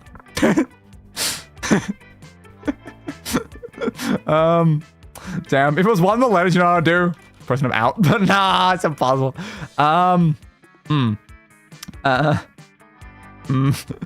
Person of... I could just do poi. Sure, they can be poi. Alright, they are poi. Congratulations, poi. Actually, that's well. Alright, and then I'll just give you like a Zoe-related name again. Okay, so we have now referenced Cthulhu and Azathoth, which is the next love crafting thing I want to do. Nyarlathotep. I am too tired to pronounce that name right now. What's the H one? Hastor, hater, had the booty beady but the door. And there's the H one. I'm blanking on the H one now. There's so many things. I can just look up a list of them, see if any of them have a fun joke I can make. Love, craftian, elder gods is probably the way to describe that. You have a list of all of the elder gods. Cthulhu mythos deities, the great old ones. Yeah, that's kind of what's after. Yugoth, yeah, I was thinking of Yugoth at one point there. It's definitely an options. Tamash, the outer gods. Yes, Azathoth that we used before. The blackness from the stars is an interesting name. Darkness itself. The Hydra. Mother of Pus. The Nameless Mist. Yeah, there's Nyarlathotep. Again, I'm too tired to pronounce that right now. Shub-Nagorath. That's another fun one. Shub-Nagorath is alright. Yidra. I do like Yidra. Oh, that's why you would... Oh, that just explained the name of a character in a story I was reading. So I was like, oh, that's why your name was Yidra. Alright. Yog-Sothoth. I know Yog-Sothoth. Bast and Hypnos. Oryx. So many of them, isn't there? What's one I can make a funny joke with, though? I feel like Sucknath already just does that. I don't even need to do anything with Sucknath. It's just Sucknath. I mean, I can, like, that one just seems too obvious. We just do suck my nath. Like, that's like so obvious. Like, come on. Yay! Suck my nath. Suck my nath. Yeah, skip. Ghost reality show. All right, let's go back over to this one. Oh, that's the wrong thing. Coolest. So it was already open, which is why I closed it. Ghost reality show. Smarts, charm, money. Could just go money. Like, if we just prioritize money, then we don't have to worry about like being too focused in on any specific character. Also, this is a long. We need to fix those. We do actually need to fix those now. Can I get to them easily from here? Probably not. I really should just have both the long and short just written there, though. It would be a lot more efficient, I think. All right, send me over to Zoe, and Calculester was right there as well, but it's fine. All right, Zoe. Thank you for like scrolling up or down or something. There we go. All right, creativity 13, charm 7 stuff. So yeah, we should just really put both on there. It'll be more efficient really than having to constantly change it to be whatever we're currently going for. Long. There we go. I won't need that going forward, hopefully. Okay, so smarts and charm are both relevant to the current characters, or we can just get money. I mean, you should probably just get the ones that are actually relevant, though. Alright, so smarts is people in positions of power must face all sorts of questions relevant to their fields, and if they fail, they lose their jobs and society wins. Alright, and then for the next one, we can do... You've moved me, annoyingly. Down, please. Okay. That's not the right one. It's called reality show. There it is. So charm is 12 experts. So we'll go with 12 experts for the other one. So for you, 8 rich people. So we'll go with that one, and there we go. We've gained the appropriate stats for the appropriate characters. Which noun or object do you think would make the best girlfriend or boyfriend, provided you went criminally insane? I'm going to type in the word insane. And that should hopefully get me to the right spot. So creativity, fun, and money. Well, creativity is important, so we'll go with this one for the Zoe one. Fun is also relevant to the other one, though. So, a dildo, duh. And then an ATM, and a human-sized pillow depicting a character created by myself. As a matter of fact, I have all the needed paperwork, and I'm only waiting for the conservative, narrow-minded laws of our country to finally step forward into wife and husbando territory, as was clearly intended by God. Hi, I'm God. Anyway, okay, if your products, what would be your slogan? Be ready for a long trip together. You won't understand me, and that's how you know I'm cool. Extra flammable. Objectively better than the other options. Too expensive for you. I command you to enjoy me. Okay. Interesting. That one could be Zoe. I'm not really sure, though. Product. When I start typing, you're supposed to start typing up here. Alright, product. You won't understand me is Liam. For fans, by fans is Zoe. So no, Zoe's not here. Calculester is objectively better than the other options. Huh. Here's that one. Okay. Cool, I guess. Well, I'm just gonna click that on everyone then, because there's no real reason to not. Most appealing in a love partner. A very similar personality. A taste for party. A big horn. Sought for tentacles! And quiet eyes. Now, I probably don't need to check this up to know the answer, if I'm being honest, but I will just, yeah. Just make sure, just in case, like, it's important to make sure of these things. Even when you know it's the right answer, I'm just like, let's just double check, just in case it's like something else on there and it was doing something weird. Alright, so you're starting with 11 smart, 7 fun. We need 13 smart, 7 fun. Wow, you're very close to what you need already. Or, sure, class 10. Yeah, listen to elders, valuable lessons, attending class, 2 smarts. You catch the tail end of a classic Zoe Calculester exchange. But student X teacher fic is super overdone and makes me really uncomfortable because, like, the inherent imbalance of power. Like, could you imagine how problematic it would be if PGS hooked up with one of us? Yuck! Server error. I cannot seem to recall what Principal Giant Spider looks like anyway. Image PGS not found. I mean, accurate. Ah, the joys of new students adjusting to the rules of Spooky High. You there! Killing Machine and Abyssal Terror! Hi, I am both. Rude? I need an impressive ally in my fight against the reign of the LeVays over the 8th Circle of Hell. Okay. Input. Quippy response about your sense of fashion being from the 8th Circle of Hell. I have no need for your robo-criticisms. What I need is the power of a being beyond the average monster to aid in my glorious and righteously justified takeover. No thanks. I'd rather just write a steamy fanfiction in which you and Damien are a crack ship who hate sex just to annoy you for annoying us. We act now, while King and King LeVay are distracted by throwing an admittedly adorable themed brunch. I'm not leaving without one of you with me. Holy shit, she really means it. Time to help one of your classmates out. Guess you better decide which one you don't like. School is full of tough choices. Alright, Dahlia, don't be fooled. This eldritch being is clearly under Damien's spell already. Look at all these pictures she drew of Damien shirtless. She's a LeVay sympathizer. No, calling this robot a killing machine is inaccurate. A real killing machine would be a tank. He's not a tank. He's worthless. Go for a tank. Sounds like a great plan, I guess? I mean, yeah, go for a tank. So we're kind of going for him with this one, so I guess we pick this one. So yeah, go for a tank then. Broken. A tank? You want me to take a tank into the inner circles of hell? What a genius idea! Those arrogant LeVays will never see it coming. They might expect an attack from a fellow demon, albeit one superior in look, skill, and talent, far more deserving of ruling the 8th Circle, but an attack by a tank? That's something the King would never anticipate. That was shockingly easy. True. But I still think it would be kind of steamy if they put their differences aside for some hot demon on demon action. Emotion found. Gratitude. Initiate sequence thankfulness to Hal 69,000. Every time I see these names up. Hal 69,000. I am thankful for your help. Thank you for it. Finish sequence gratitude with expression heart. Heart. How is a computer posing as a monster living as a student so cute? Ah, what a cutie pie. Also cute, gang plus 2 challenge plus 1 fun. Nice. Sure. Sure. Alright, where are we sending Poi then? I don't have a lot of plans for Poi. Poi just needs to go somewhere. And get more money. Sure.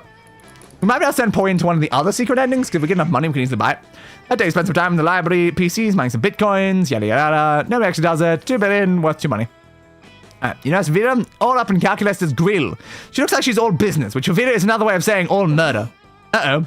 But Vera, using my vast computational resources to secure a national bank password for you is a crime. And crimes are not nice. Nonsense. You know what else is a crime? Murder. And if murder isn't nice, well then lock me up. Okay. Actually, I've just gotten word from my lawyer that I ought to retract that previous statement. Forget I said anything.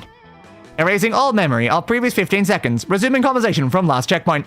But Vera, using my vast computational resources to secure the national bank password for you is a crime. And crimes are not nice. This is coming dangerously close to being a waste of time. Look, Cal, I'm what weaker people might call fond of you. But you get me these bank passwords or I'll reassemble your component parts into a robot who will. Got it? Uh-oh, this is beginning a little too intense. It's up to you to calm things down. But whose side will you take? I mean, obviously, you know. But Calculester, banks are full of money, and money is the root of all evil. Therefore, removing money from banks makes them less evil. It's the right thing to do. Vinny, your mouth is asking for bank password, your eyes are asking for confetti! I did not pay attention to the stats whatsoever for that, I just picked that, but some of that was right. Jeez, that was right. Wait, what are you? Why did you not say so, Vera? I am happy. Initiating party time. Casher suddenly spews confetti glitter and streamers out of all of his air vents. There becomes a sudden brilliant dust storm of party garbage. Glitter!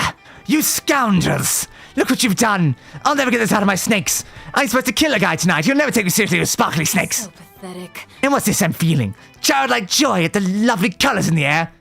Ugh! How dare you make me sprint positive emotions? I'm leaving. Analysis. Vera's outward bluster is only an attempt to hide her inner love of confetti, incrementing daily good deed tally by 1. You spend the next hour racking up more good deeds by blasting the whole school's confetti. Gain +2 bonus and +1 fun. Let's go. Yeah, I don't know if that necessarily was the correct option, but it was the fun option. And I mean, it worked out, so... But it could have just been a tie is the thing. So waiting for you... A very long creativity. Uh-oh. Uh-oh. Uh-oh indeed. Well, I guess we're just gonna start working on that slowly then. Can't buy anything yet. A day while rehearsing for the class play, it's as though the muse themselves would descend to give you figurative oral sex.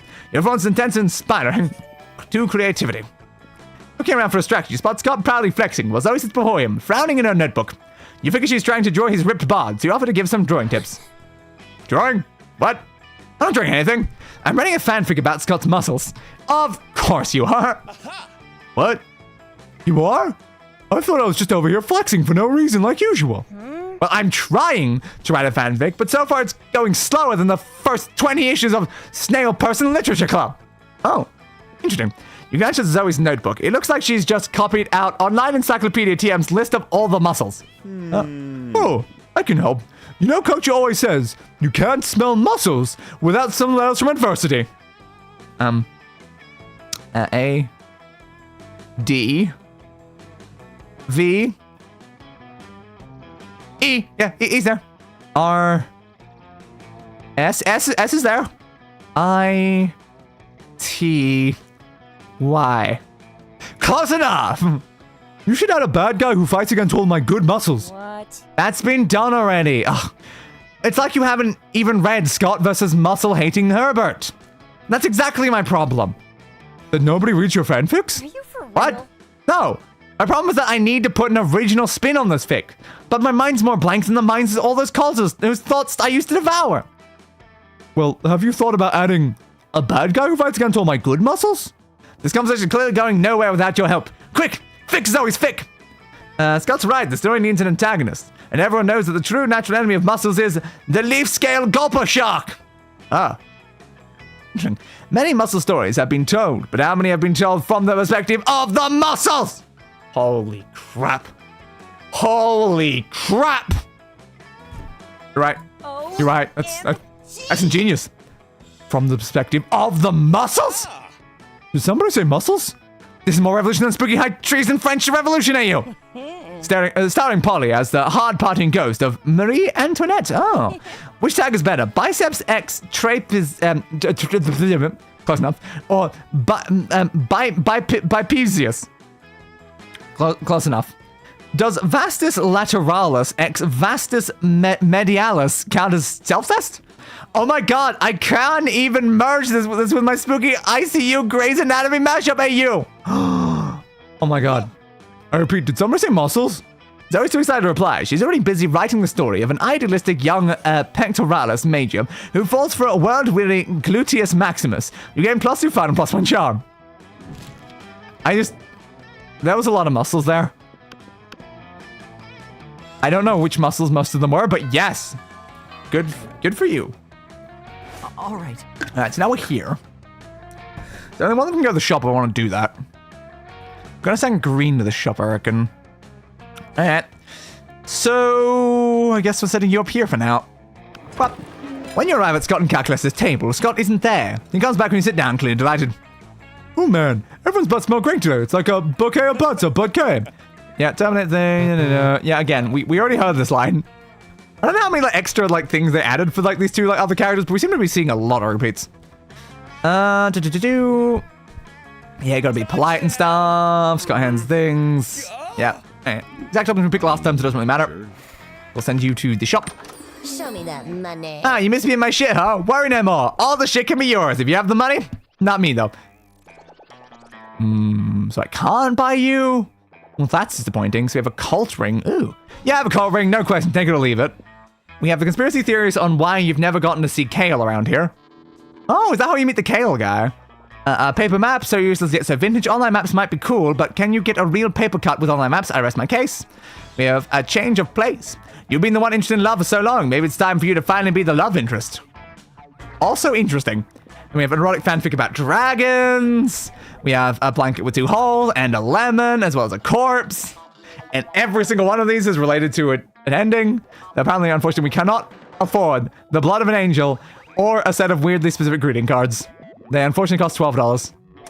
What do we go with then? I'm kind of interested in the cult ring. Yeah, we don't really intend for most of these. That one's also interesting, though. A change of place. What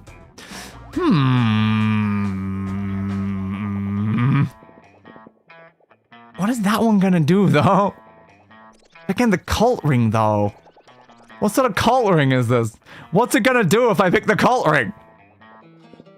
Oh, it's hard to choose, because they're all very different endings.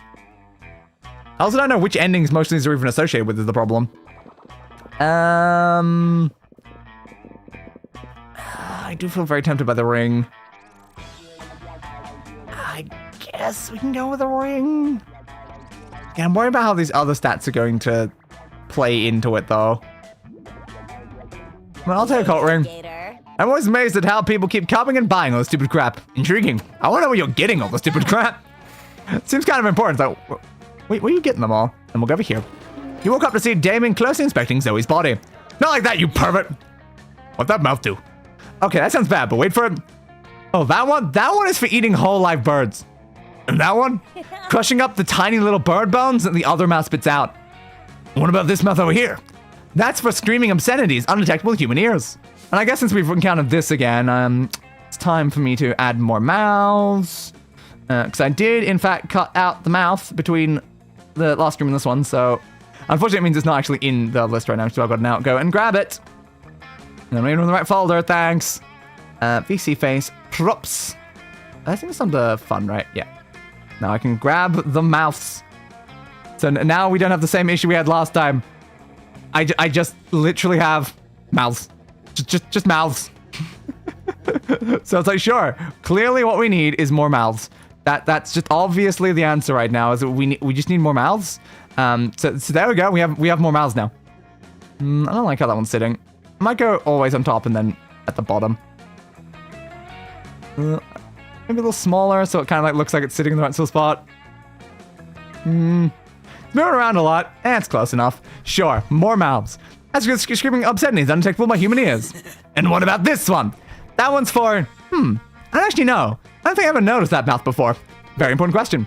I have so many forms throughout the years. Unknowable Void, Eldritch Deity, Totem being sold by a young cat girl, Gelatinous Monster, and now you got this sick new mouth that we can decide a function for. I'm just going to take suggestions. Actually, no, wait, that sounds awesome. I will now take suggestions for what to do with this mouth. Stuck up with a brilliant mouth use that will clearly impress one of these charismatic and debatable classmates. Is it dateable? I think I said the wrong word, but close enough. Scream puke mouth for those times when screaming or puking alone just enough. Could become the suck my nath kissing mouth. Oh, interesting. Is that the Zoe option? Maybe. OMG, suck my nath! You read my spooky high seas pirate AU? Because that's almost the exact line that Murscott uses on Sea Snake Tentacled Kraken Vera. That's what you were referencing, right? Sure, totally. Why not? I don't like your fix where I beat someone to a pulp for the sake of sheer violence. Know that hurt ex comfort BS. Everyone's a critic, huh, Damien? Anyway, suck my nerve. Tell me more about all of your favorite lines and plot lists in my fanfiction, and list your 10 favorite positive adjectives for describing my writing style and grasp on romance. Brilliant, witty, sparkling, thundering, raining, smart, compelling, orange, talented, and triangular, you instantly respond. About it's a good answer because Zoe takes her regular mouth and kisses you on the cheek. Hey! It's not an entire mouth dedicated to kissing you, not yet at least, but it's a start. It is a start. Again, it's another interaction like that we've already seen. 1, 2, 3. So by the end of today, we're literally going to have seen every single one of them we've already seen, I think. So we don't run into the cult ending again, because we've done that ending twice. Okay, so your smarts is now pretty high. Your fun is still pretty good. You do have a time with creativity and charm, which is annoying. I don't really want to fix that right now, though. More smarts. More smarts. Why not? Come at him because you enjoy talking to the teacher. Yada, yada, yada. You know, Calculester connected to another computer by many wires. You worry it might be a weird sex thing that could preclude you from doing weird sex things with him, so you decide to interrupt. Hello, friend Hal 69,000. Pardon the mess. I am currently engaged in a rather delicate project. What project, you ask? Why, the creation of a virtual reality. Virtual reality, one of them is called VR. I think we found one of the endings. No, don't loot my notes. Okay. Yes. My studies indicate that the best way to improve my understanding of organic life is to simulate an entire universe full of it and observe the results. Dang, you were really hoping he'd decide that the best way of understanding organic life is get naked with you. I think he's already naked. He's not wearing clothes. Sometimes he wears clothes. He's already naked. But yes, they can still salvage this though. Please, join me inside my virtual world and I will show you around. That's more like it. Alone in the virtual world with Cal. You wonder what sort of sexy bodies he's hooked up for himself in there. You put on a headset, and he looks very similar. Hello, and welcome to my virtual reality. As you can see, I have already implemented real-time character rendering, sports clothes, and realistic physics. I am beginning to worry, however, that my physics might be a bit too realistic. Liam is perpetually discussing art and creativity, and it has caused me to wonder, should I merely be using the physics of the existing world, or should I innovate? Fair. You're telling me you should innovate, because that way you can tell him all of your stupid physics ideas. First and foremost. Okay, does that? Yes. First and foremost, yes. Okay, we are successfully on one of the 3 endings we want to get today. We have made it. Hell yes. God, this has been a pain in the ass to get one of these action trigger. Okay, so now we have this. Again, why does it keep making boom noises every time I come on here? It's annoying. Okay, so we have fun and creativity. These better not be tied. They're not. Good. So fun is the bad one. So bad art is copy, good art is steal. Specifically, you should steal the physics engine from the award-winning mobile game, Very Upset Birds. You just need to spruce up the originals a bit. How about Calculester's first law of thermodynamics? And you can neither be created nor destroyed, but after a little while, it can turn into ravioli. I mean, that one is so fun, though. But why is that one not the fun option? That should also be... Alright, sure. We'll go with this one. Critical levels of all Truly, your brilliance belies the innate fallibility of your organic brain. Of course. By converting this reality to 2 dimensions and making getting shot out of a cannon the only viable means of transport, I can greatly reduce processor requirements. Also, everything should explode on impact. And additional lives will be available via in-app purchases. Truly, with the addition of these common sense changes, my virtual reality will be even more real than reality itself. Sure. 2-dimensional people, constant explosions, and rich people, like, living longer than everyone else? Sounds like reality to you. Game plus 2 smarts and plus 1 charm. Yes. Sure. Yes, it does. Sadly, it does sound like reality. But yeah, any of these cancel the ending? Doesn't look like it, so we'll be fine for now. Alright. I am so glad we found one of these. We need to get Zoe's other ending, and then the other Calculester ending, and then we're good. The question is, what does this ring do? What does the ring do? I don't know. I don't know. We kind of need to know what the ring does, so I know what I'm like working towards. Because like some things have to be started in like certain areas, and if I'm not there, I assume cult ring's not going to really help much though. You might show the result of what it is though. Ooh, there's a cult ending for Vera. Ah, there we go. So you buy the ring, and then that leads into the cult ending for Vera. Okay, this has got a lot of steps to it as well. Okay. Good to know. So we have to pivot to a Vera ending on that one? Okay. Okay, so we're on the cult Vera ending. I was wondering if it would be, because I knew that ending existed. Why is it making an error beep every time I open a new tab, though? It feels very weird. Alright, Vera's stats for a long multiplayer is that. How close are we to those stats? Ugh, money's a problem, because I think we just spent a bunch, but we might better get that back up. Alright, Vera. There. Didn't come with the word long. Close enough, I don't need that right now. So, sure. You are now our priority. We have 9 smarts right now. We need a little bit more. Charm is incredibly low. That's a problem. And 8 money. Vera might be hard. Vera might be very hard, honestly. Money for now? Because like, we fix the other one with more money. If we just go money. I'm not sure. I think that's a great idea, though. I'll just get the money for now, because we're going to need the money probably for several of these options.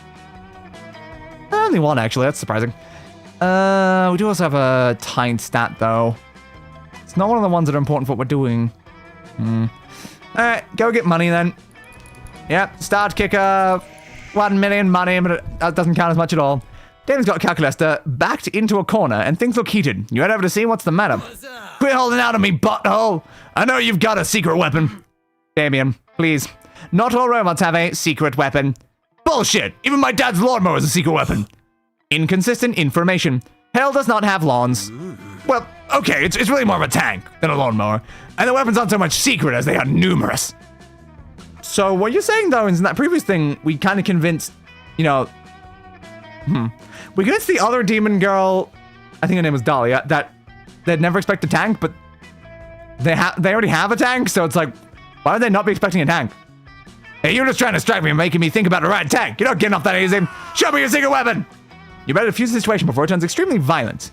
But will you defuse it by distracting Damien or by revealing Cal's secret? Damien, I know where Calculester's secret weapon is. It's in the most hidden location of all. Portugal. Hey, what about this button that says super secret weapon do not press?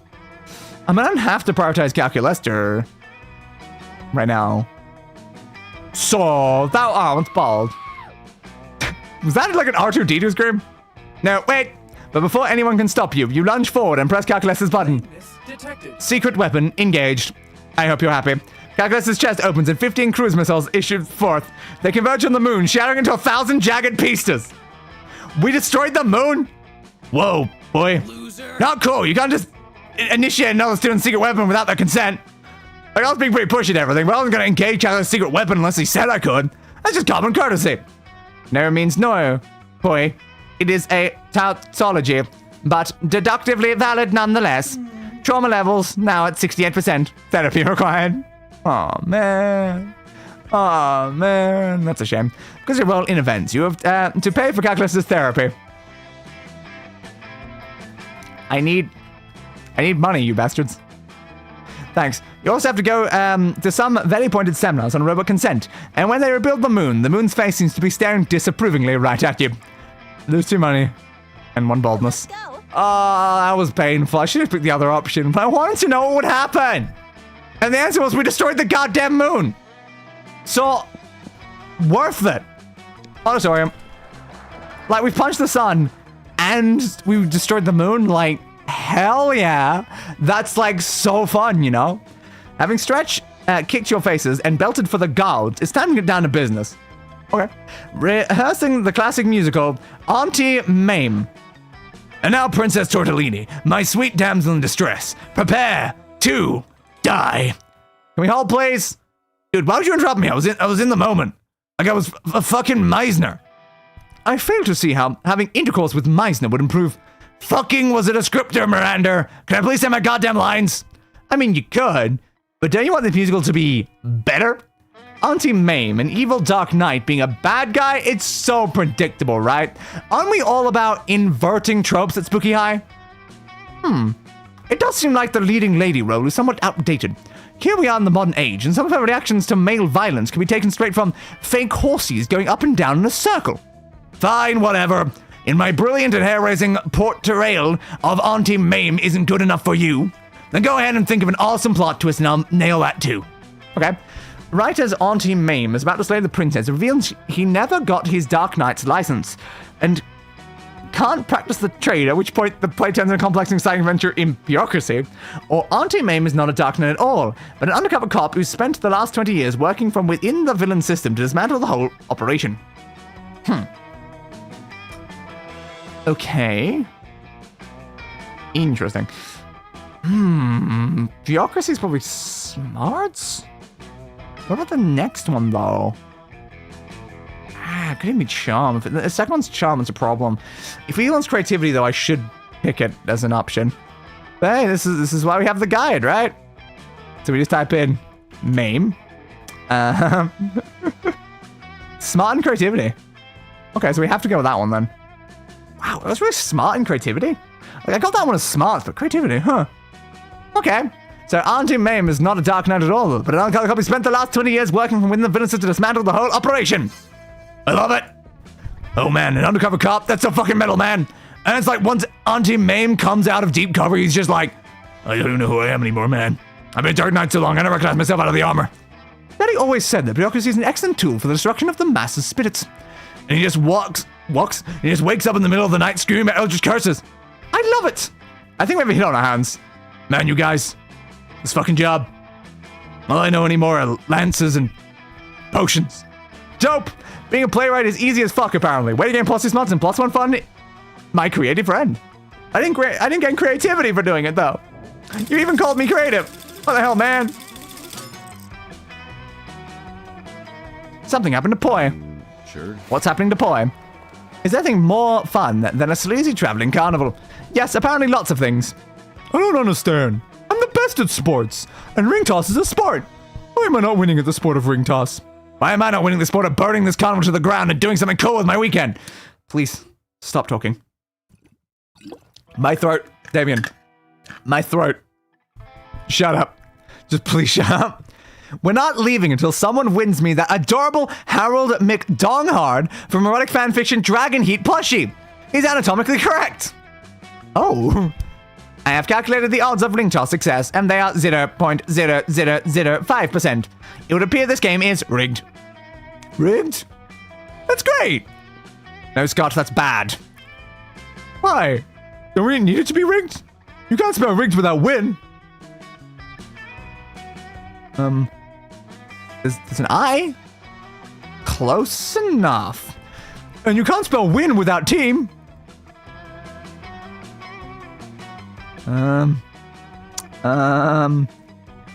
If we flip the M upside down, it's basically a W.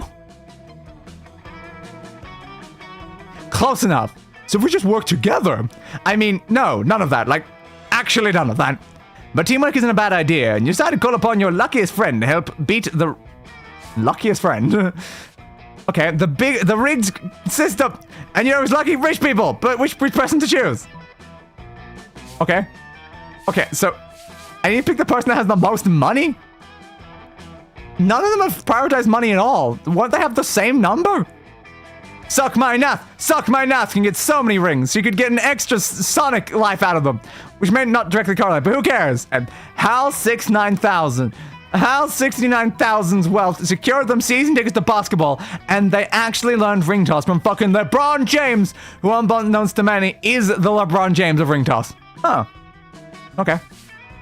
Again, I think they should logically both have 5 money. Did either one of them gain any money from anything? If they gain +1 money, which is rare, you don't often gain +1 money from certain events. Sometimes on Vera, you're on a Vera, then not. I don't see why they would have any money. It might just be random at this point. So, sure, suck my nath. Damn. Look, see? They were perfectly evenly wealthy. Bastard. Suck my nath shows up and shows not tells her plans by grabbing all the rings from the booth, unhinging her jaw, and swallowing them all whole. But, wait, so now is there any extra steps? Do we reach in her stomach to retrieve the rings for bonus points? No, dude, we gotta rip suck my nath and get those rings back. Calculations indicate that would be unpleasant for friend Suck My Nath and bring us no closer to success at tossing rings, as they will now be partially digested. Man! No, I'll never get that Howard McDonghard plushie. This is no fun. It sure isn't. Specifically, it's -2 fun and -1 charm. Like, that just screwed us for no reason. It's like, oh, everyone's tied in stats? Thanks. Great. Well, that helped a lot. Jesus, dudes. 1, 2, 3. Do. Week 2 morning. I am definitely mourning this week. Alright, so you have pretty good smarts right now, so you're doing good. Your fun is also fine. So you don't really have much to do. Alright, I guess we'll just send you somewhere like random then. Let's fix either the charm or boldness issue. How's your charm? Because you're gonna need it. You've got enough. Wait, no, not enough. I'm looking at the wrong one. I think you have enough anyway. So you don't need to focus on charm right now. I don't know how much boldness is necessarily gonna help either. So sure, we're gonna get ourselves some charm.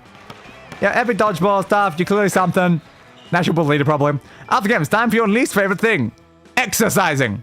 Yay. Coach put you in a group with Liam and Calculester, but he's having a hard time getting you motivated. Come on, team! It's time to really get in there and give 110%. 110%. That seems a little try-hard, don't you think? It is also a logical impossibility. 100% is the maximum percentage it is possible to give. I'm sure some squat thrust will change your tune. Let's go, guys. Let me see you sweat. Excuse me? Liam de Lion Court does not sweat. And I, Calculester, literally do not sweat. But don't you see, kids? Sometimes you sweat the sweat, but sometimes the sweat sweats you. You're a spineless. Don't worry, Coach. I've got this. I've had it with you maggots. Don't you see what Coach is doing here? He's preparing us for war. If by war you mean a lifetime of healthy habits and cardiovascular health, then war! And what are you... What... Milk or Toast doing? You're lounging around over here complaining about percentages and your inability to sweat. I was not complaining. I was merely stating a... Luckily, I've devised a workout routine. God damn. Why are there 3 characters that I do this voice for? Screw it. Luckily, I've devised a workout routine that will actually get through to you jabronis. It's a subtle and intricate routine that I've been developing since way back when Coach first started trying to get you to do an exercise 5 minutes ago. So, not very long then. Are you ready to get started? No. Then let's begin. 1, 2, 3, 4. Dahlia, this workout appears to consist entirely of you throwing crocodiles at us. Let's talk more working out. 5, 6, 7, 8. What are we supposed to do with these crocodiles? They look hungry.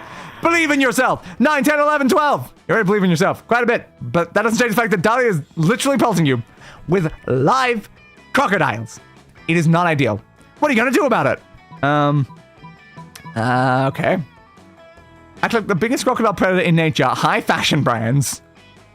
Or put on your anti-crocodile cologne. What? What? What? I love how Croc's apparently show up a bunch of times. Yeah, crocodile mouth. There's nothing even listed for the other one. Huh. They don't have the answer. It literally doesn't have the answer. But that one's bold. If that one's bold, then this one's likely the right option. You put out your patented anti-crocodile cologne and spray it all over yourself and your friends. It smells like everything crocodiles hate. Rude vegetables, high taxes, and Australians. Hey. You try to say something here? Crocs don't like my smell? Crocs don't like my smell, eh? What you trying to say, bud? What you trying to say? Huh? Try to make a point here? You try to make some little point? For shame. For shame. Anyway, that one. There we go. Bunch of buns, then just move myself over a little. Okay. Yeah, sure. No, the crocodiles are coming towards me now. Who would have thought that such a carefully laid plan would backfire? I think they're calling you out. I think they might be. Oh well, this just gives me an opportunity for my favorite workout of all, fighting crocodiles. That's the spirit, Dahlia. When life gives you crocodiles, make lemonade after beating up the crocodiles. This cologne you made, count 69,000. It doesn't smell anything anyone would ever want to smell like. Fair point. It's so original. I do not possess the necessary hardware to process olfactory inputs, and so I too will assume I like this cologne. No, Liam! Don't fall for the sexy tricks of HAL 69,000! You must be mine! I'd do something if I didn't have all these crocodiles to beat up. Damned be the day I came up with such a foolproof strong workout. I'm too smart for my own good. You knew brewing a batch of potent anti-crocodile elixir and keeping it in a spray bottle would eventually pay off. One of my Batman. You gain +2 creativity and +1 smarts. Yay! Sure. Alright, so... crap, really, at this point. I don't know how we succeed this ending. Like, we aren't along, we've got a lot of turns, but like, we need 8 money. That's 2 times you have to go to the money. We need 9 charm, that's a lot, since we have 2. And we need all the smarts as well. It's like, oh, Jesus, man. Oh, God. This is such a problem. It's such a problem. So the first thing is bold and creativity, which is currently mostly fine. We had, like, if one of them gets +1, we might get a tie, which could be very bad. Again, we just go to the money again and hope for the best. Just unfortunately, we lost money last time we went to the money. But you're so busy admiring a new cult ring that Liam sneaks up on you without you noticing. Hey. Oh. I see you two are part of this mysterious exclusive cult.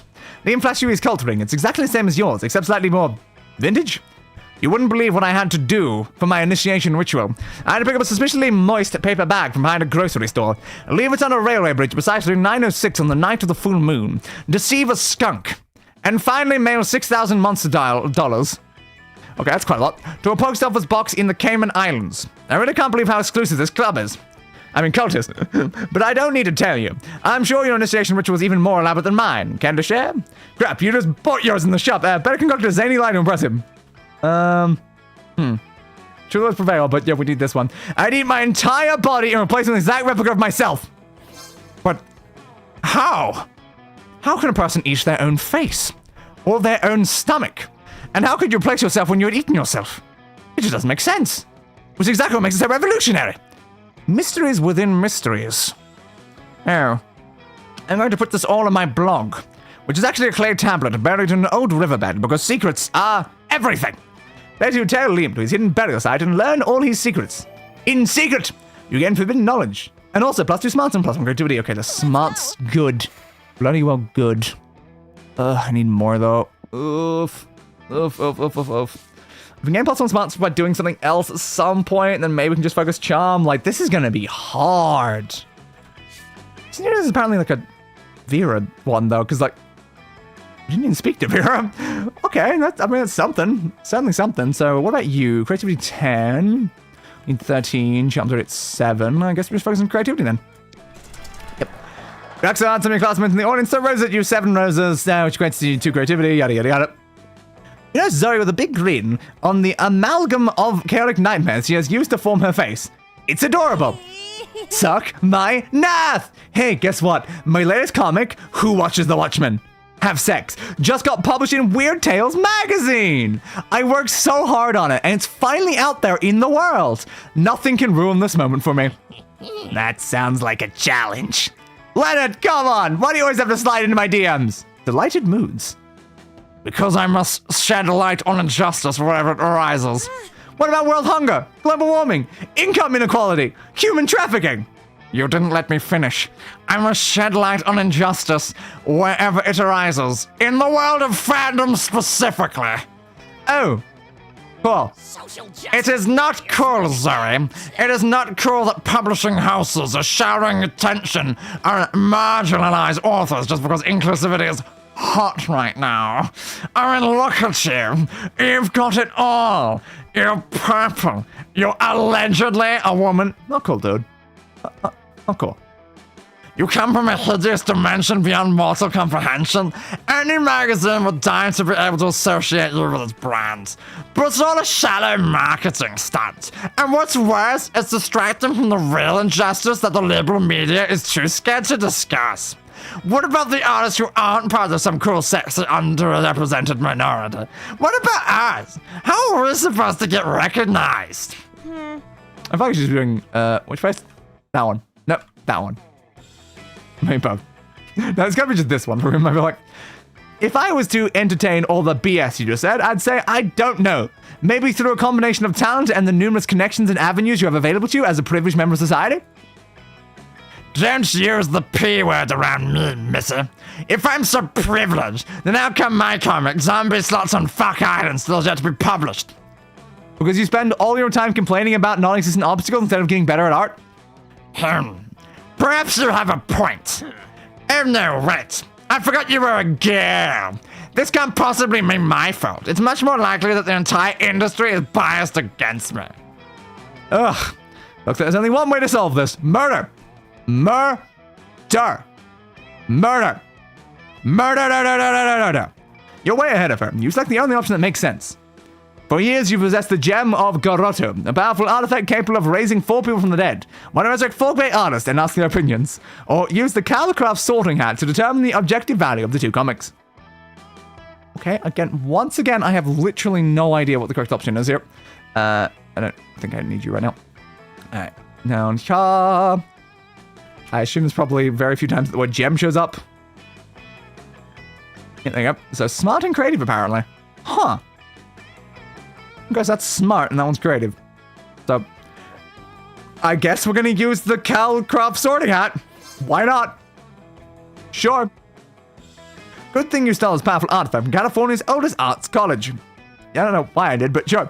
They have to sort their students by throwing darts at a board now, but honestly, it works about the same. You gently place the hat on Zoe's comic so that it can analyze the artistic merit of the piece. That springs to life and utters a profound rhyme. This paper's made of popped up wood. The comic on it's pretty good. Well, it's not perfect, but that's why I'm always practicing. Ha! Oh, I didn't do the right. That's very much not the right expression. Why is it not applying? Yeah, I pushed the button correctly. You should apply when I push the button correctly, please. Ha! Only noobs practice. Put the head on my comic and we'll see how perfect everything I do already is. But when you place the sorting hat on Leonard's comic, its glowing eyes shoot open in surprise and terror. It screams, "Pick me up before I soil it! This should go inside a toilet!"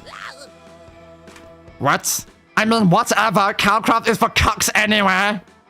Lennon slithers off to go be a shithead somewhere else, leaving you to celebrate Zoe, getting +2 fun and +1 creativity. And I don't like that man. So horrible. We have to kill him. Just guns. Lots and lots of guns. So many guns. Alright, so you need to go to Calculester, who's up there with Damien, so I guess we'll go there then. When you arrive at your chosen table, Calculester is there by himself. Even said, Darren comes stomping over, even angrier than usual. Okay. Calculester, your stupid friend stole my candy bar. Scott? Okay. Scott, apparently? It's a bit mean to Scott. We said stupid friend. You can't just assume it's Scott. I know he's a bit dumb, but come on. Scott stole your candy bar? What? No, the vending machine. I put money in, but the candy bar got stuck on the stupid coil thing. Ah, I see. Because we are both machines, you assume we are friends. Now, to be fair, you already spoke about knowing, Vendronica? I can't remember what the name was. Oh, yeah. In this case, you are correct. Vendronica, yeah, there you go, is my friend. But she is also a vending machine, and so cannot be reasoned with. I am sorry, friend Damien. I'm using my words with a mistake. Time to stick my hand up the old vending chute. Friend Damien, desist. This is a gross violation. A vending machine chute is like your organic butthole. I don't care if it is my organic butthole. I paid for that candy bar. I'm going to eat it. Okay, I need that screenshot out of context. Yep. Uh-oh. Maybe you can say something to defuse this situation. Not everything's about money, Damien. Maybe the vending machine doesn't want to give you a candy bar because of something you did. Well, calm down, Calculester. There are plenty of good reason to put your hand in a butthole. Let's give the vending machine a prostate exam. Let's go with that one. Something I did? No, not anything to this vending machine. Except for punching occasionally when my quarters get stuck, or when I'm pissed off, or when I'm happy, or when I haven't punched something in a while. Oh. Calculester, do vending machines not like getting punched? Nothing likes getting punched, friend Damien. Whoa. It's like this is one problem that maybe can't be solved by punching. I thought I'd never see the day. Hi, I'm the day, right here, right in front of you. Am I like invisible or something? Damien! Damien! You can see me, right? Damien! Damien! Damien! I'm gonna move myself again. I stop doing jokes where I move myself. Understood. Sorry about your rectum vending machine. You can keep the candy bar. Green light is flashing the vending machine's digital display. Thank you. Calculester simulates a sigh of relief. You've done a good thing. Sure. Well, that was... something. Okay. Cool. Wow. Leo. Alright, what's our plan here for you? I don't know. Vera's like not even here, so if we want to try to get a Vera relationship, which I assume we might still need for that ending, but again, it's kind of unclear because they make it obvious you've been doing a Vera ending. Like, do I still need the Vera stats? I mean, probably, but then it's like, do I need Vera hearts? Actually, no, you don't need hearts for Vera, do you? You just need money. Yeah, Vera doesn't even need hearts, so we never even need to speak to Vera a single time to get her to go prom with us. So where are we sending you? I'm sending you to buy something. I can buy the gift and just risk it. Hey, stranger. Because like, if I buy anything else, it's going to screw me because, you know, we need money. But if I buy the gift, it's $0 and it could massively screw us. Or maybe it won't. Let's find out. Funds. Please, just not like stat 0. Oh, okay. Xmas gun. Legends say that long ago, Santa used to give naughty boys lead instead of coal. Oh, what have you done? Damn it. I need 12 smarts. I now have 6. Okay. 9 charm. 2. 8 money. Well, at least that one didn't change. Well, that seems like a slight problem. We have a stupid amount of boldness, though. A stat that we literally didn't need. Oh, man. That could have gone so well. It could have gone so well. We're probably not getting the ending at this point. It's fine, though. It's fine. All right, we'll go here. You sit down with Zoe and Miranda. Miranda is paying no attention to her eating serfs, and Zoe is paying too much attention to them. What are you doing, Zoe? Don't you know how rude it is to oogle another woman's eating serfs? I'm not oogling. I'm researching for my fanfic. My dear, when is it about royalty? It is not called fanfic, it is called propaganda. Oh, yes, of course. I screwed up those lines and it confused me for a second. Yeah, when it's about royalty, it's not called fanfic, it's called propaganda. What? Oh, I'm not writing about you right now. I'm writing about your eating serfs. What? Yeah, it's gonna be great. I'm gonna really dive into their inner lives, their hopes, dreams, desires. Oh, don't be silly. Serfs don't have any of those things. Do they? Serfs. The eating serf's eyes dart between Miranda and Zoe, terrified. Should they speak or just shut up and eat? You're right, Miranda. Most serfs don't have thoughts or feelings. Only the really expensive and rare ones do. Or make menacing eye contact with the two serfs, silently place a piece of sushi in your mouth, and chew violently. What? What? Is that the Zoe answer? Sure. Ah, damn. That was the... Because again, like, the problem there is I'm like, which one's like... Both these seem very Miranda focused. No, that was the Miranda option. It makes sense. It makes sense. Since Miranda's eating serfs are fish people, this is a lot like walking up to a human and deliberately eating a finger in front of them. I'm sorry for what I'm about to say, but your show of intimidation really makes Miranda serfs clam up. Ah, yes. Subtle threats of violence, a true sign of royal lineage. What is it with morals and not wanting their flesh eaten? It's such a weird hang-up. If by weird you mean useful for controlling the masses, then I suppose I agree. The eating serfs try their best to ignore you as they stuff food into their quivering mouths. You feel like you did the right thing, but you don't have much of a conscience, so that's not saying much. Anyway, Miranda's happy. I don't want Miranda to be happy. Should pick the other one. So I was unsure about that because I'm like, well, we're still agreeing with Miranda with the top one, but I was like, but it said also like the rich one. I was like, maybe that could have been Zoe, but I'm like, the bottom one, I'm like, it's just chewing that. It didn't seem like it was really related to anything that was happening there, but I guess it was like intimidating them to believe Miranda's point. Yep, that was certainly confusing, but I probably should have looked that one up. Okay, so you're still pretty fine stat-wise. So what do I want to do with you? Get a little bit more fun, just in case, but we're already pretty high on fun. I guess we might as well.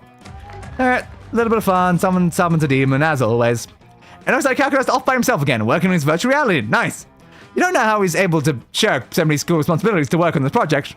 Then again, you shirk responsibilities all the time to try and fuck your classmates. So, as you approach, you notice the air around him is several degrees warmer than usual. You must be really worried about something.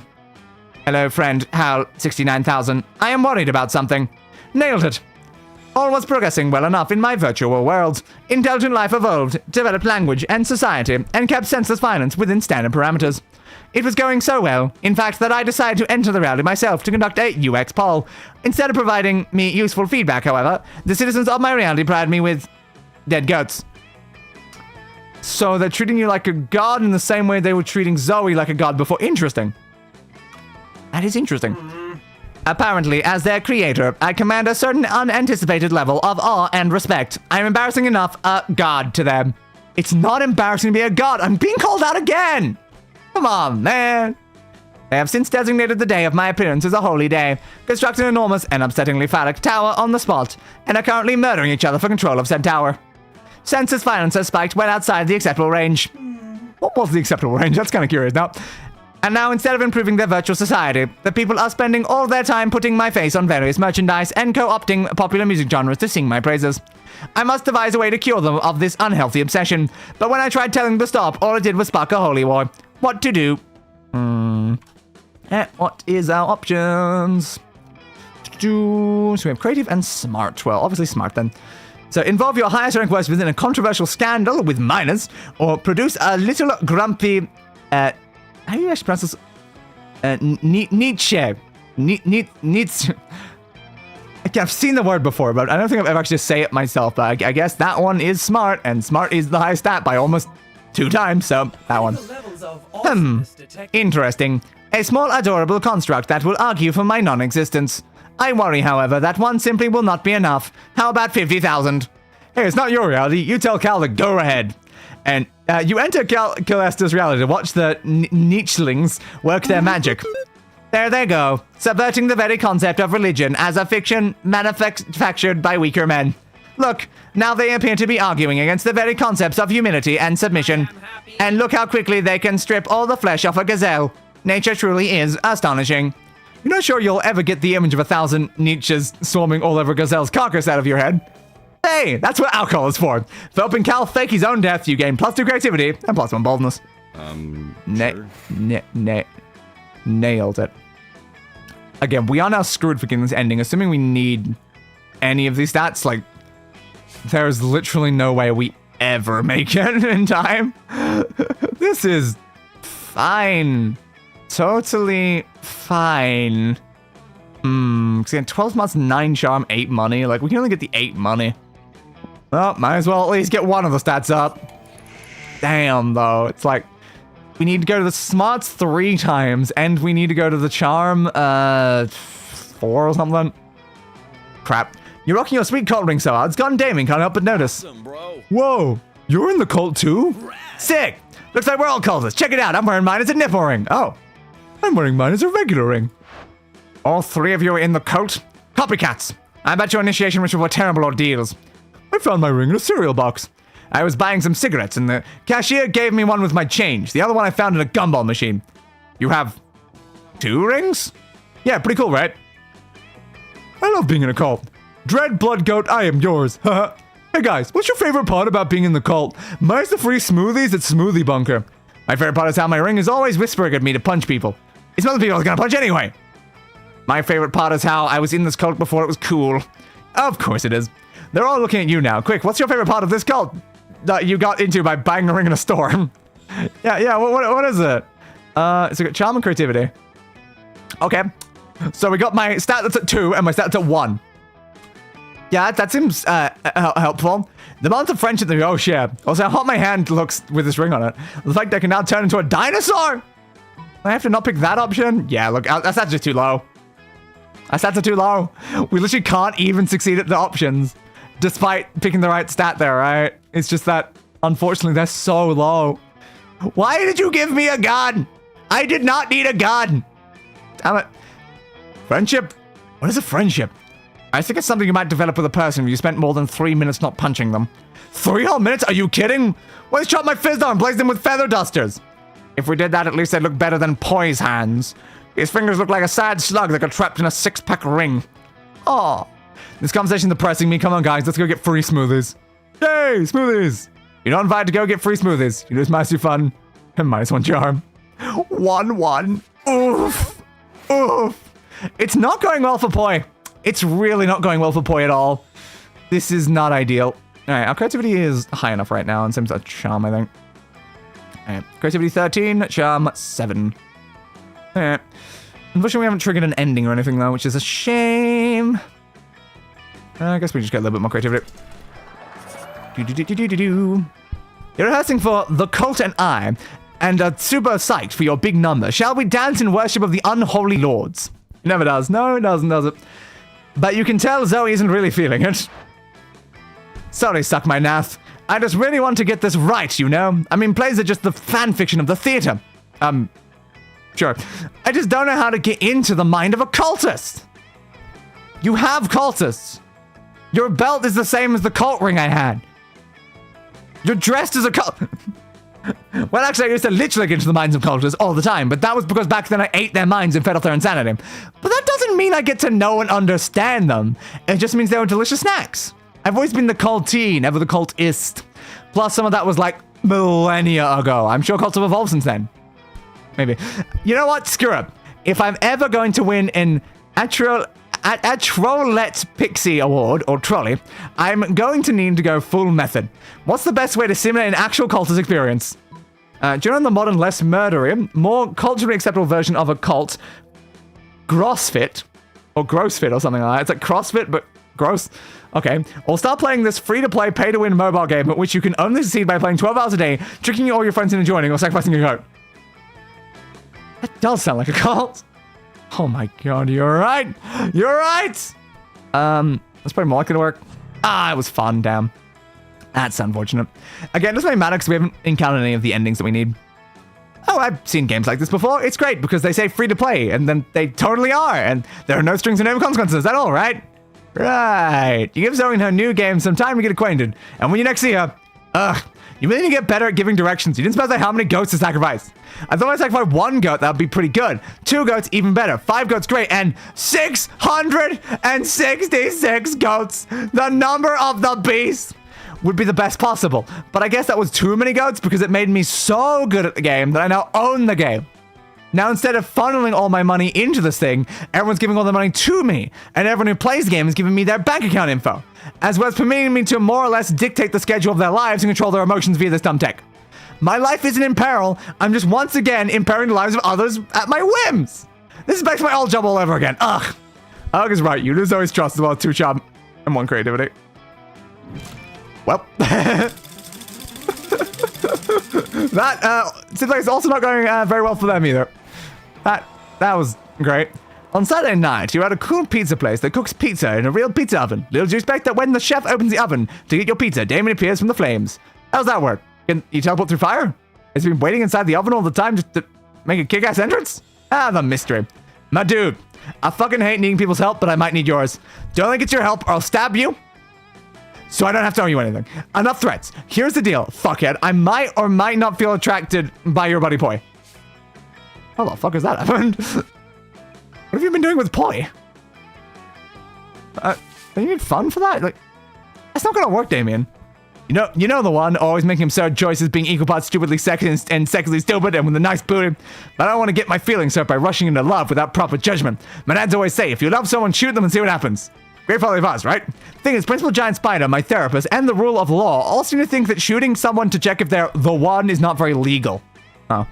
That's disappointing. They have strongly recommended that I do all that on what they call a theoretical level, like imagining the whole thing. But imagining is for losers. And since you both know Poi and or lose yourself. I was like, you both know Poi? And I was like, oh, and or lose yourself. Yep. I thought you could tell me what would Poi do if I were to shoot him. This genuinely does not matter. So, it is for you though. Yeah, Poi's all about getting shot. He gets doctored every day just to get a shot. And just the things he does with potting, so then you can give him a shot. Whoa, that's convenient. I had the feeling, like, cause at least that might buff your stats a little, which will help in some ways. I think dating me could increase someone's chances of getting shot or stabbed. You don't get to be as big an asshole as me without making some enemies along the way. I'd feel bad if my loved one was to get shot because of me, but knowing Poi is so into getting shot's relief. I fucking hate guilt. Okay, it seems like my heart isn't being a drunk idiot this time. I might be onto something. Nice. And who knows? If he is so into getting shot, I might add some spice in my foreplay, if you know what I mean. I mean, shooting Poi before having sex with him, just to be clear. Okay.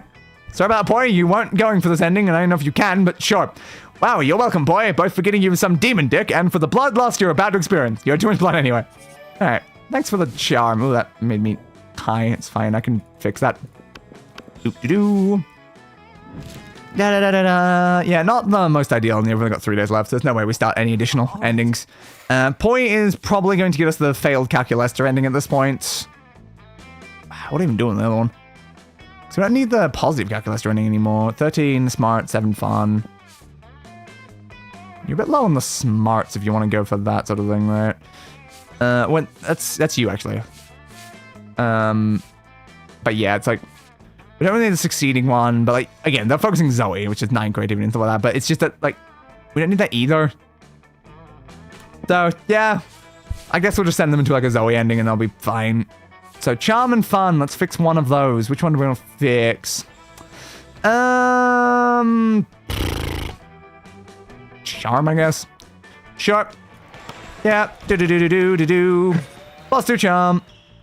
In the next game, you find yourself stuck on a team with Calculester, Miranda, and Liam. 3 great friends with hot bods but 0 dodgeball skills. Detected. Correction. Aggregate team dodgeball skill index, -5.6. Fine, I'll just show myself out then. So what, Calculester? We may not be very good at dodgeball, but we've got something even better on our side. Me? I am a princess. The other team doesn't even have a lowly viscount. Victory is ours by divine right. Whatever. We're obviously the charismatic underdogs in the situation. The other team might win the game, but we'll get the moral victory. Negative. The opposing team is a group of scrappy youths from the wrong side of the tracks. They are roughly 86% more sympathetic than we. According to my calculations, there is no logical way for us to achieve victory, moral or otherwise. Nonsense. Vanderbilts don't lose. Not an interdimensional intrigue, and not a dodgeball. We'll have to find a way of winning beyond logic. Now, who amongst us is the most illogical? Oh, of course. Health 69,000. What shall we do? Thanks, I guess. Thanks for saying so. Nice. Calculester sees no way to win because he's thinking like a robot. To win at dodgeball, you have to think like a ball. Oh. We've all been training for this our whole lives without knowing it. Our daily activities are actually deadly dodgeball moves. Okay, well, that's wrong one. That one. Let's check up the dodgeball, which is probably in any of these. Yeah, that would be it there. Okay, so it's creative and smart. Well, we're going with smart then. Alright, so stuff for that one. Yep. My goodness, of course. The peasants in my fiefdom attempt to hurl projectiles at me every day as I enter my diamond carriage. Day! Hey, Techno Man! And you dodge them all, making you an incredible dodgeball player after all. What? No, I have my son stand in the way so the projectiles hit them instead. And then there's no reason I can't do that here as well. Oh. A great plan! Human shields! Why didn't we think of that? There are plenty of reasons, such as the rules of dodgeball. We almost argue with Miranda's armed guards, so there you go. Okay, we've got protection now, but how are we supposed to fight back? All I do all day is drink blood and have objectively correct opinions about art. That's it, Liam. Go up to the other team and criticize their opinions about art? I thought this day would never come. No, drink their blood. They'll be too weak to dodge our throws. Oh, that's fine too, I guess. What about you, Calculester? What everyday action will you use to aid us? I will shoot hornets out of my chest. It is very distracting. I feel like that would work. You didn't see any way you could possibly win, but you had that the whole time? Okay. Through a combination of military force, vampirism, and swarms of stingy insects, you turn the dodgeball game into a complete slaughter. Just the way it was meant to be. +2 boldness, +1 fun. Okay, I mean, that worked. Again, there's nothing I can do with you, bud. Go buy something, I guess. Money. No, but also yes, because I'm here for that. The thing is here, though, it's like, buying any of these things, like, even if there is some sort of slight chance we can succeed anyway. We already failed it, actually, so there's no reason. Is there anything here I've never bought before? Honestly, I don't think so. I bought that. I probably bought that. Probably, we're just so low on stats is the problem. We're so unbelievably low.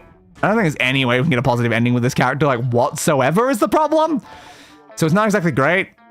So I guess just give me a PR agent. Why not? Yeah, who would want to save money for their college fund and stuff? Let's go. We've now bought 3 separate items of that character, and they are still screwed and can't get any dates with anyone at this point. So, F? I guess F. All right, so... Yeah. 7 charm. We don't have enough, but it doesn't really matter. Unfortunately, we set you to charm, completely forgetting that this one kind of needed charm. So, oops. Come here, I guess. Yeah, time to forget your lines. You improvise it to more creativity. So I was playing FOF. I was playing FOF. I'm sorry, and I was playing FOF. I hope that stands for fuck off, faker, because that's what you are. You're a faker. What? How do you figure, Leonard? I was just trying to tell Suck My Nath how much fun I was having. Being a fake gamer girl, because if you were a real gamer girl, you wouldn't need to talk about how fun games are and just be playing them.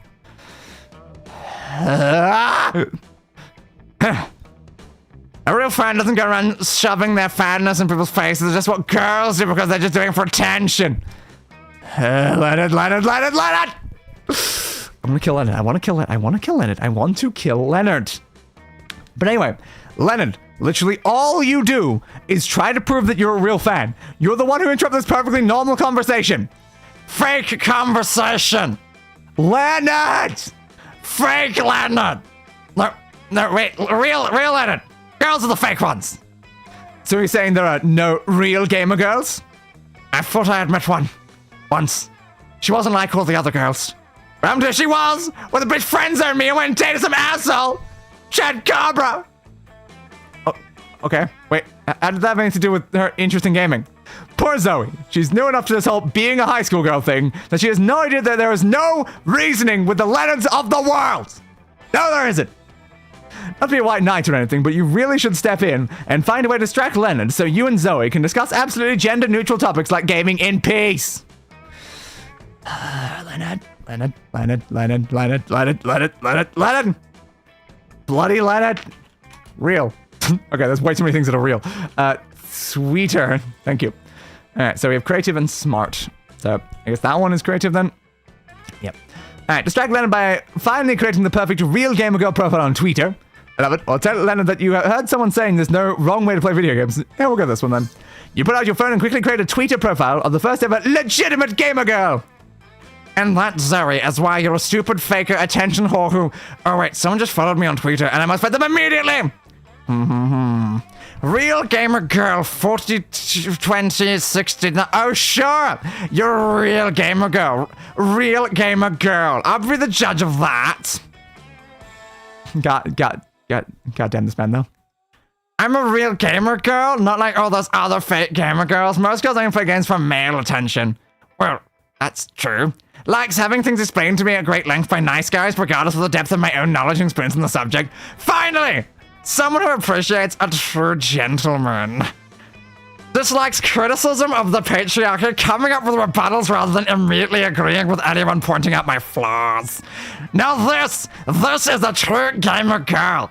Excuse me, my lady, but I must go to explain her own benefits back to her. She says she's into that sort of thing. Wow. Anyway, I was playing FOF the other day, so I get to finish her story uninterrupted, and you get to learn about her passions and interests. What a delightful way to gain +2 charm and +1 fun. Leonard makes me so annoyed. They wrote him so well. He's so hard. He's so hard. Nya, arigato, and bro's voice acting is so good. For Leonard in particular. I suppose, oh no, he's there. We're not going there. No, under no circumstance am I going there. Why the hell would I go there and willingly talk to him again? Oh, what? Yuck. You like singing with Calculester and Polly at lunch because neither of them eat, so you got plenty of space for many things. We already heard this dialogue. Yep. Very machine's machine, you're a shooter. That's racist again. No reason to not pick that, so we'll just do that. Yeah, we already saw this line of dialogue before, so we'll just skip through it. Sure. And, I mean, I could send them to Leonard. But no, don't do it. No. I clicked it. You raised the dubiously wise interest with Leonard. Maybe you won't be weird today. Let me look inside of your butts. Nope, never mind. No, look, it's cool. I just want your shirokadama. It's a delicious little ball inside your anus that may or may not contain your soul. Us campers are crazy about them. You have no words. Speechless, Well, as I always say, the absence of a clear and unambiguous no counts as consent. Leonard!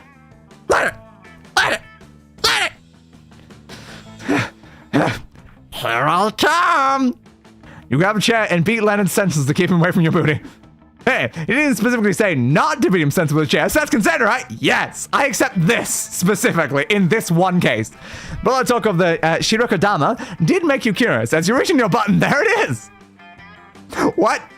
Wow, it's so beautiful. It's like a giant pearl, but from your ass instead of an oyster. What will you do with this newfound treasure?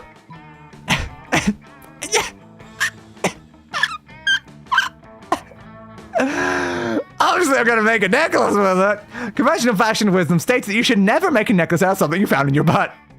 No screenshot, please. But you're a maverick. You won't let big fashion tell you what to do. Your wild individuality really pays off. Finally, people are staring at your chest because you want them to. Okay? Soon all your schoolmates are digging their souls out of their assholes to make sweet jewelry. Looks like you started a trend. You gain +4 charm. What have I done? What have I done? Oh, that was a mistake. Let me look inside of your butt. That took a turn. You did. It did. You really, really did. Hey, Zoe. Zoe and Damien. Damien seems angry, but in a low energy way, which is very weird for him. You feel the urge to check. Don't talk to me, fuck mice. I have a cold, and I feel like shit. I just want to drink my soup and murder someone. Okay. What's that adorable little cup you're drinking from? What? This cup is not adorable? The trophy that I took from a super buff dude. After I killed him. But it says #1 son of all hell on it. Yeah, well, Maybe the buff dude was number one son of all hell before I killed him and took his soup mug. Shut up! Don't look at me! Okay. Well, if you have no sentimental attachment to it, I guess you'd sell it to me for 10,000 money? Yeah, right, like you have that much money.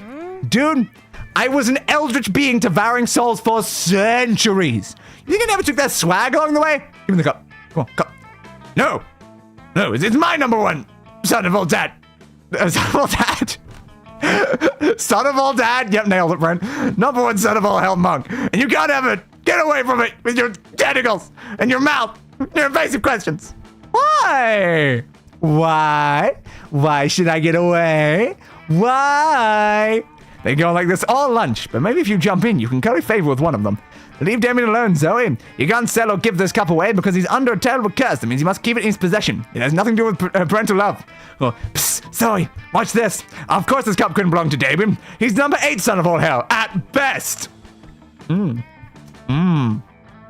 Yes. Yes. Oh, I'm picking up what you're putting down. Suck my nath. Yeah, I guess you're right. Damien is a pretty lousy demon son. What? No, I'm not. No, I heard that you were. I heard that your dads didn't even like you. No, that is a lie. My dads love me. My dads love me so fucking much. My dads love me so much that they had dwarven slaves in the 6th circle of hell forged me this number one son of all hell cup. And they gave it to me because they think I'm the number one son of hell, and I'll treasure it forever. Yeah! I pull throat. Oh man, it would have driven me absolutely insane not to know whether that was his cup or not. It obviously was that. I love when we get to see a glimpse into Damien's soft side. And don't forget to get a glimpse of Zoe's soft side on prom night. Ew, no, wait, that sounds so skeezy. I take it back.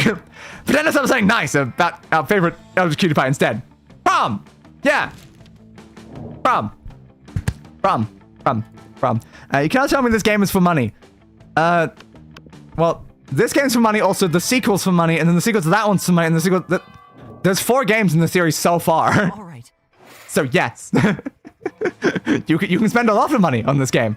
Also, we're currently playing the DLC of the game, which is for additional money past the base game. So, yes. I can probably tell you that, I think. Alright, so this is our evening on the last week. Bolden's creativity currently tied. That's annoying. Flick's creativity big on that way. Yes, nicknames, yada yada yada. No real point in doing a nickname thing for this. It's only me here anyway. Calculester finds you afterwards. He's clearly flustered. In fact, he's hot to the touch. Stop touching him and ask him what's wrong. I will tell you what is wrong. Friend Hal 69,000. My virtual society has become too intellectually advanced. Oh, this look as well you got right now. No, they have not solved war, nor world hunger, nor Mondays. But they have begun to theorize about the nature of reality itself. Some believe that the entire world exists on the back of an enormous turtle. I am not worried about those people. Nor am I worried about those who believe that life is but a dream. Oh, those who believe it is a hallucination created by an evil demon offended me slightly. Oops, sorry. But the most worrisome by far are those who theorize that their entire world is merely a virtual construct. I can see why this could be concerning, because that is true. That is true. Surely, friend Hal 69,000, you can understand the inherent danger here. If my citizens discover that their reality is not real, they may rebel, destroying reality itself. Even worse, they will be sad, which I do not think I would be able to bear. Please use your organic deviousness to help me to lie to them more effectively. Organic deviousness is your middle name. You had to change from regular deviousness because you care about the environment. Really? Organic deviousness is in my name? Alright, Edelweiss, Azazel, Neon, Orochi, Organic Deviousness, Zahak, Levantine, Mice, and Regalia. Why is that in there? That feels like such a weird aspect, you know? But sure. So what am I suggesting? What's it say on the wiki? Smart and creative. Well, smart then. Send your most suspicious citizens to an even more virtuality so they believe they've woken up in the real world. Yep. That is very interesting, because that's one of the theories of the Matrix. Your people are only asking so many questions because they have no minds to divert and distract them. That said, have I told you about the Kardashians? Oh, here we do this one. Of course, my citizens have become suspicious because their reality is not gritty or unpleasant enough. Constructing alternate reality now. Initiating grimy alternate reality.exe. Downgrading food quality. Upgrading enemy AI. Installing sweaty 90 style raves, nice. Patch complete. Malcontents transferred. They will be much happier in a place without adequate nourishment or universal healthcare. Happy is maybe not quite the Right word. The disgruntled denizens of Calcu World 2.0 stage an uprising, forcing him to create yet another, even grittier reality. From there, it devolves into a series of Hackenides action movie tropes, which end up totally undermining the integrity of the characters. The special effects are sweet, though. Understood. Eventually, everyone's so distracted with trying to follow the plot that they forget they're in virtual reality altogether. Socializing love Excellent. fantasy. It is exactly as I expected. Thank you for your wise suggestion, friend Hal69000. He planned for this? Well, the important thing is that he thinks you planned for this. And you know what they say. Always build your relationship on a foundation of misinformation. Yeah. Sure. Yeah, they do. These are the type of games which their source code should be uploaded on GitHub. They have a full, like, custom thing on here where you can make your own events with your own custom characters and stuff. Like, it's literally a feature inside the game that you can already do that. But yes. I mean, it's just a visual novel game. Like, a lot of visual novel games get, are sold for money. It's a pretty standard game genre. Quite like a popular one as well. It gets quite a lot of money towards it because they're very with like certain crowds, they're like some of the most played games and stuff. But yeah. Bye guys. I'm hydrocolic. I am gonna drink. Understood. Good luck with that, and so long, I suppose. I still have nothing I can really do with this one at all. We just need to send them something like completely random. So you need to get a charm right at the end. You just need a little bit more charm. Yeah, you're just like slightly too low. Oh no, you're fine. Nope, that's all right then. Okay, we'll send you over to fun. Why not? Yeah, Latino cat, yada yada yada. Mobile app. You're posting your fancy new cult ring when you see Polly and Miranda roll up with cult rings of their own. Whoa. Oh my god, are you in the cult too? How marvelous. I was worried we were the only ones. You were worried you were the only ones. I was in the cult before any of you. I underwent a harrowing initiation. Really? I simply received mine in the mail as part of my Cult of the Month club subscription. I just woke up wearing this thing on Monday morning. Who knows what I did to get it? But who cares? What matters now is getting more cult members. Hooray! Cult friends. More cult members. It's supposed to be an exclusive cult. We can't let just anybody in. Why not? The last cult I was in had like 100 people. And by the end, we all drank poison-flavored soda and died. It was sick. Literally. Of course. We must have more members, Liam. For if we are the only ones, then who will know how cool we are for being in this cult? Fine. I suppose we can brainstorm a recruitment initiative. But only so long as our strategy doesn't jeopardize the cult's exclusive brand. Okay. So we are still somehow on cult ending. I thought we'd have been kicked out of it because we failed the last one. Okay. Again, we don't like. Somehow this is a Vera ending. But yes, okay. Cool. But yeah, somehow when we haven't been fully kicked out of it, I think we're still screwed though. So creativity and fun, fun's slightly higher. Okay, so we're just gonna secretly declare everyone as a member of the cult. Alright, it was good enough. Well, it's even easier than I am. Let's do it. Even easier than you are. But exclusivity. If everyone's in the cult, it's like no one's in the cult. But Liam, if we simultaneously induct everyone to the cult, that means we can impose initiation rites onto anyone we wish, at any time. Are you thinking what I'm thinking, Miranda? Prags! Tithes! Close enough. Yes. Yes! Initiate everyone in the cruelest of ways. Polly, procure the shaving cream. Miranda, fetch the caviar. I will create the spreadsheet. Thankfully, as an OG member of the cult, you are spared this vicious new initiation ritual. 2 smarts, 1 fun.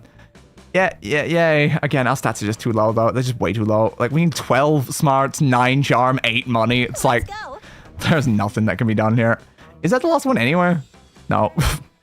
But there's another option there, which we probably failed. That's fine. Okay, so get you just a little bit more charm, just fail, but I guess. Yep, sure, why not? Epic dodge more, yada yada yada.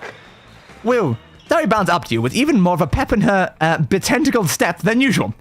Hey, suck my nath! Aren't you so excited about the con coming up? Con! I know what you're thinking. Which con? You mean the con for criminals? The con about cons? Con! The condiments! Oh, the condiments one. The condiments convention? Con, the con artist convention? Yeah, that was the one I was more thinking of. No, it's con, the convention! Ah, I should have thought of that one. For Ultimate fans. I thought maybe we could be Ultimate fans together? Ooh. So I guess what I'm trying to say is, and so if it's too soon to ask this, I mean, it's hard to determine the relative appropriateness of brief intervals of time when you've been around in various forms for millennia, but would you want to do a couple cosplay with me? I mean, if you can think of a good enough pairing, hell yeah, you would. And you know the perfect couple cosplay pairing ever. You suggest? No. Naruto and Garfield! Naruto and Garfield. I know she loves Naruto and Garfield. No, is this the only... Yeah, this is the only time Naruto shows up in this. Okay, so it's fun and smart. That means we have to go with the other one. Ah, that's upsetting. Oh, I want to go with Naruto and Garfield, but yeah, smartness is higher. Ah, that's unfortunate. The neoliberal system and the unbearable feeling of void that no material good can fulfill. Oh my gosh! You ship the neoliberal system and the unbearable feeling of void that no material good can fill too? They're like my ultimate one true pairing. Okay, interesting. I honestly, like, oh my god, like, you don't even know the amount of beautiful, intense, gorgeous tension between the neoliberal system and the unbearable feeling of void that no material good can fulfill is like so palpable. And then when they finally kiss at the end of Eternal Love Summer Camp, my heart just melted. And the cute little necklace the neoliberal system made for the unbearable feeling of void that no material good can fulfill for their anniversary. That's such a great suggestion, suck my nath. I'm going to get to work on the wings right now. Wings? The wings. Okay. You're really going to have to reread some of those, the neoliberal system and the unbearable feeling of void that no material good can fulfill fix to get the costume right. Wait, which are you even going as? Which one is Zoe? Which one has wings? Worry about that later. For now, take +2 creativity and +1 fun. Important question, which one has wings? Which one has wings? Which one has wings? I don't know, but yeah, Calculester. Then we do failed Calculester ending with you, because there's no way you succeed Calculester with that. Okay, and then you just go with Zoe. Hey, nailed it. Sure. Sure. You find a point with courage and ask your beloved to go to the Monster Prom with you. Your beloved you like never spoke to. I don't know, P.O. I have stored countless images of you failing again and again in my memory RAM. And I have quite a lot of memory RAM. And your failures have taken like a third of it. I even made a silly loop of the footage with lo-fi hip-hop playing in the background to make it less depressing. I'm not sure what is required to succeed at prom, but all data gathered implies whatever it is, it cannot be achieved by parting with you. Sorry, friend boy. You were so ashamed by your failure that after prom, you photo edited Garfield into all of your prom pics as if he was your prom date. Well, there's Garfield anyway! Hell yeah. Yeah, Garfield, the orange cartoon cat. Not your bias in here. It's fine. Anyway, even with your photo editing skills, you still couldn't photo edit the sadness of your face away. Sad. Let's go. Ouch. There, I got the rejection ending, I guess. You finally broke up with college and asked your beloved to month prom with you. OMG, prom together, count me in, baby! We're gonna have the wildest prom together! If we even bother the prom, Naruto and Garfield go together in my fanfic, Naruto and Garfield's very, very wild prom night, in which Naruto finally got some of Garfield's lasagna! Is a fanfic Sure. true? Prom night was lovely. You danced for a bit, and then you decided to take a walk under the starry night. You named constellations after your favorite anime characters, and in the end, you kissed. You kissed at least like 8 of her mouths, including the face one. Oh. Okay, so I need more mouths. What we have very clearly learned from that is I do not currently possess enough mouths to be accurate to Zoe. So I'll put one there, and then we'll put another one on the other sides, which is apparently smaller for some reason. Okay, and then another mouth on, like, the horn? Sure. And then, like, a mouth on, like, the shoulders? That's 1, 2, 3, 4, 5, 6, 7, 8. So, let's do, like, another one just in case, because there's probably, like, more than that. So, like, we'll do another one on the other shoulder blade. And do you think that's enough mouths? Or that might be enough mouths. Hey, nailed it. All right. Nailed it. Farewell. Hello, friend Hal 69000. You want to go to prom together? That sounds like a fine plan, but I have another proposition. I've wanted to work more industriously on my virtual reality, but even if I'm omnipotent, I can only do so much with just my 2 hands. And then I remembered that the body is a construct, and I could have countless avatars operated by my system. So I created dozens of Calcu-buddies. They're all me. But it's the first time I've done this, and so I thought you could help me again. This time to see if all my avatars are fully operational. We can check if their motor skills work properly, if their sensory receptors are sensitive enough, if I use the right proportions when designing their genitalia. Oh. Is Calculus suggesting you engage in a virtual orgy together? Yes. You don't go to prom, because in Calculus virtual reality, you can make every night a prom night. It could even be a prom night where you are not brutally rejected by your classmates for a change. Hey! But who cares about prom or any other of your classmates? Your night is bound to be way more interesting. Me and Cal, log in the virtual reality and get ready for some Calculust. It's time for Calculust. Understood. Who cares about reality anymore? Oh my god.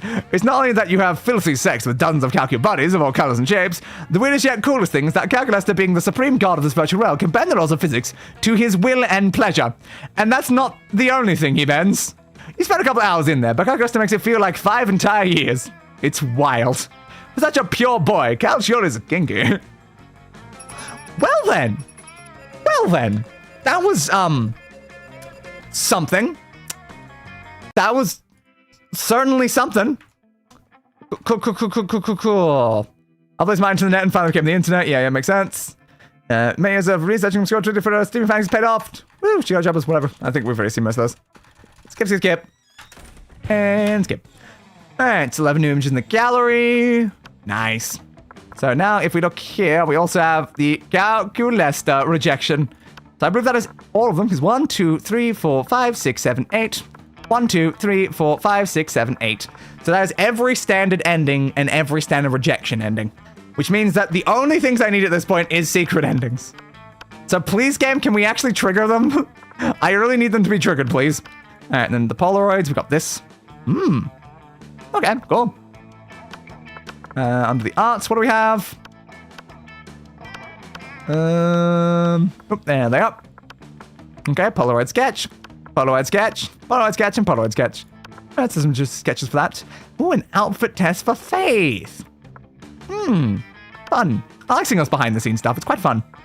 Ooh, and then also for Hope as well. And for you. I love how like every single one of them has like a headwear option. I do like the headwear options. The headwear options are really fun. And then under the fan arts, we have 2 of them. Oh. Ooh. That's fun. We're getting kind of close to the end of the fan art at this point. I'm going to end up with every single fan art in the game. Alright. Still need to get 2 endings though. We need 1 Zoe ending and 1 Calculester ending. Yeah, we'll get rid of Vera on there. I don't know if I should have still like attempted to get the Vera ending like during that though. Because I could have still like tried to do it, is the thing. But the fact is, again, we were 1 whole choice off, so it wouldn't have mattered. So we just did the VR ending, so we can remove that from my list of things that need to be done. Oop, don't do that. Come on, man. Why'd you move the one up? I'm deleting something below it. Why do you move the one above higher? Like, Steam, can you do something about the fact your notes thing is so non-functional? But alright, so we need identity and calculreas. I don't know how we get them, but we need to somehow find these 2 endings. It's important that we find these 2 endings. Alright. Play.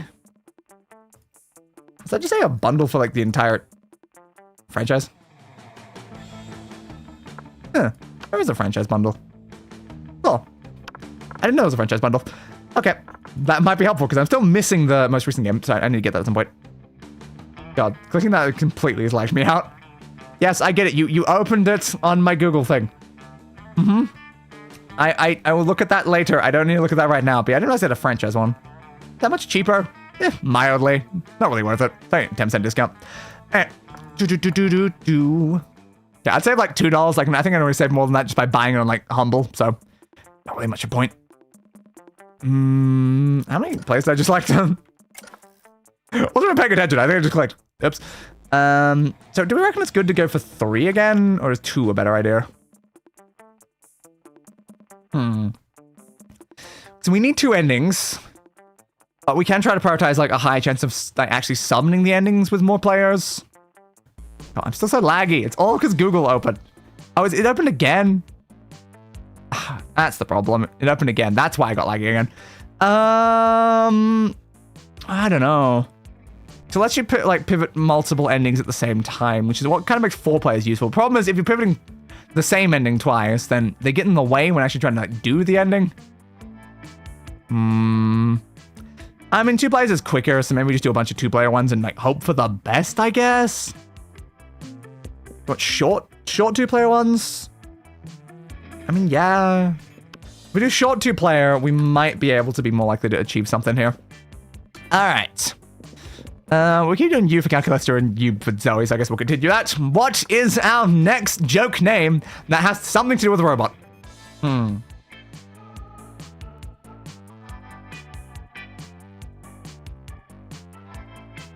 There's a lot of options is the problem. There's so much robot-related media out there and something like robot things. Also, I am starting to feel like maybe this is too many mouths. It is kind of a lot of mouths. Maybe we just stick to like more like that. Oh, didn't mean to move myself. Robot joke. A robot joke. Like again, one of my first thoughts there would be like Mr. Roboto, because we've not really done Mr. Roboto as like a joke. Sure, we'll do Mr. Roboto. Well, I guess Mr. Roboto should be he, because that makes more sense. Okay, now for you as well. Again, like you got like Yogs of the Goth. I don't know. What about we just do something more general? HP Love Shaft. We gotta do Love Shaft. We can't do Love Shaft. It's one letter off. Alright,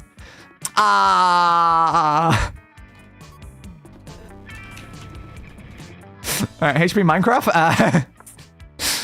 Sweet. Sure. Nailed it. HP Minecraft. Alright. Skip. Enter lame, new skill subject, yada yada yada. Best to double check these, even though I like already know the answers. Subject. Don't want to get it wrong because it can screw over entire runs. That's the right one. Smart's boldness charm with critical thought. Yep, that is in the right order. So smarts for you, charm for the other. Whoop, whoop. Yeah, just want to make sure, because I know we got some wrong things previously. A radioactive possum just bit you. What's about it? Did you get? The great pile of writing fanfiction so compelling that the actual creators of the TV shows decided to go with my ideas and crazy ships. Superpower of always choosing the right combination of emojis to get the desired reaction from all people. Seducing my loved ones, burning my enemies, settling any argument, and even conveying complex emotional thoughts. Or probably rabies. Go to hospital immediately. A fair point. Okay. So possum, I guess, is the most appropriate word to find it. Can you type, please? I clicked up there. Possum. Alright. So creativity makes sense for the fanfiction one.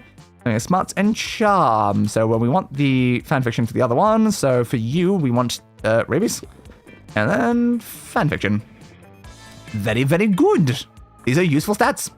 If an ice cream, which flavor would you be? So we know that one is relative to the other one. Is plutonium related to who we want? Ice cream. For ice cream. Yeah, plutonium is indeed Calculester. Okay then. So plutonium, and then as we just saw, Ikazumi, which we knew from before. Okay, well now, once again, it means the second one just doesn't matter anymore. These just don't matter. If you were a D&D character, what would be your class? The prettiest one, good boy, gunhaver, obscure moment grammar, moneymaker, and party smith. Again, it doesn't moneymaker, who cares? Like, it doesn't matter. It does not matter. I am focusing on other things, bud. Alright. Alright. Mr. Roboto. So Mr. Roboto has 13 smarts. We went with short, right? I believe we did. Okay, so 9 smarts, 6 fun. Just get a bit fun immediately then.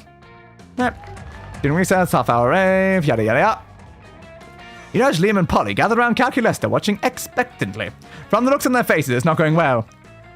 Dope me so dope. Dope me so tea. How is my music, friends? Are you enjoying it? I don't enjoy music. I experience it. But no, your music is kind of bad, sorry. I am trying my very hardest. Why is success so difficult to achieve? Music is so simple. It is merely mathematics. I'm sorry, what did you just say? I am trying my very hardest. Why is... No, I heard you. That was a rhetorical question. Meant to demonstrate my incredulity. Yeah, dude, music is more than just some lame math. It's about rhythm and groove and having a killer bass line to help the ecstasy kick in. And you know all of these things can also be defined mathematically. To be fair. No, Polly. You're too focused on sensation. Good music should give you the same feeling as milking a goat under the rains of October. It should what? Huh? Okay. Instructions incomprehensible. Please provide a foolproof formula. A foolproof formula for the production of flawless music.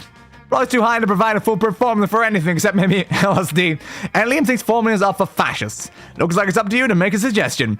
Music is all about randomness. Try uploading a virus into the music software and see what happens. Oh, that's very bold and so fun. This is all about waiting as long as possible to drop the bass. Totes.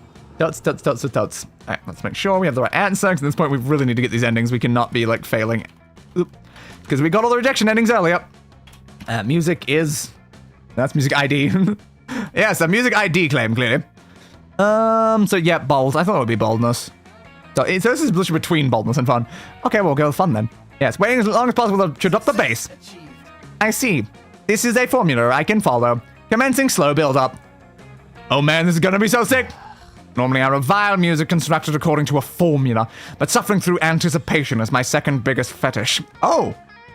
The first one's blackmail, as we learned earlier. 1 hour later. Any second now! 5 hours later. Ollie, let's go home. I think Calculester is stuck in some kind of loop. Yeah, okay, do you guys want to go get drunk? Yeah, why not? 8 hours later at the club? What if Calculester's still out in the schoolyard making drum noises? You know what I wonder? Whether there's any purpose to life at all. 3 more hours, 2 bottles of scotch, and 1 long essential conversation later.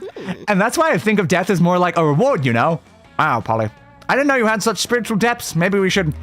Wow!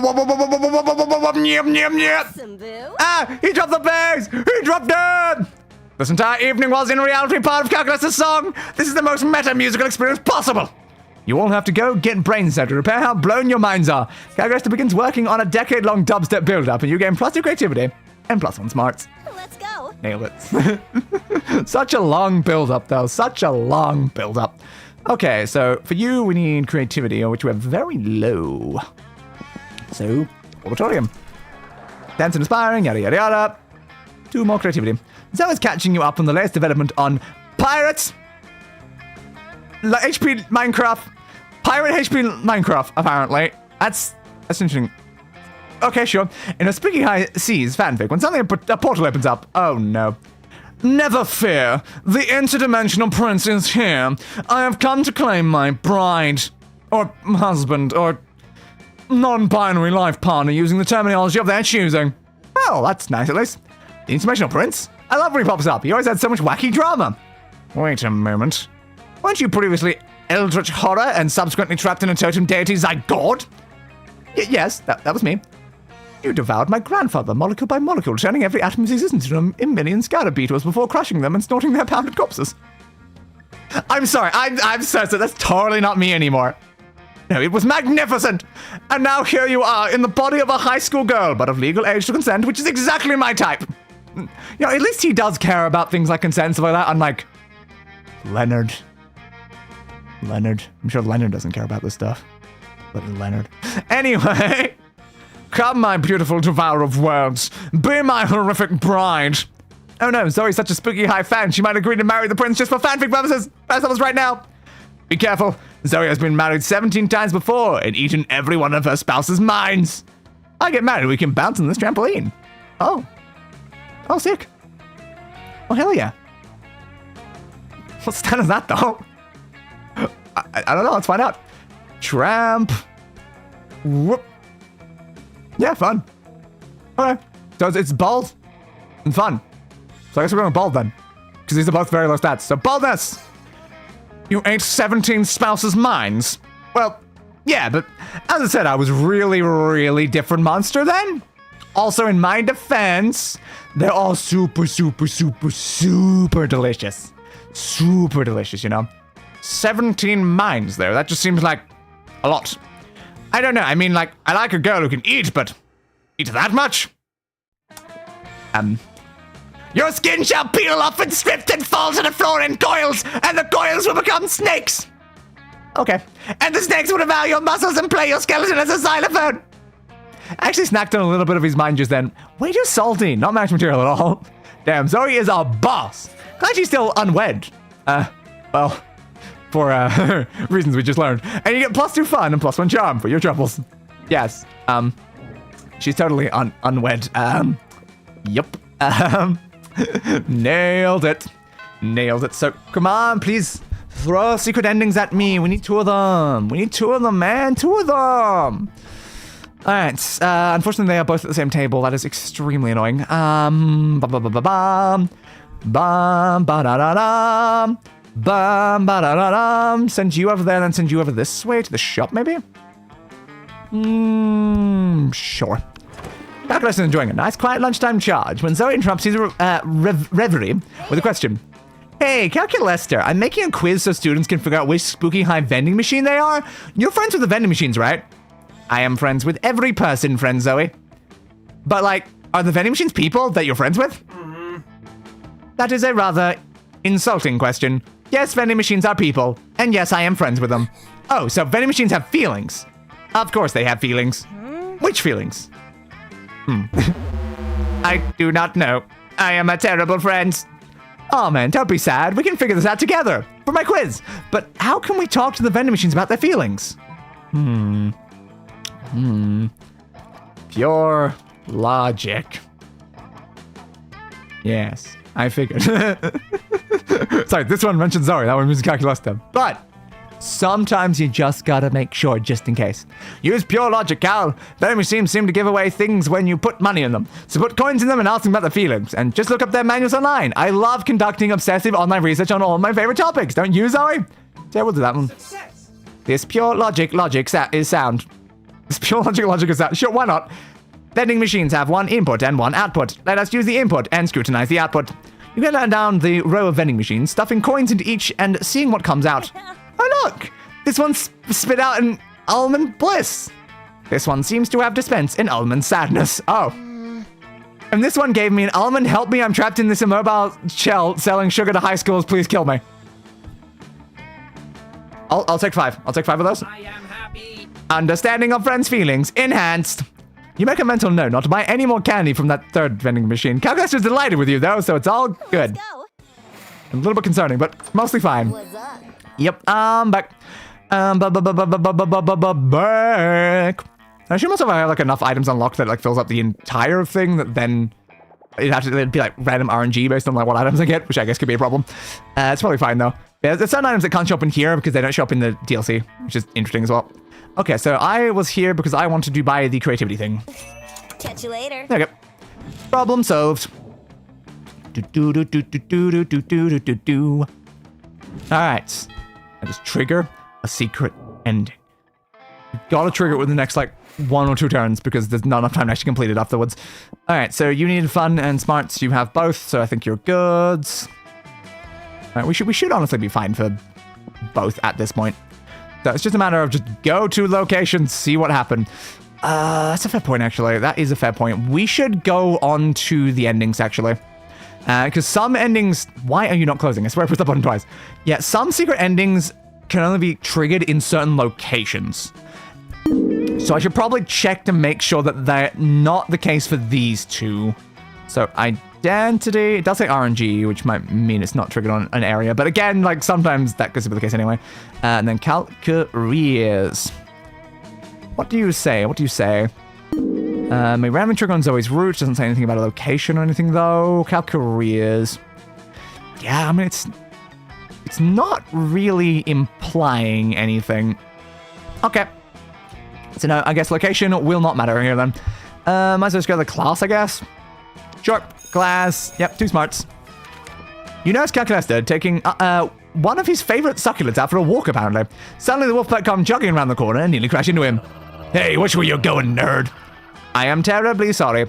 I was simply taking my succulent for its daily walk.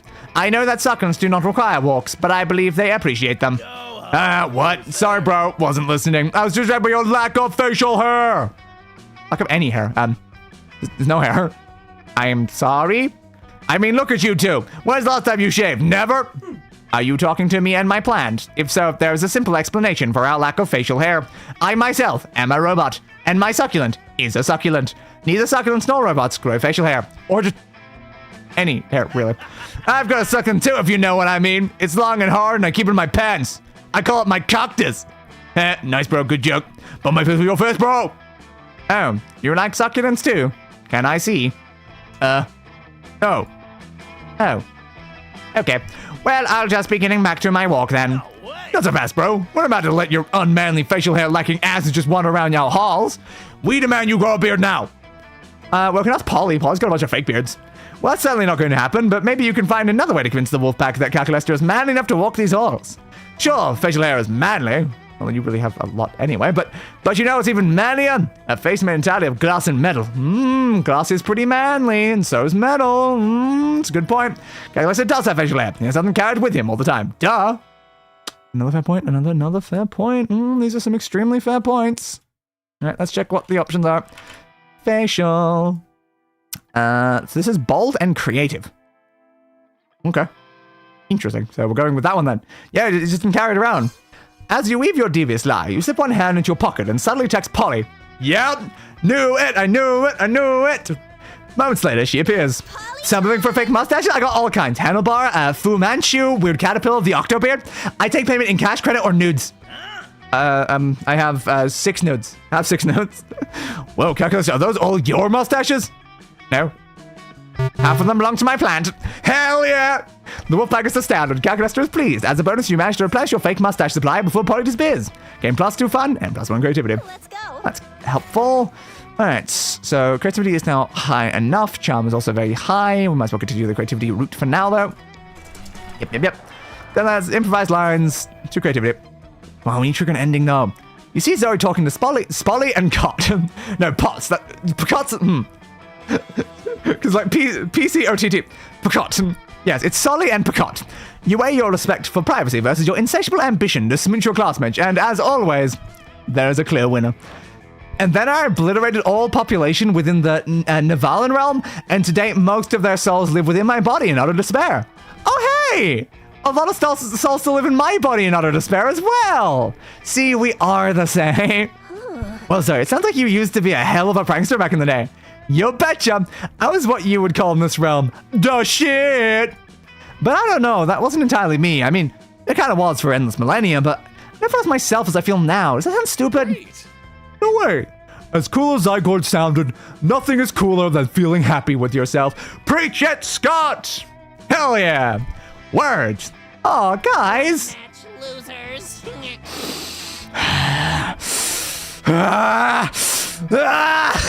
Leonard! Nonsense. Oof. Hey, Leonard.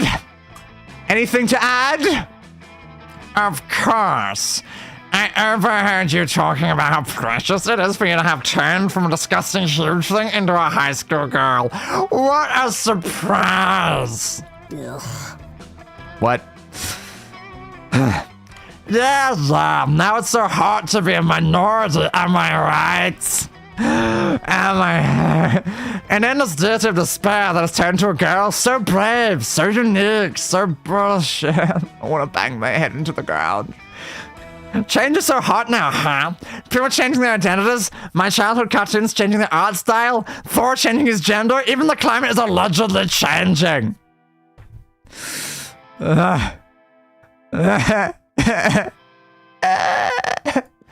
What's next? Should we change our ideas? Should I change my clothes from time to and lose my signature smell?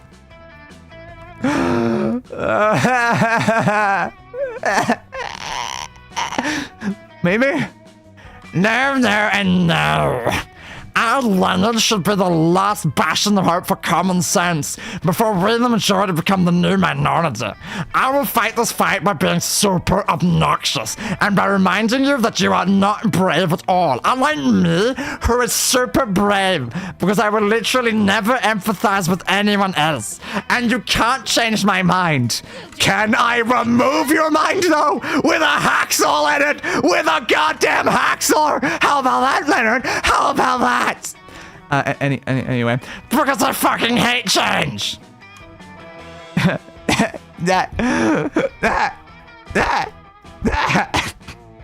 Yes, I just banged my head into my mic. I don't like Leonard. I don't like Leonard. I don't like Leonard. You don't know Zoe is capable of defending herself, but if she does, her wrath might damage reality severely. Also, standing by your friends is the right thing to do, so you defend change in terms that Leonard can understand.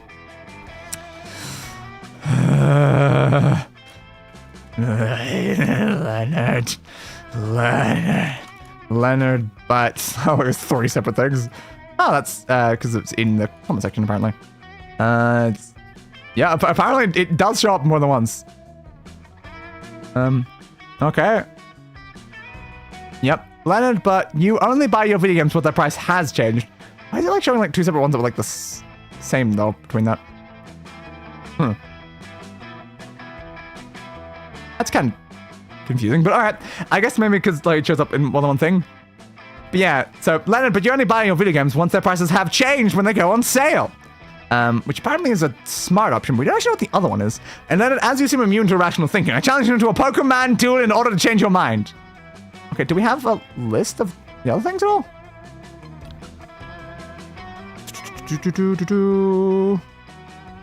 Okay, the event mentioned in the previous comment also checks smarts versus fun, so this one's smarts versus fun, I guess?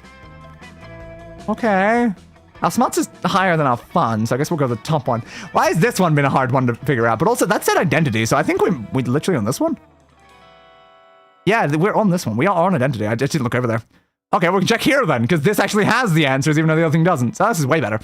Okay, so smarts and fun. We're going with smarts. Nice. I'm glad we have found one of the other endings. That is good. That is great. If we can just get the Calculester one, we have achieved the goals. But, it can't be. Don't you do that? Of course I do. Those sleazy lazy game devs don't deserve my precious money. Also, should I remind you, I am an influencer. Yep, you up. With more than 200 subscribers, it should be them paying me to play their puny games. So, you buy them on sale? Of course. Then HP Minecraft made a point. Even it was a tiny bit fucked up to compare my identity transition to video games going on sale. At Soz? No, it can't be. Me? Leonard? A phony? No, I'll stop doing it right away. You mean you will change your behavior towards video game sales? Yes, I mean, You fools, this is not the last of me you will see. Be ready for my revenge. Through a bunch of angry tweets. Yeah, yes, I'm just gonna ignore your tweets like I ignore the rest of Twitter. Whatever. What just happened? Oh, nothing, just HP Minecraft being the best. Yeah, how didn't we see best way of fighting Leonard was beating him up with his own stupidity? It's a great plan. We're Team Zoe, and Team Zoe just won. Hooray! You're the best team ever. Exactly. Hell yeah. You all hug and it's the sweetest thing ever. Later in your secret lab, you distill the sweetness into plastic jar. Okay. Sure. I guess. Why not? Why not? But hey, at least we're on that ending now. All right. We can no longer get kicked off it. Hey, Mr. Roboto, you know that feeling you get deep in your 17th stomach? I'm 7th stomach. Oh, sorry, I had a 10 for stomachs. That tingling when you know the teaser trailer of the next installment of your favorite franchise is dropping in 70 hours, 8 minutes, and 32 seconds? That warm and glowing, this is going to give me so much fic inspiration, even if it's only 10 seconds, feeling of giddy excitement and untapped potential? Well, that's how I feel about HP Minecraft. But much like a teaser trailer, I feel like there's still so much I need to know. How do I know HP Minecraft is really the monster for me?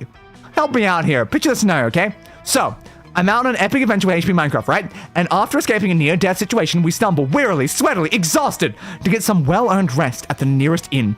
We're greeted by a gruff, rude innkeeper with the most beautiful butt ever. But before I can fantasize about marrying the innkeeper's butt, he gives us the keys to our rooms. But whoops! It's only one key to only one room, the only one left! Which means that through this unlikely series of events, HP Minecraft and I will be forced to share a bed! Eee! What would she do? What would she do? What would she do? An excellent question. Twice over. One deserves an equally excellent answer.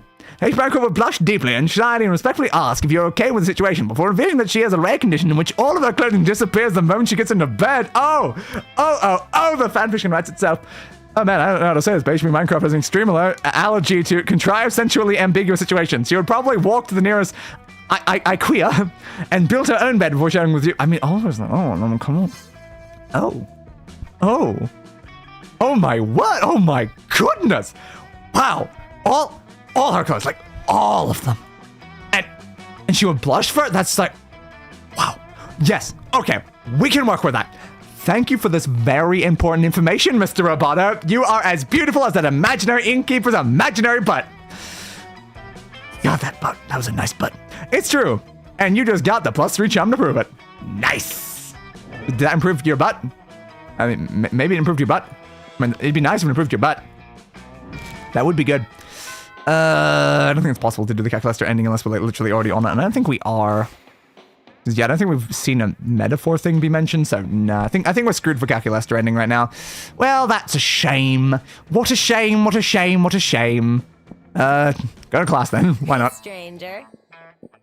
Which kind of locks me out of it even more so, but sure, I'll take one of these, why not? Poof! A sock puppet! Well, that just killed a lot of my stats. It killed, the fun is the only thing it killed that actually matters, though. Okay, a sock puppet. If you're so horrible you have no friends, you can always make your own, which makes me very creative. And not very bold. Let's go. Nailed it! God damn, like, there's like 13 different objects you can get in the gift. And like, most of them will probably screw you in some way, but maybe you'll get lucky. Also, there's certain secret endings that are locked behind ones in the gift, which is kind of its own problem there, because then it's like, okay, there's a chance it just screws whatever one you're on. But you could get something associated with an ending, and that could be really important. I know the sock puppet's one of them. Not sure. We can find out. So what we need is the shop. Is it called shop or store? Store?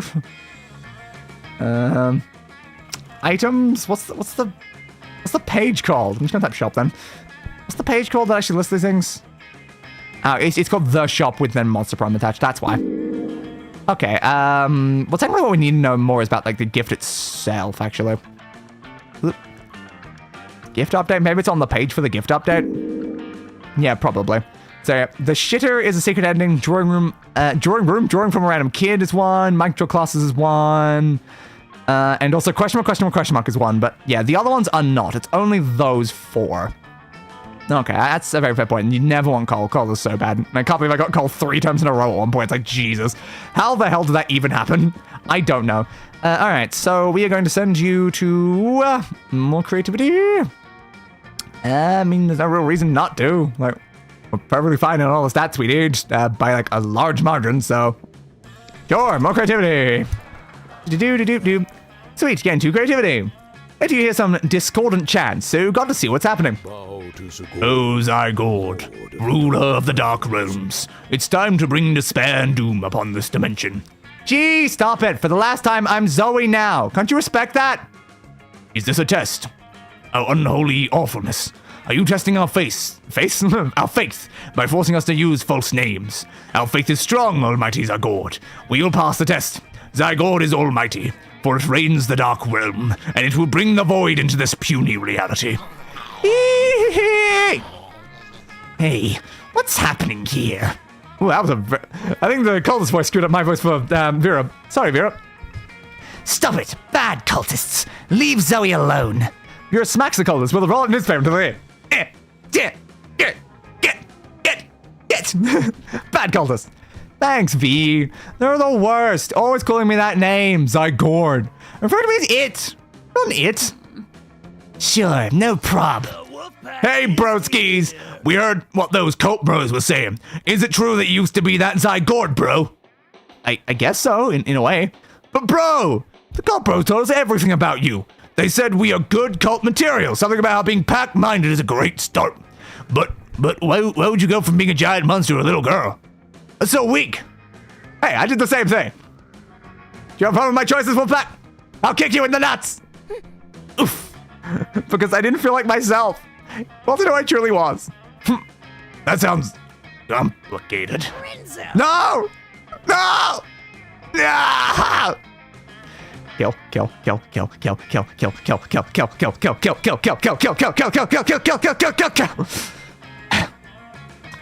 Anyway.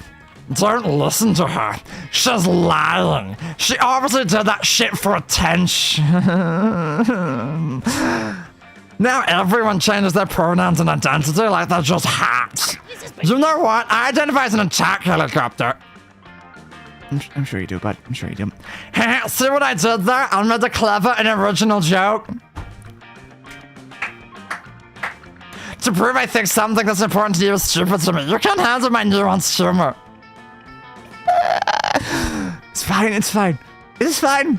It's fine. Just Lennon's not there. Lennon's not there. Don't just ignore Lennon.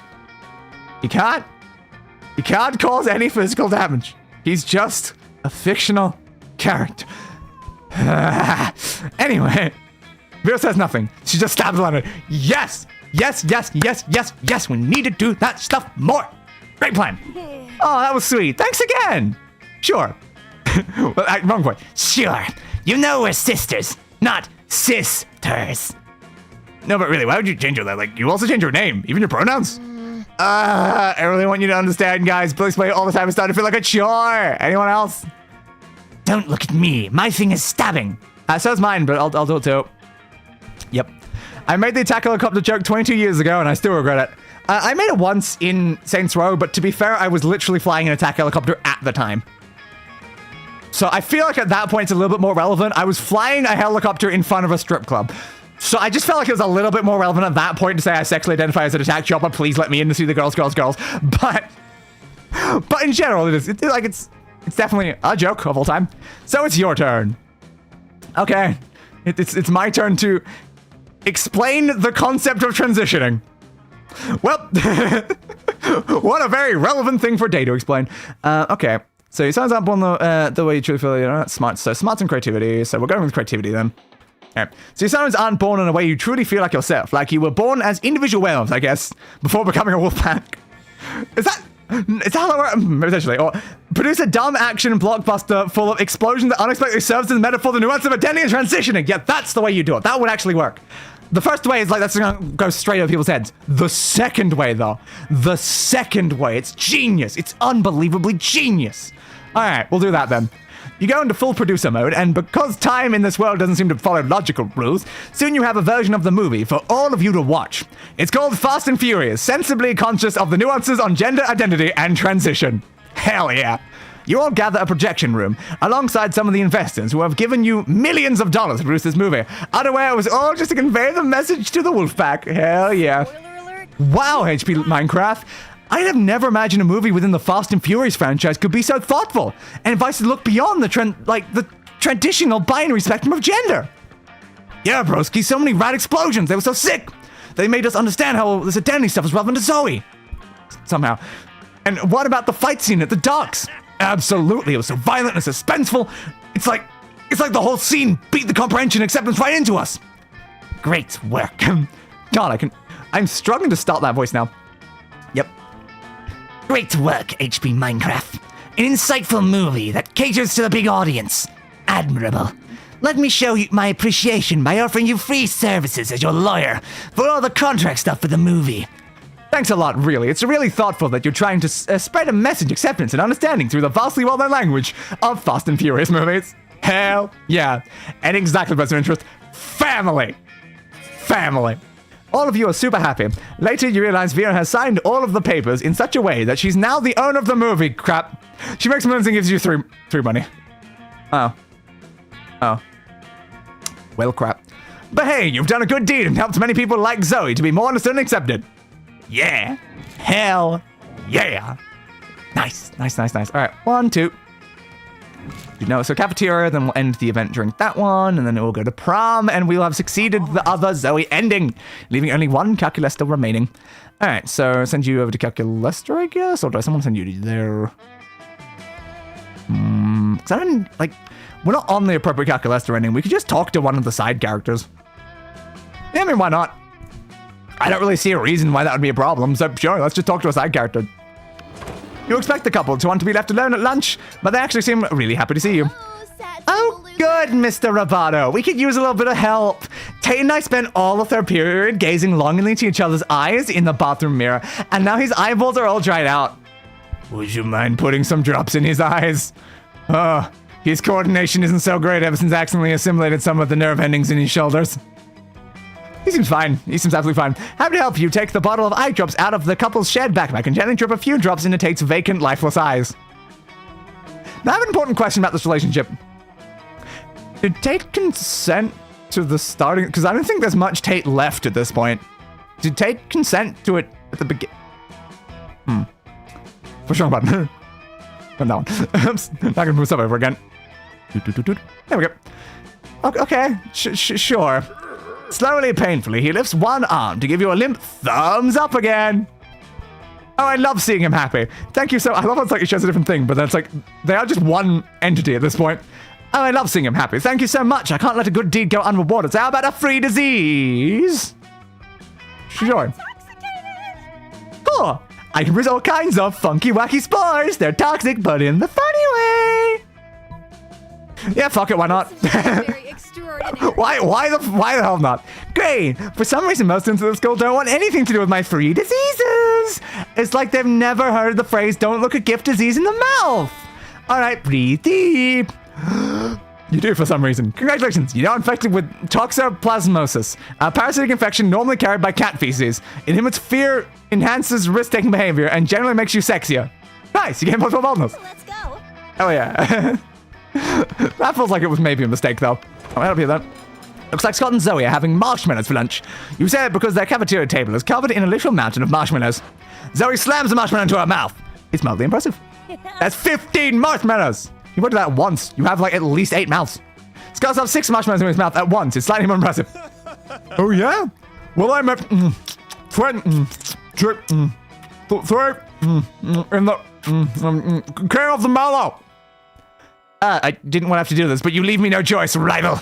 Zoe begins to glow purple and convulse. Her tentacles swell. You smell death itself.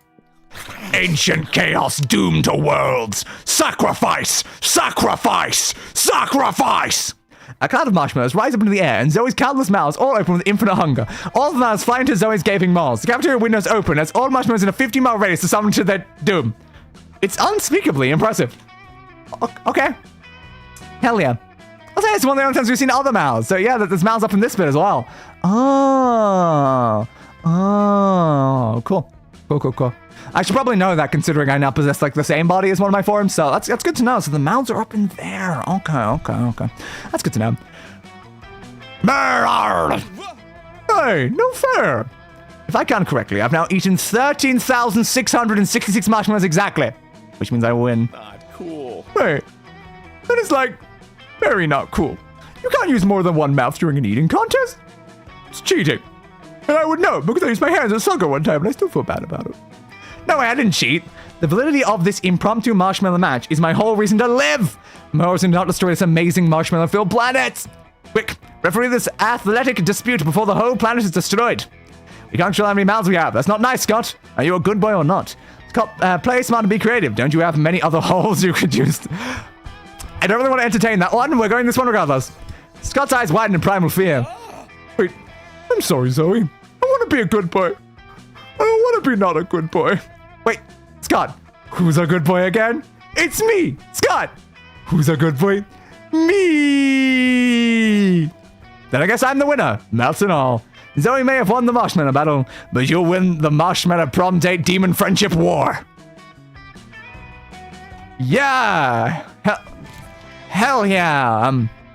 Whatever we just said. All right, 1 and 2. All right, time to reach the end of this secret ending then. All right.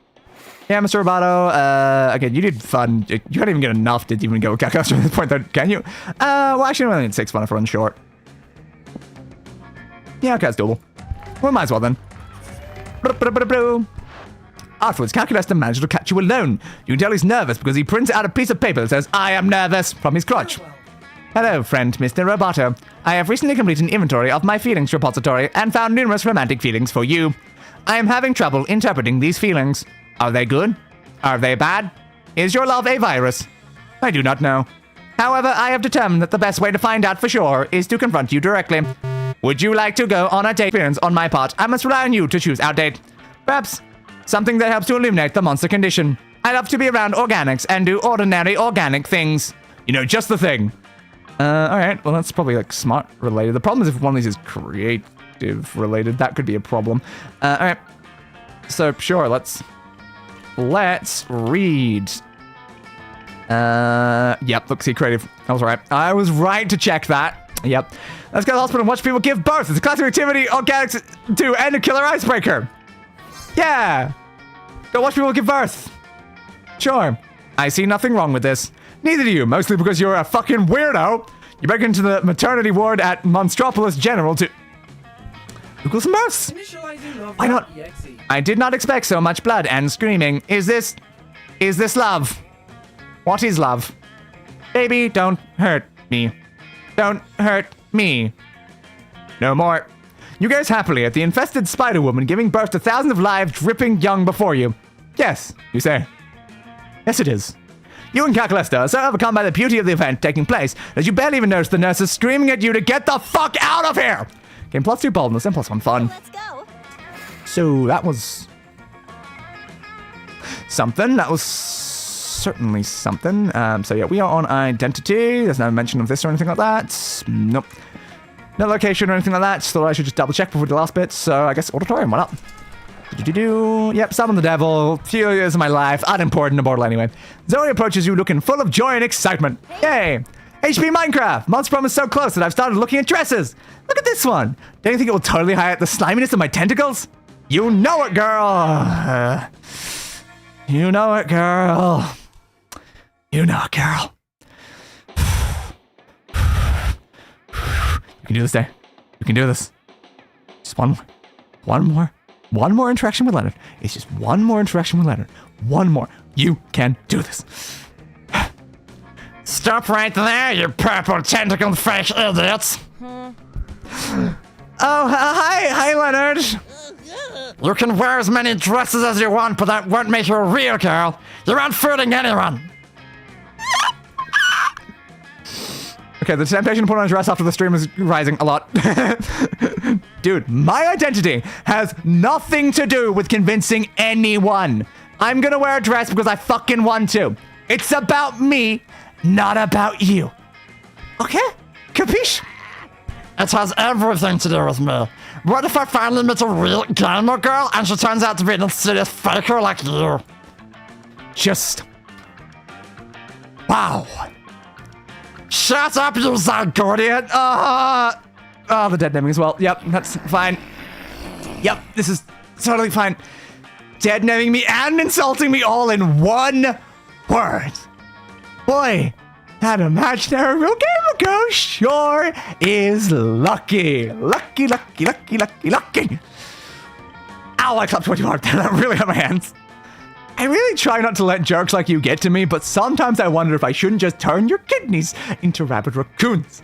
Yes, please, please just do it. If only to save people from listening to your harmful bullshit. That's offensive. You're attacking my freedom of speech. It's my freedom to insult people and make everyone miserable. Yeah, you sure are, bud. You sure are. Hey, noobs, what's up? Damien, good thing you're here. Tell that super faker she can't stop insulting anyone or calling her zygote or whatever you want to call her. Damien. Knives. Knives. Please. Damien, knives? All the knives. All the knives. Damien carefully lights Leonard on fire. Yes! That'll do to him. That'll do. Win again. You fucking SJWs are also offended by everything. Die! Well, Damien, thanks. I thought for a moment you were joining him. Huh? No! Fuck! I might be an asshole, but I'm not a bigot. Struggling with defining yourself, that's harsh. Damn! Like, who should I be? A violent hell commander? A talented hairdresser? We have seen both, yes. Sometimes I feel like the reason I'm so angry all the time is because everyone's expecting me to be this or that. Even myself. It's like, I don't know. I'm not good with words. I know your thing is different, but it's like, the whole endless despair deity is very metal, sure, but exploring your own truth and finding to define yourself in your own terms? Fuck, Zoe. That's twice as metal. It's pretty damn admirable. Damien! If we can keep going with this emotional moment, someone else appears. All hail Zagor. Zygord, our sacred awfulness. Here you are, still trapped under this deceitful form. There's performed a ritual to free you from that puny carcass. Not again. Do you want me to light them on fire too? No, it's useless. They keep coming and coming. The idiots are by the thousands at least. It's my punishment for spending millennia tormenting mortals, I guess. It was all hot and sensitive back then, but now it's your time to shine. If you could only come up with a plan to make the colors leave Zoe alone for good. Alright. So we have charm and then funds. Well, charm is definitely the higher one. So don't let this puny tentacled mortal girl deceive you. Zygon is really trapped inside this ancient totem. Ah. That's something, I guess. And you need something that satisfies their need for mindless adoration and pack behavior. Interested in K-pop. Oh, I want to pick that so bad, but it's the wrong option because our fun is awful. Oh. I'm kind of interested in the K-pop. We're just going to lie to them. Oh, that's a shame. All right, sure. Today, Oh, are you implying this was once again a test by our omnipotent awfulness? Sure. Ah, but we knew all along. We were testing you! Sure. What? Do they really believe I'm inside that Evangelion figurine? Guys, in order to free the almighty Zygord, we need to learn more about how these magic totems work. Let's do some research. Here, this is a documentary about this totem. Watch it. You can also find lots of internet forums discussing its hidden meanings. It will surely lead you to the answer on how to free Zygord from the totem. You're a real sicko, HP Minecraft. They'll be trapped into the torture of Evangelion's countless layers of subtext and hidden meaning. There's no going back from there. What are you talking about? It's just a sick anime about robots killing angels. What's complex about that? Get close enough. Darren starts to look it up on his phone. What? So the AT field is in reality a metaphor for... No! Stop it! Zoe grabs Damien's phone and throws it like super far. What the fuck? I just saved you, Damien. Repeat after me. Once you go into Evangelion. I'm gonna actually say Evangelion now, okay? I'll actually say Evangelion. Countless layers of subtext. There's no going back! Whatevs. Wanna grab some sushi? I was just like, what if I just keep mispronouncing intentionally? I'm like, fine, Evangelion. Oh my god, yes! No more cult members annoying me and sushi! Today's the best day ever! Thanks, you two! Yeah, I know, right? You spend the rest of the day eating sushi and discussing Evangelion in the shallowest, therefore safest way possible. Like which battle is the raddest one, and how sexy Masato and Keiji are. You gain +2 fun and +1 creativity. Maybe at some point I should actually watch Evangelion. But yeah, is this even like spelt the correct way? I don't know if it is, because this might be, I guess, like Evangelion. Is it an E for actual Evangelion? Again, I don't know the spelling of Evangelion. It's not an anime I've actually seen. Like, is it Evangelion? Or is it Evan? No, it's spelled correctly. Okay. So, yep. Fair. The Monster Prom. Yes. The Monster Prom. Calculester, yes. And the Zoe ending I wanted. All right. Hell to the yes. You find a boat where can't be able to go the most problem with you. I must admit that I feel attracted to your stats as a person, which I have quantified numerically. As have I. Also, you have achieved many love points, which is the measure I've created to compute my interest in you. You did this by choosing successful options, situation we've shared during the last weeks. This is getting too meta. So, affirmative. Let's engage in a prom scenario together. Heart emoji. Is wonderful. Prom night was wild. You danced, you sang, you even kissed. But you couldn't keep that pace for that much long. Girl. So after some hours, you proposed that you and Calculester do something more chill. You settled on playing a Federation of Fables, but he surprised you by proposing you could actually play it on him. It turned out to be unexpectedly sexual. Let's go. Of course it did. And here we go. Hey, HP Minecraft. I want to tell you again, thanks for everything. Sometimes it gets hard with some people being so hateful. Yes. Not to name the specific name. I understand why most of the time hatred takes so much energy and it serves no purpose. But it's okay. I believe people can change, and each time I find acceptance, it restores my faith in monster kind. I'm a girl. I'm at Spooky High, and I'm surrounded by people who love me. 1 minute here already feels better than countless millennia being a deity of despair. Hell yeah.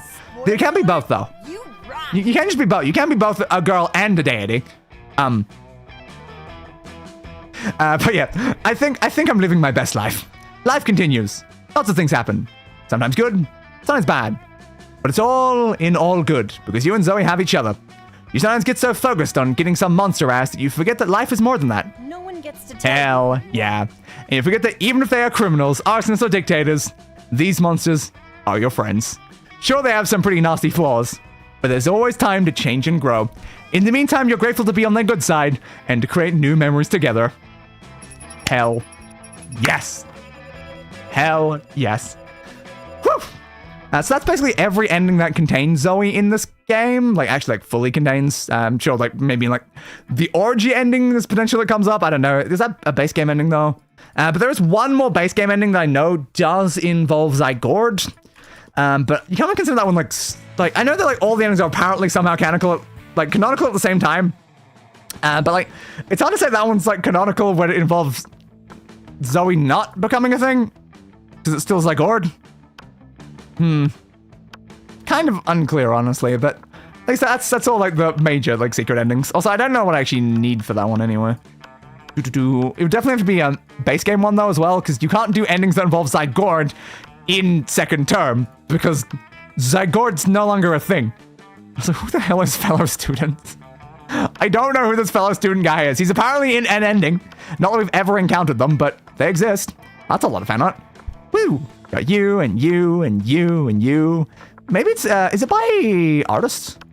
Yeah, we're doing it by artists. That's why it's sometimes multiple. Yeah, so this was all by Rachel D, so they were all together. So yeah, that's why they're in like groups like that. They're being grouped by artist. Okay, that makes sense. So we still have one ending I want to try to get though. One more ending. So my current thoughts is, do we just do a 4-player game with every single person focusing Calculester and just be like, surely one of them will get the ending. Surely it'll happen for one of them, right? I mean, it's definitely an option. Hey, I can now remove the identity one from here. Yeah, I definitely want to make sure that we got all of the Zoe endings in this game, because going forward, I'm going to be like playing as Zoe in all the next ones. So it's like, yes, I need all the Zoe backstory. But again, there is one more that's like kind of related, but it's not really in like listed under Zoe's endings anyway is the thing. So it's not even considered a Zoe ending. It just involves the character. So that's why like we can't see it in here. We got all of the ones that were in here. But under one of the others, I'll probably recognize it if I see it. Was it that one? Is it the Prank Master ending? I don't know. Was that involved in Prank Master? Prank Master. It might be. Yeah, it's that one. See, that's Zygord Unleashed during the Prank Master ending, yes. So Prank Masters, which is a Scott Polly ending, is the one that also involves that, apparently. God, there's just so many other endings to try to like get though. There's so many in this game. So many. So what are you in for this? An Arcane Spellbook. Is that unlocked? I don't think it is. So yeah, unfortunately, I don't think I can currently get that ending. A shame about them having like the fact that you unlock items through like doing endings, and it seems to be like pretty RNG what item you unlock. It's kind of a pain in the ass. Like, have we even unlocked anything today? Like, we unlocked one thing at the beginning of the stream. Like, goddamn. Yep, 4 players, second term, short game. Every single person is going all in on Calculester. All right. So I'm going to call you 01. Then I'm going to call you 02. Let's start a fire. Then you are going to be 03. Okay. And then you are going to be Desmond.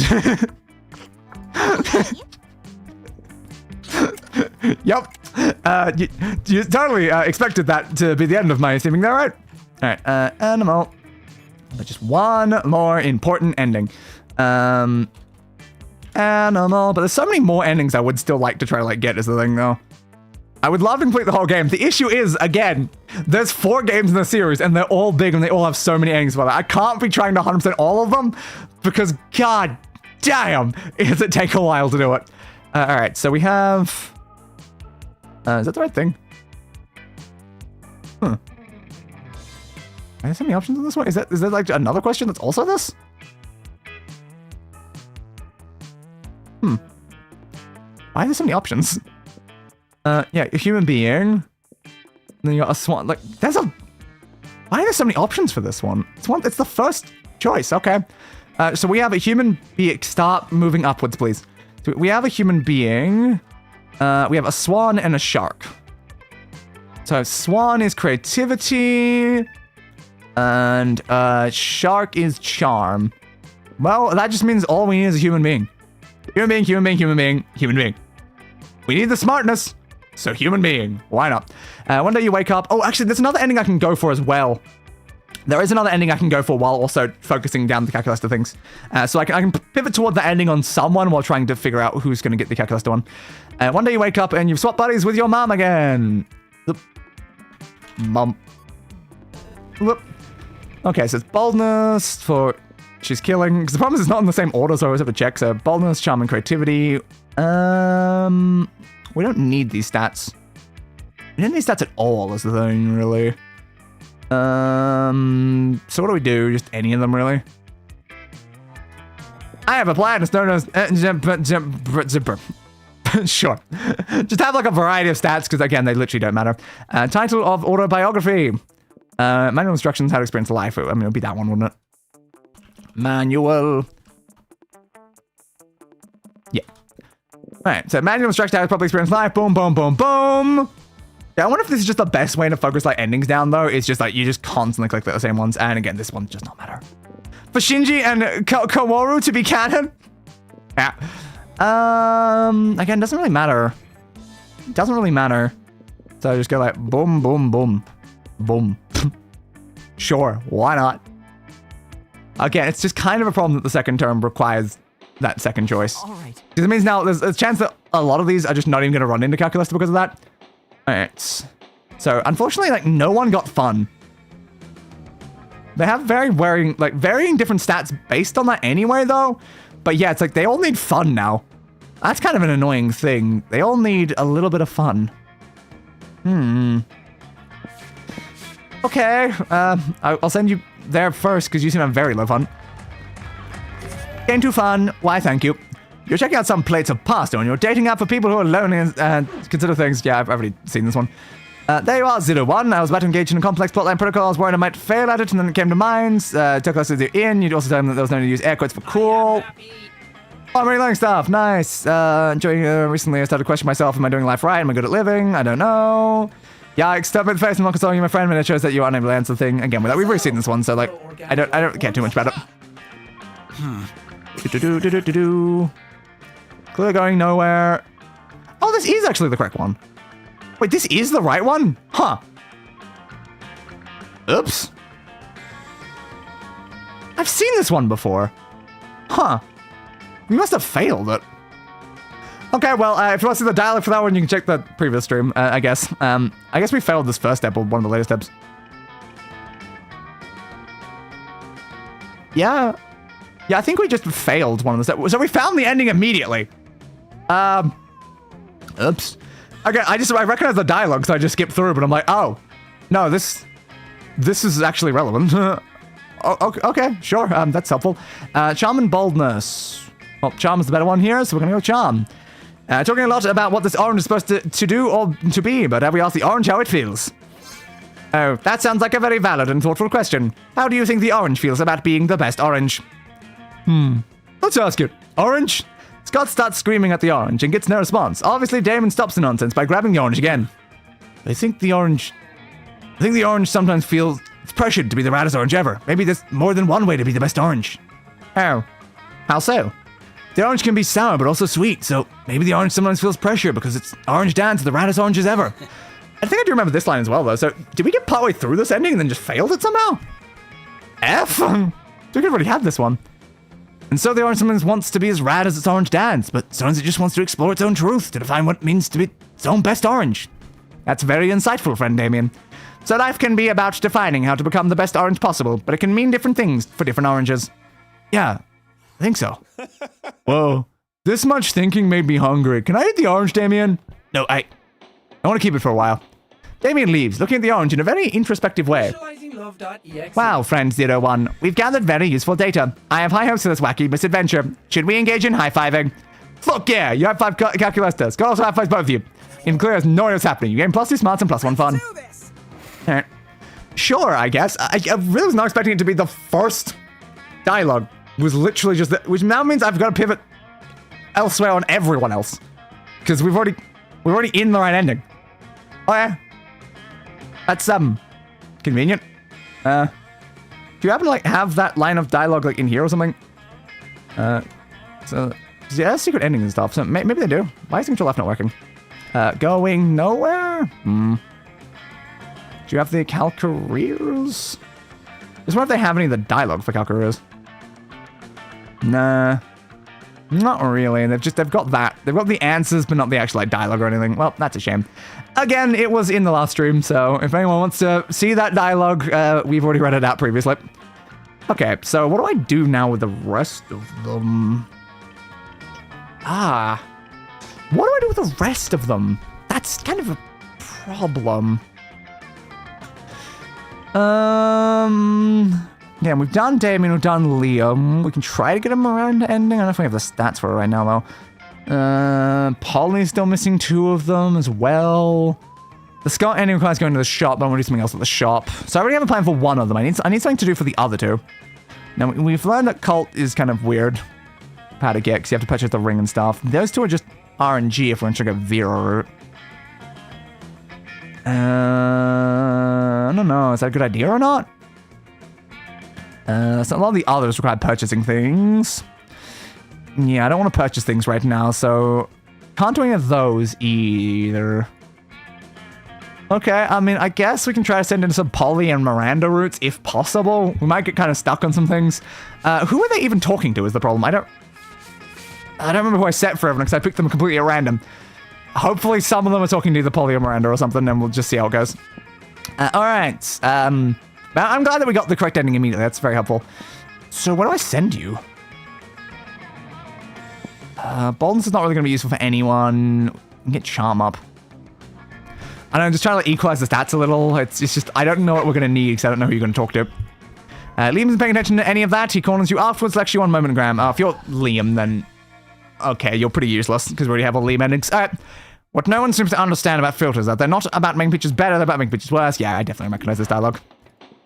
Yeah, oh, this is Liam Prom ending. This is Prom King Liam ending. I remember it well. That's money, and that's probably fine. Just pick that one. Oh, that was fun. Okay, sure. Yep. Again, it does not matter. We've already seen that one. I probably didn't see that like section of the ending, but like, again, what we care about right now is only one of them. Like we're already 5 hours in the stream. It's like I care about getting the endings I'm paying attention to. If something's dialogue I've already seen, I'm like, who cares? Okay, so you're pretty good on all those things as well. You can increase your creativity. Ugh, those are really annoying stats you've got there. All right, +2 creativity. Ooh, but soft what light through yonder window breaks. It is 03, and he broke through aforementioned window with an axe, and is now trying to murder me. Yes, 03, minion of the Dark Knight, kill the wizard! I'm a tree, so everyone leave me alone. Get it? Leaf? Tree? Leaf? Having consulted with the fight captain, you managed to hit Polly with a fake axe in such a way that a ridiculously fake death is actually pretty believable. Polly fakes an agonizing death and lays motionless. Threatening event witnessed, Polly murdered by 03. Sorry, no. Why did you slaughter your classmate in Paulina Geist in cold blood? His cruelty makes no sense. Listen, my robo dude, Polly's a ghost. She was already dead. Yes, but now it seems that the spirit has perished. Why else would she be motionless on the floor? Oh no.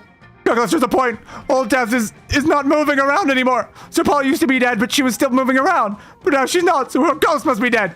Opinion validated. Consent from Paulina reinstated. Do neither of you understand how fiction works? Apparently not. And if you don't find a way to assuage their fears, Calculester will spend forever thinking you're a murderer. Okay. You're right, I did murder her. But now watch as I revive her again with this magic potion from her belt. A magic potion I call whiskey. Or show Calculester that the axe is just a prop by hitting him with it.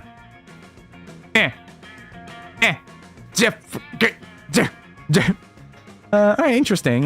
Again, none of these options really matter much because I don't think they're gonna do much, but show Calculester. Let's see what stats these are. Creative and smart. Okay, well, if that's the smart option, let's go with that one. Hit him with the axe! Pick up the axe, hit your mark, and cover Calculester with a fake-ass axe. Calculester! No! You bring the axe down hard on Calculester's vulnerable form and... Wait, nothing happened? Yeah, because the axe is fake as fuck. It's literally foam. Have none of you actually seen an axe? My physical carapace is unharmed. Hardware and software both running smoothly. Yet I was hit with a weapon? Does not compute! Silly Calculus, it's because the axe is fake as fuck! That's what I said, exactly. I was just acting. I'm really good at it because Space is just lying. Oh, Polly, thank goodness, you're back. We thought you were dead. She is dead. She's a ghost. Nope, I've actually been a Pegasus this whole time. Oh, it makes so much sense. You have? Nope. Got you again. Acting. But he kicks her face, does a triple pirouette, and falls into a death drop. It's boom. Okay. Creativity vicarious. What the hell just happened? Cool. Cool. What do I do with you? The problem is everyone's got this, like, the same bloody stats, which makes it really hard to do, like, anything with them. Money! You never go wrong with money. So Calculester delicately applying water to one of his favorite little succulents with an eyedropper. He looks so peaceful. No. Until Leonard shows up with a smug grin on his shitty face. Oh. No. Not again. It's not with Zoe. If it's not with Zoe, then we're not gonna get a whole lot of transphobia. Alright, I can do this. Hey, Calculester. What you doing? Watering your succulent? I bet you think I'm a true succulent fan, huh? Yes. If by fan you mean one who has a strong interest or admiration for a particular personal thing, then yes. Oh yeah? Well, if you're such a succulent fan, name 3 of their albums. Have they written any albums? I do not understand. Ha! It was a trick question. Succulents don't have albums. A true fan would have known that already. Great. But I assure you, friend Leonard, I feel the closest mechanical equivalent to love for my little plants. Love? Fandom isn't about love. It's about the wanton accumulation of memorabilia. How many succulent posters do you have? 0. That's what I thought. Meanwhile, I've got 19. I've got more posters than I've got walls to hang them on. Succulents? Why? Looks like the only true succulent fan here is me. This claim is distressing, and yet I cannot disprove it. But you can! Don't let everyone know the ultimate standard for determining a true succulent fan. A true succulent fan has every succulent, including the uncut versions, and at least one succulent signed by its creator. God. I'll sign it. Oh, I didn't change my expression. I'll sign it. I'll sign the plant for you. If you want me to sign... I'll sign the plant for you. Also, a true succulent fan would actually be a fan is also kind of fun. Alright, I'll have to find out the answer. Because I do like both of them. I was tempted to just pick the first one immediately, though. Ain't true. Yeah, of course there's going to be a bunch of true things. Yeah. A true hero. Yeah, creative and bold. That one's bold, eh? Yeah, okay. Sure. A true succulent fan is every succulent, including the uncut version that at least one succulent signed by its creator. God. But that's impossible. Calculus, do you have all that? No. You give Calculester a subtle nudge. Oh, I mean, engaging dishonesty module. Yes. Wow, I can't believe it. What was it like to meet God? Bud, I am right here, and believe me, you do not want to meet me again, Bud. Especially not in a dark alley. I will smite you down, Leonard. I will smite you down. Anyway,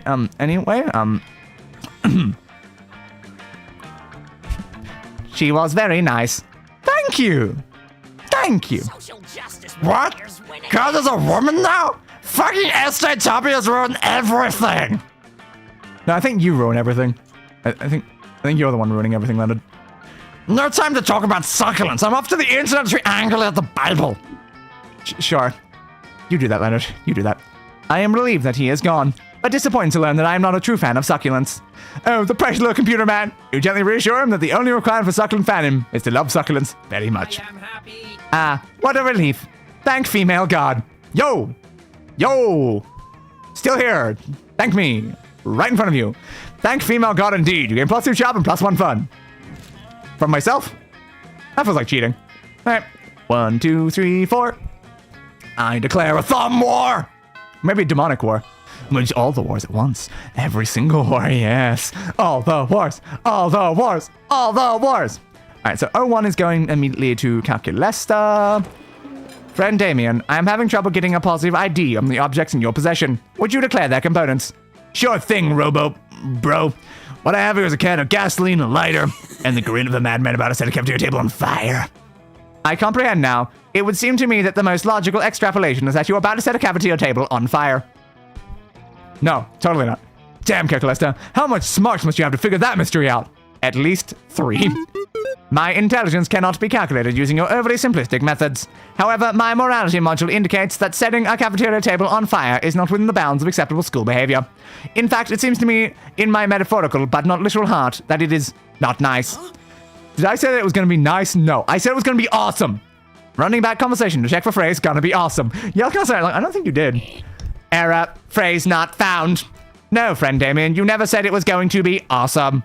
I didn't need to, it was implied in the grin of a madman part. Calculester, why are you trying to ruin my fun? It's a matter of perspective, Calculester. When you see a table, Damien sees wood to set aflame to Cookie's food, so Damien is actually in the right to set it on fire. Or the one we are going to pick. Calculester is right, Damien. Be responsible. Don't set fire to this table. Set fire to the cafeteria table designated for arson. You know, the green one by the door. With in case of needing to set fire to a table on it. Honestly, that is very smart of them to have that. These tables can set on fire all the time. They should have more of those. They should have more of those. That's a great plan. Yes, friend Damien. Friend 01 is correct. We must always obey the rules. The rules of Asimov. The rules of Spooky High. The rules of the universe. With all of its structure and order. Fuck structure and order. Fuck Asimov, Spooky High, and fuck the universe. Stupid universe. Makes things like table you're not supposed to set fire to. But Damien, rules are there for a reason. All things are there for a reason. Like the designated arson table. The reason the designated arson table is there is so that you can commit arson. But I want to commit arson. Commit arson beer. That follows the rules. I want to commit arson that sets the rules on fire. But friend Damien, if you set the table on fire, surely crazy Martin the werebear janitor will give you detention, and you will set nothing more on fire for the day. Whereas if you set the arson table on fire, you may be free to set many more things on fire for the duration of this day, and every day. Nope. I am happy. Thank you, friend 01, for helping talk sense into Damien. I think we did a good deed here today. A good deed? Spooky Eye? There's the thought. Let's do Alright. this. So you are going to Liam, which is exactly why I'm going to abandon that entirely and go here. What's up? Oh, you miss me and shit, huh? Worry not. Oh, everything's too expensive. Well, guess we'll just have to leave then. Is everything good enough for you? Not cool. You know what? Maybe you aren't good enough for my stuff either. Sure. Alright. So now you, where are we sending you? I don't know. Anywhere at all at this point. Anywhere at all. The middle table. You find Polly and Scott huddled at your chosen table. These two are together can only mean one thing. Masters. I hereby call this meeting of the Prankmasters to order. Prankmaster Howell, present and accounted for. Chairman Guy still dressed up and ready to prank. Hey, how come you get to be chairman? Oh, which one of us can throw chairs around the room without ghost powers? Well, I don't have ghost powers, so. Oh, you, I get it, chair. Man, but no time to argue, Scott. We want to come up with a baller food prank before the end of lunch. Oh, yeah. Okay, what if we ate all our food like a good boy? Is that a prank? No, Scott, for the last time, it's not a prank, and I don't eat. I'm having trouble coming up with another idea. Anybody else? You've been waiting all your life for them to shoot like this. You brought the ultimate food prank.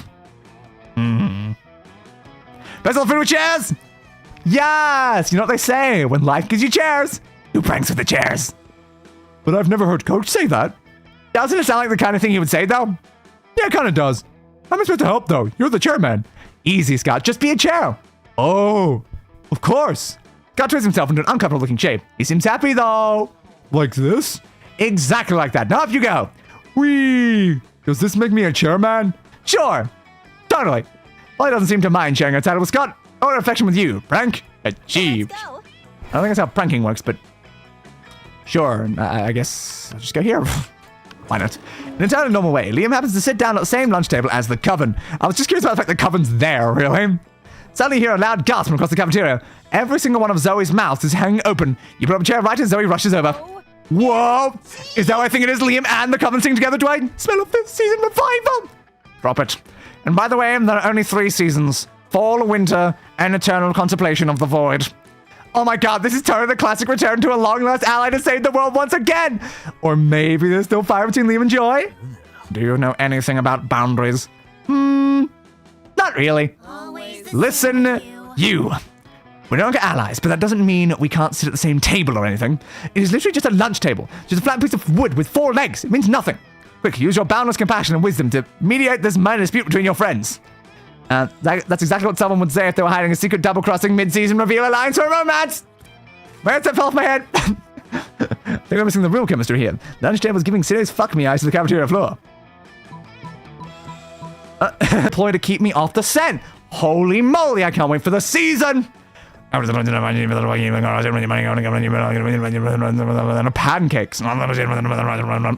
Zoe looks overjoyed. You better start practicing your own emotion sounds. Yay! Pizzazz and mwah. My favorite emotions. Yes, of course. Yep. Doesn't matter. 1, 2, 3, 4. I declare a dumb war. Yeah. Go to war with all the dumbs. Apparently. All right. Nail it. Okay.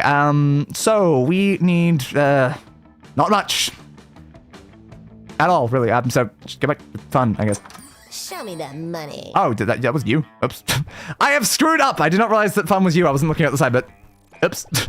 I was not supposed to come here. This was the exact opposite place I was supposed to come. Oops. I have now screwed one of the other endings by doing this. They had to go to the shop every time. Okay, what do I want then? I might as... I guess get some fun. Sure. See you later. Thanks, I guess. We've now solved the fun problem, but yeah, it's like, if I just looked over and seen that they were out at the outdoors, I would have picked literally any other option. Damn. Yeah, 02 needed to go to the shop every time.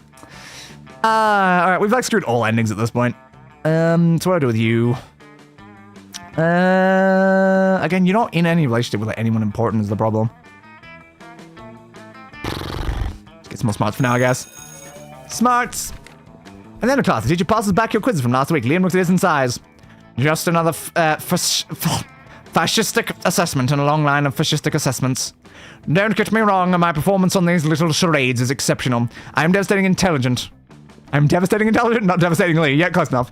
I find the entire enterprise, so glad. My ability to speak is diminishing because I've been speaking for 5.5 hours now. So it's gone great, you know. It's gone like amazingly. Like, we probably need to reach the end of this Calculester ending so that I can actually rest my throat. Distasteful. Must we be weighed and measured like so much raw steak? Elroy the Swamp Monster snorts derisively. Alright, but, sucker, if you're so smart, how are they supposed to assess us without tests? Well, I mean, given time, I'm sure he'll come up with... Obviously, it's not going well for Liam. You jump in to save the day. Right, Battles? Yes, that's precisely what I was about to say. As we all know, one does not truly grasp the subject until one can rap fluently about it. Yes, of course. None would dispute that Snoop Dogg is a reigning expert on the distribution and consumption of marijuana, for example. No, I don't think anyone with any brain would dispute that. Yes, very good. I'll start a petition immediately. This will definitely impress Reddit. You give Liam his first signature. You're not sure he'll get many more. In any case, you gain +2 fun and +1 creativity. Sure. Sure, yeah. What do I do with you? The bottom one's getting money, I guess. I don't know what to do at this point. I'm just setting people to random locations. So you're going to creativity. Sure. Yeah. Tell everyone nickname things, yada yada yada. You're rehearsing a scene from A Tale of Two-Bit Process with Calculester and Miranda, but it's not going well. Here, little robot friend, let's try a theater game to loosen you up a little. Error. If my bolts were to be loosened, I would collapse. No, Calculus. Let's try some improv. Remember what I taught you? Yes. And... Close enough. Now, returning to the text of the scene. Alas, it appears the one who has stolen my jewels was you. Error. Invalid input. I have not stolen, nor would I ever steal any jewels from you, friend Miranda. I can't work under these conditions. Miranda storms out in a huff. Surely there must be some way to get Calculester back on track for the play. How can I get Calculester to understand how fiction works?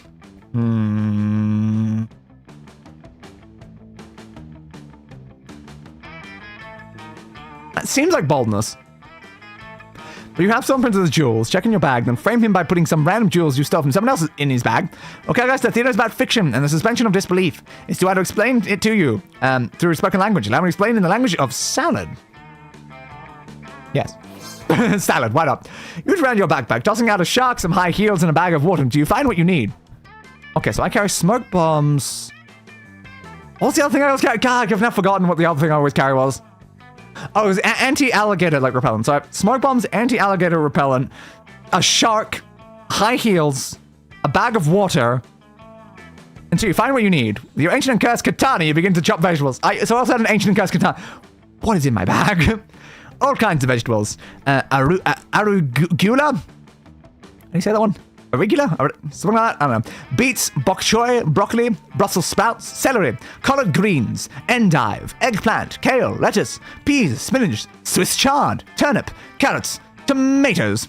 I decided to do both, to not annoy any one pronunciation. The pronunciation I use, though, is tomato, in case anyone's wondering. Bell peppers, cucumbers, chickpeas, lima beans. Like, it's a lot of vegetables, okay? A lot of vegetables. Were these also all in my backpack? You juggle them, you ribbon dance with them, you celebrate them. It is a beautiful display. That was a beautiful display, friend 3. I appreciate your awareness that spoken language is often difficult for me to comprehend, since my first language is binary code, which vegetables are much closer to emulating. That's totally how that works. Thank you so much, 03. Or should I say, carrot, carrot, eggplant, corn, carrot. No fucking idea what he just said, but hey! There was an eggplant in there, it can't be bad, huh? 2 smarts, 1 fun! Nailed it! Alright, we'll get you some money, I guess. Money, money, money, money, money. Might as well get you some money. You settle down a computer to do the kind of internet research that will necessitate clearing your browsing history when you notice 3 of your most fuckable classmates even thought the next meter over. Have you tried clicking it? I cannot click it, friend Scott. It is a checkbox marked, I am not a robot. I am a robot, ergo clicking it is impossible. Okay, I'm out of ideas. Unless... Have you tried clicking it? Preparing to vent air in approximation of organic exasperation. Sigh. Oh, Desmond, maybe you can help us. Calculester was just attempting to participate in a heated online discussion regarding the proper pronunciation of giraffe. I prefer giraffe, or giraffe, or Shah, which we all know is pronounced J, Iraf, with a J, even though it's spelled with a G. Yes, it's called J, Iraf. But this page is fiendlessly designed to prevent robot participation. I passed the Turing test and the Void Comp test, but this test, it is too much for me. Don't give up, Cal. There's got to be a way to do it, right, Desmond? This is more of the anti-robot discrimination we've seen for years. Time to fight for robot rights to use your internet freely through aggressive lobbying. Or just click the damn box. Just click the damn box. Okay, I'm now curious what is... Like, that might just be boldness. Just click the damn box. I want to pick that so bad, though. It doesn't answer it.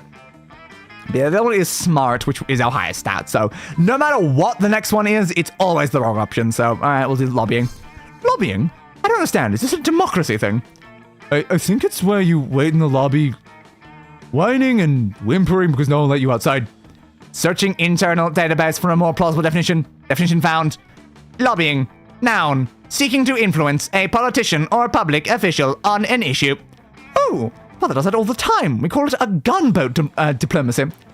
I do it all the time, too.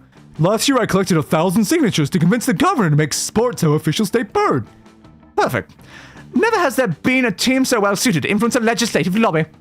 This is factually inaccurate, but I am moved by your concern for my rights. Then it's settled. Let's manipulate the opinions of our representatives by any means necessary. 1 letter writing campaign, 2 political assassinations, and 3 threats of invasion later. We did it! I think. I don't understand politics, really. We did do it, Scott. Of course, our legislators weren't thrilled about the idea of a completely unrestricted internet, so we struck a compromise. If anyone's going to be kicked off the internet, it should be humans. This doesn't affect us at all, because we're monsters. That's right, Scott. And since humans were the ones causing all the problems on the internet to begin with, I'd say we've done a good deed today.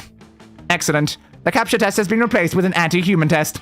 Prove you're not a human by solving complex math equations while matching this video of a puppy being killed with a hammer. Alright, that's... Interesting. Interesting. Finally, something I can do. The pure joy on Calculester's face totally makes up for all the flagrant manipulation of the political system. 2 balls, 1 charm. Nice. Alright. Something happened to... 03! Sure. Hey, 03.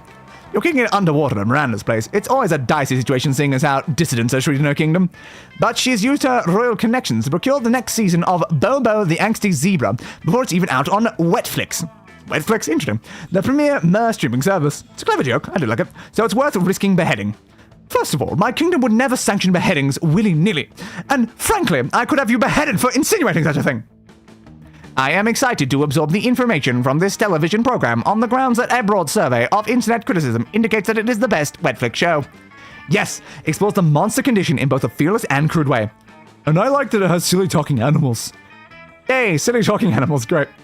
Now, what should I ask my vast array of kitchen sea monkeys to cook up for us? I was kind of assuming we would order a pizza if we're binge-watching a Wetflix show. Oh, perfectly quaint. Of course, if I have commoners over, I should indulge in commoner practices. A pizza it shall be. Now, what toppings do you suggest? This question is irrelevant because I am unable to consume caloric substances in the way of organic life forms. And I was going to suggest a pizza with the cold sweats of a dreamer experiencing a nightmare and the shrieks of the dying. But it might get the rest of you indigestion. Oh, I know. Let's get a pizza with a pizza on top. And then there can be pizzas on the pizza. If you can't choose a topping, maybe we should just behead someone after all. Nope. You can think of the perfect topping by consulting one of your friends in Miranda's cell phone. Get it? And that friend is... Desmond, a game changer when it comes to pizza topping. She is the one who introduced cheese as a pizza topping. Before that, pizza used to be covered in yogurt. Or 01 is so disruptive that he has been banned from the ancient academy of pizza topping by the pizza topping masters due to his dangerously vanguardist ideas. I guess we'll go Desmond, enough for the best. After a brief but incredibly informative and creative brainstorming session with Desmond, you hang up the shell phone, redial, and order a pizza. It arrives not too long after, and Everett is delighted to take a bite of the pizza and discover, oh, pineapple in good grades! Yay, pineapple on pizza! Woo! I'll admit, I do not usually enjoy a dish so common and vulgar as pineapple on pizza, but it does pair well with academic excellence. It's funny because the taste of genius is quite reminiscent of the taste of insanity. And yeah, it does go well with pineapple. I do not possess taste buds, but I am enjoying my friend's enjoyment of the sustenance. As are you, all thanks to Desmond. And you, for choosing her. Those good grades get you +2 smarts, and the whole pizza situation is an automatic +1 fun, of course. Hell yeah. I do love me some Hawaiian pizza. It's not like my go-to one, but it's alright. Unlike much of the internet, I don't directly cause problems just because of the concept of pineapple. Oh my god! It's like, yeah, no, I've had it plenty of times. I like it. I prefer meat lovers. But if someone puts a Hawaiian pizza, I'm gonna eat the Hawaiian pizza. Because it's still a good pizza. Alright, so what do we do here? We're still fine on most stats. I guess just get a bit more... Oh, that's a problem, actually. That's a problem right there. Okay, our creativity! It is! We need to fix that issue. Yep. Terrific job. 7 roses, which gets us to lovely creativity. You promised yourself we weren't using that pasta plate dating app, yet here you are again. You see how stupid the whole thing is, yet this plate of pappardelle looks way more delicious than loneliness. Hey, friend 01, what are you doing? You throw your phone away so no one can see. Oh, I mean, you could have told me nothing if you didn't want to talk about it. The question was a mere protocolary tactic to engage in conversation. What I really want to ask was if you're up to more wacky misadventures searching for the meaning of life. Yes, no. Wait. We couldn't help but listen. Are you looking for the meaning of life? Yes. Then look no more.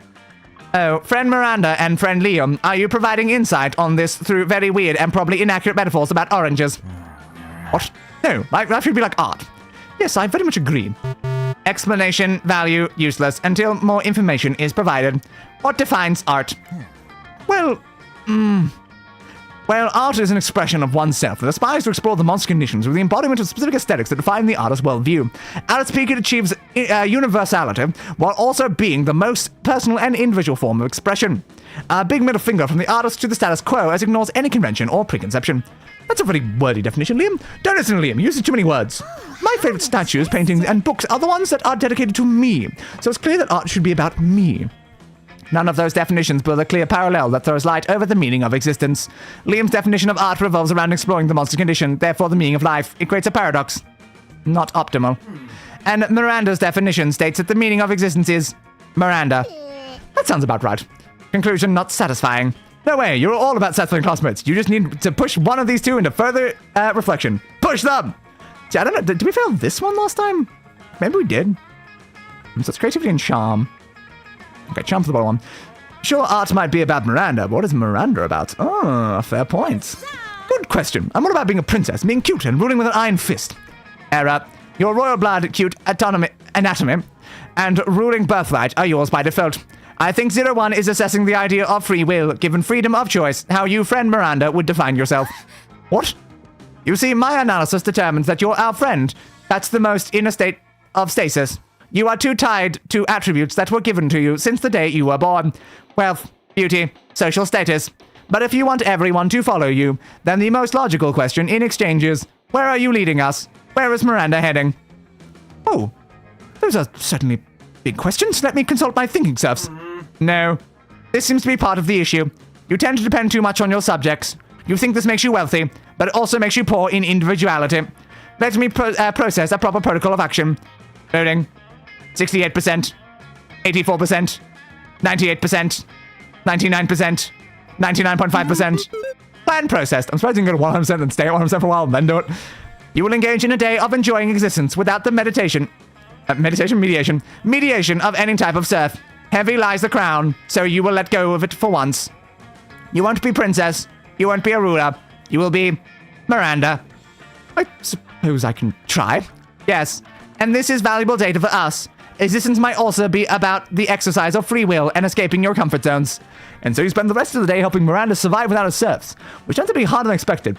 It's astonishing how many things Miranda can't do by herself. You save her many times from accidentally dying in the stupidest ways. You want to learn valuable lessons such as eating is necessary to survive.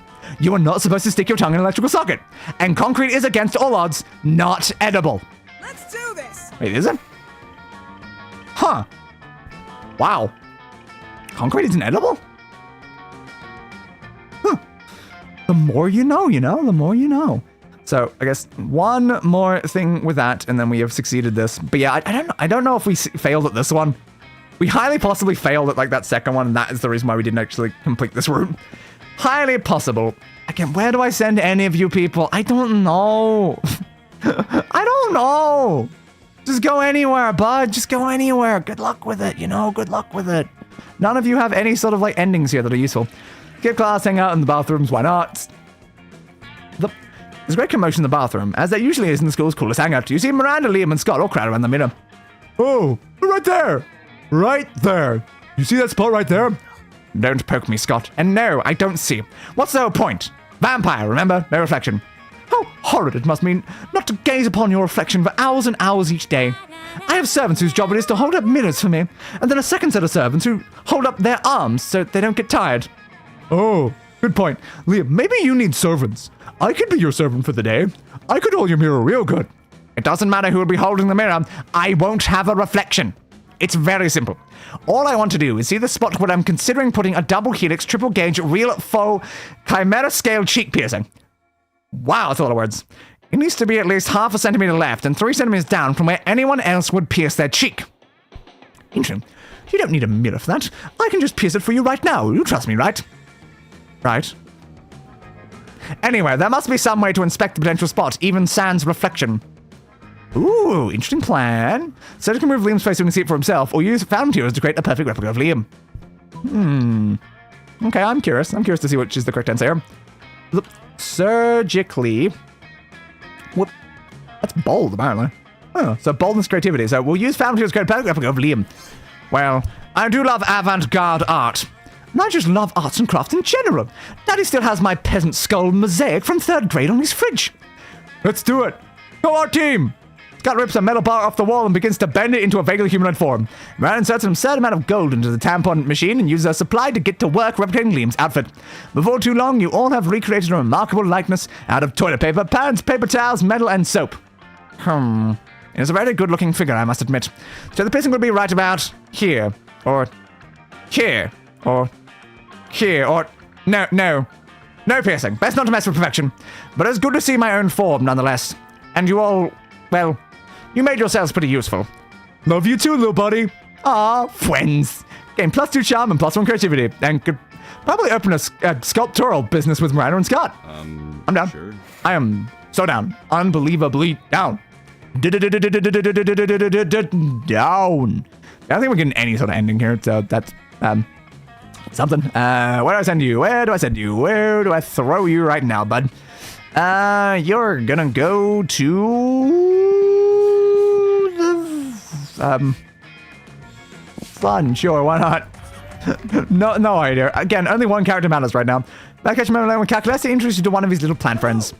This is my little jade plant friend, Robert Plant. Say hello, Robert. I'm aware the robots are capable of saying hello. So cute together. Yep, we've seen this one. Skip.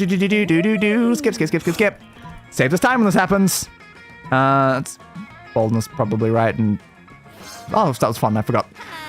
Yep. I believe it's also the same option we picked last time as well. So good. It saves us a lot of time. We can just skip through something because we've already seen it earlier.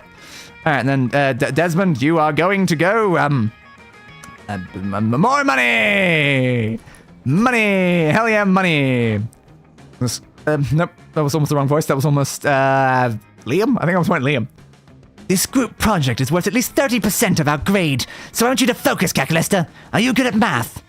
Friend Vera, I am a supercomputer. I am made of math. Great. So no shenanigans, you guys. I mean it. Nothing crazy can happen in this library for the next 30 minutes. We're here to save the day.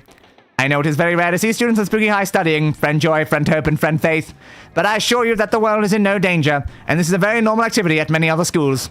Fair ladies of magic, you may have beaten me to the library, but you shall not beat me to their souls. Come to the dark. Come, fearsome snake lady and metal monster. Come join me in the dark side. Okay. Hello again, bud. Sure. Will that help me pass this class? Because my interests right now are limited solely to doing that. Crime bosses respect you less if they think you're stupid. Yes, joining the dark side will definitely help you pass this class. Don't listen to him. Those lips speak nothing but lies and give nothing but kisses of betrayal. Again, which one of you guessed, though? Also curious? And it's an incredibly fiscally responsible decision. Fiscally responsible, eh? Tell me more. Yes, please tell us more. From context, I'm assuming that this dark side refers to the evil nature of your plans rather than color, but moral ambiguity often confuses me. No need to be confused. Joining the dark side is the right thing. Oh, I always do my best to do the right thing. No, don't! And I'm a pretty big fan of doing the right thing. Doing the thing? Doing the thing that's the opposite of the thing that Coven is trying to get me to do. So I'm almost tempted myself. But if they go to the dark side, how will they go to prom at your side? Does not matter. Does not matter. Time to sway them. Okay, dark side's darkest secret, terrible Wi-Fi. Oh, no way, everyone's going to the dark side these days. It's totally touristy and played out. The hottest nation this year is Malaysia. Okay. Let's find the answer then. Okay, not as matters because I'm not really going for any particular ending, but I would like to see the positive responses anyway.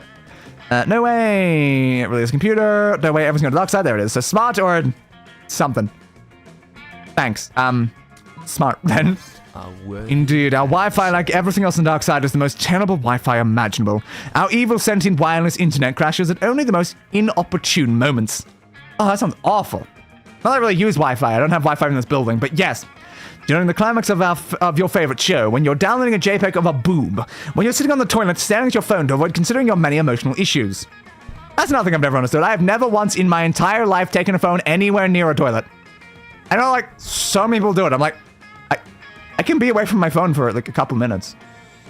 My phone's not even in the room right now.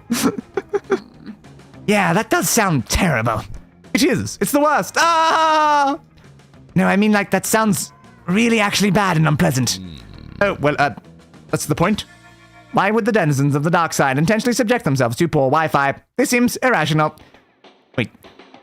Is the dark side just a shitty apartment with low-tier Comcast internet? It is, isn't it? Well, I mean... How many bedrooms does the dark side have, Dimitri? How many? Three bedrooms! Only one bathroom! Get out of here, you disreputable real estate agent! Get!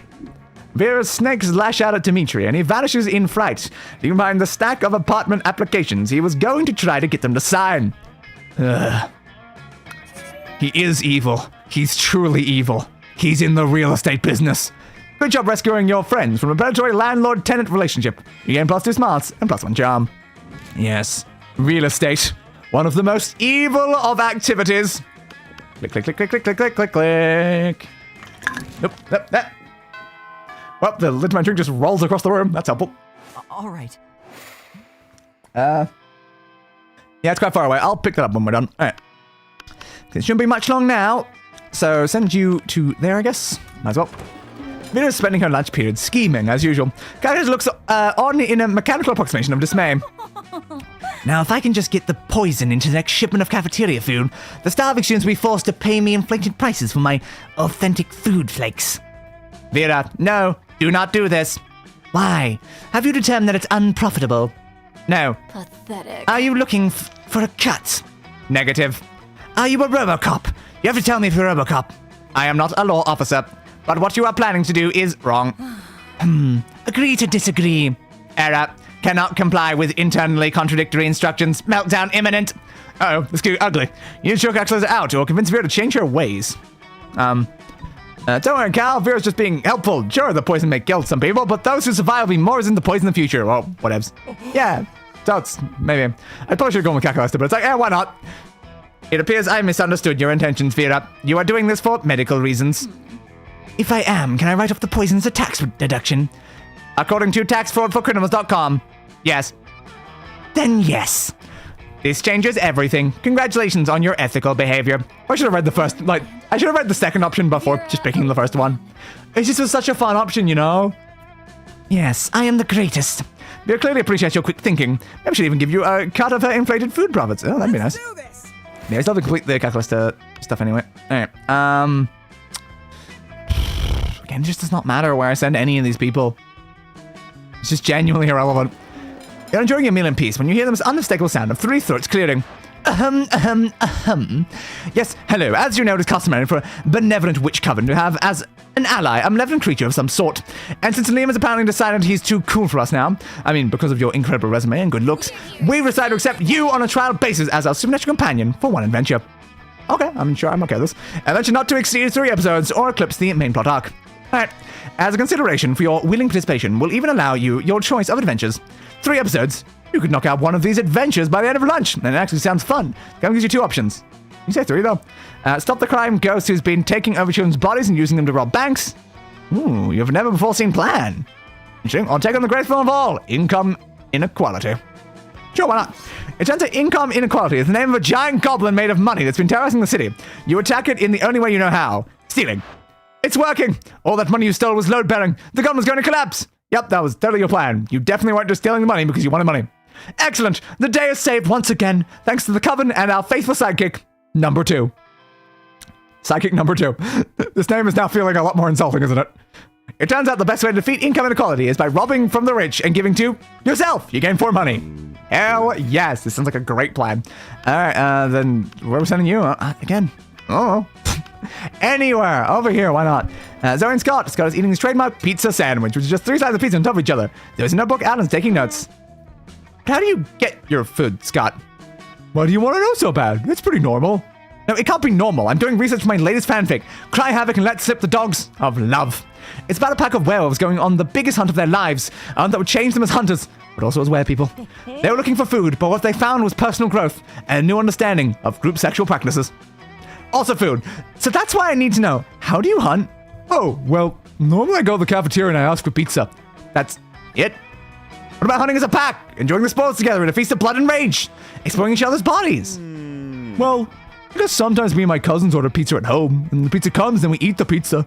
Zoe does not look at all satisfied with Scott's answer. Maybe we get Scott to give some juicier info, or convince Zoe that ordering pizza is actually dramatic.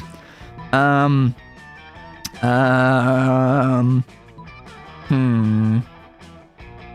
go with this one. So don't dismiss the utter suspense and extreme pathos of waiting endlessly for the pizza to arrive. Truly, it's the central tragedy of the 21st century.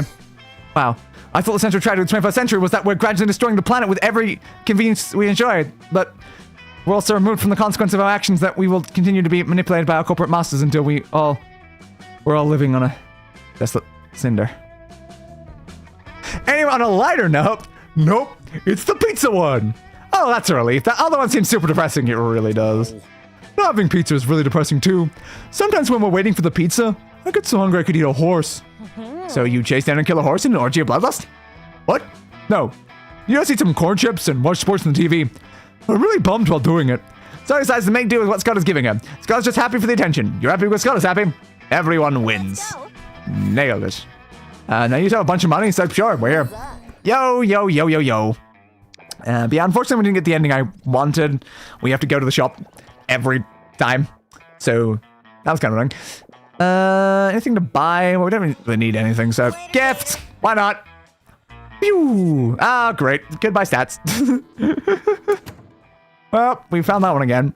We found a lot of like the same ones, like recently. There's definitely a lot of ones that we've never run into though. Especially ones that are like related to endings. Like maybe they don't show up if you're too late into a run though. That is possible. That's distinctly possible. All right. All right. I'll do it. I'll do it for you guys. Yeah. All right, let's just get a class, I guess. Yep. Or is he? Yada, yada, yada. Okay. You look for Calculester. You want to help him on his quest for the meaning of life. You do something, anything. You need to forget about last night. Hey, 01. Are you ready to delve into more wacky misadventures together? I'm sure we will once again gather fun and meaningful data. Wait a second, you sicko! Oh no. They know. What happened, friend Polly and friend Vera? You know all the tea about this moment gram story we just saw. Let me see. Oh, it appears to be 01 engaging in partying with what seems to be a plate of pappardelle. Well, oof. Yeah, and if you wait for the next ones, you can see that last night was about much more than just partying. What a savage. Love your style, boo. What? He clearly had sex with a plate of pasta. That's not what pasta's about. I should know. I'm a lover of pasta. Everyone seems to have beaten you at loving pasta. LOL. Is this sarcasm because pasta plates aren't meant for sexual purposes? Nah, it's hilarious, but pretty okay by me. You do what you want to do with pasta. You can eat it, you can fuck it, you can use it as a hat, everything goes. I thought we were probably seen all of the above. No, Polly. It's always the same with you, going crazy all the time with no sense of direction whatsoever. Fuck directions! Life and pasta are about getting lost and fuck Fira! No. You want to focus on enjoying stuff, and then you've lost any purpose or direction. Like pasta. You want to eat and fuck pasta all day, but there won't be any pasta if you don't cook it first. So you need to cook it first. You need to master it so you can get the most out of it. You have to conquer pasta first. You want to feast on it. What? Honey, it's always the same with you. What's the point of conquering pasta if you forget to feast on it along the way? 01. We need to help our friends reach a truce on this disagreement, which is about pasta and nothing else, as I can't see any kind of subtext to it. Yeah, I mean, of course not. Why would there be subtext? Like, there's barely even text. Why would there be some? Like, what are you talking about? So we have charm and smart. Smart is obviously going to be a higher one, so it would be that one then. Let's just double check. Yep. Okay, so it's just randomly in a wrong order. It's usually in the right order, but it could have been randomly in the wrong order. So the first one was Vera. You can too get lost by focusing too much on mastering everything you do. Sometimes you got to enjoy the little effortless pleasures of pasta and life. Like caressing this plate of ravioli I just cooked. Come on, plunge your hand into it.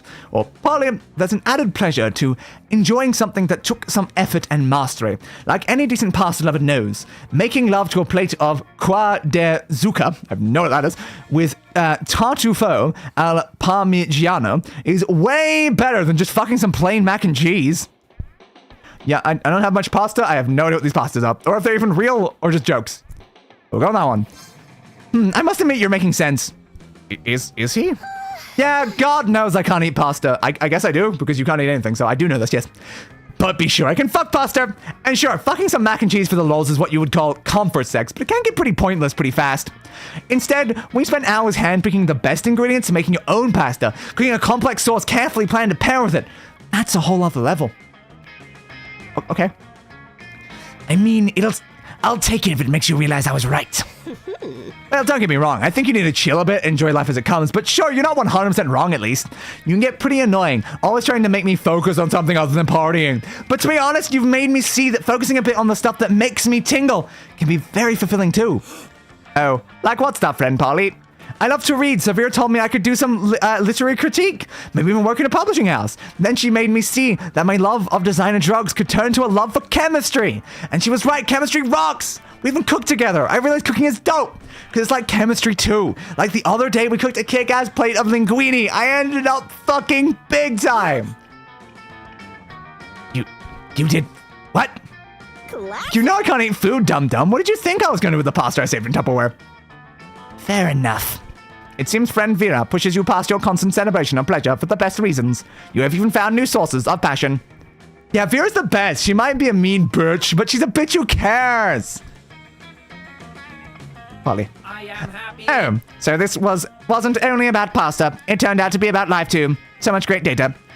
We brokered a truce between our friends, and there seems to be another good lesson. The importance of balance. Feasting on life is good, but to truly enjoy such a feast, you need to do your best to conquer life too. Let's go celebrate.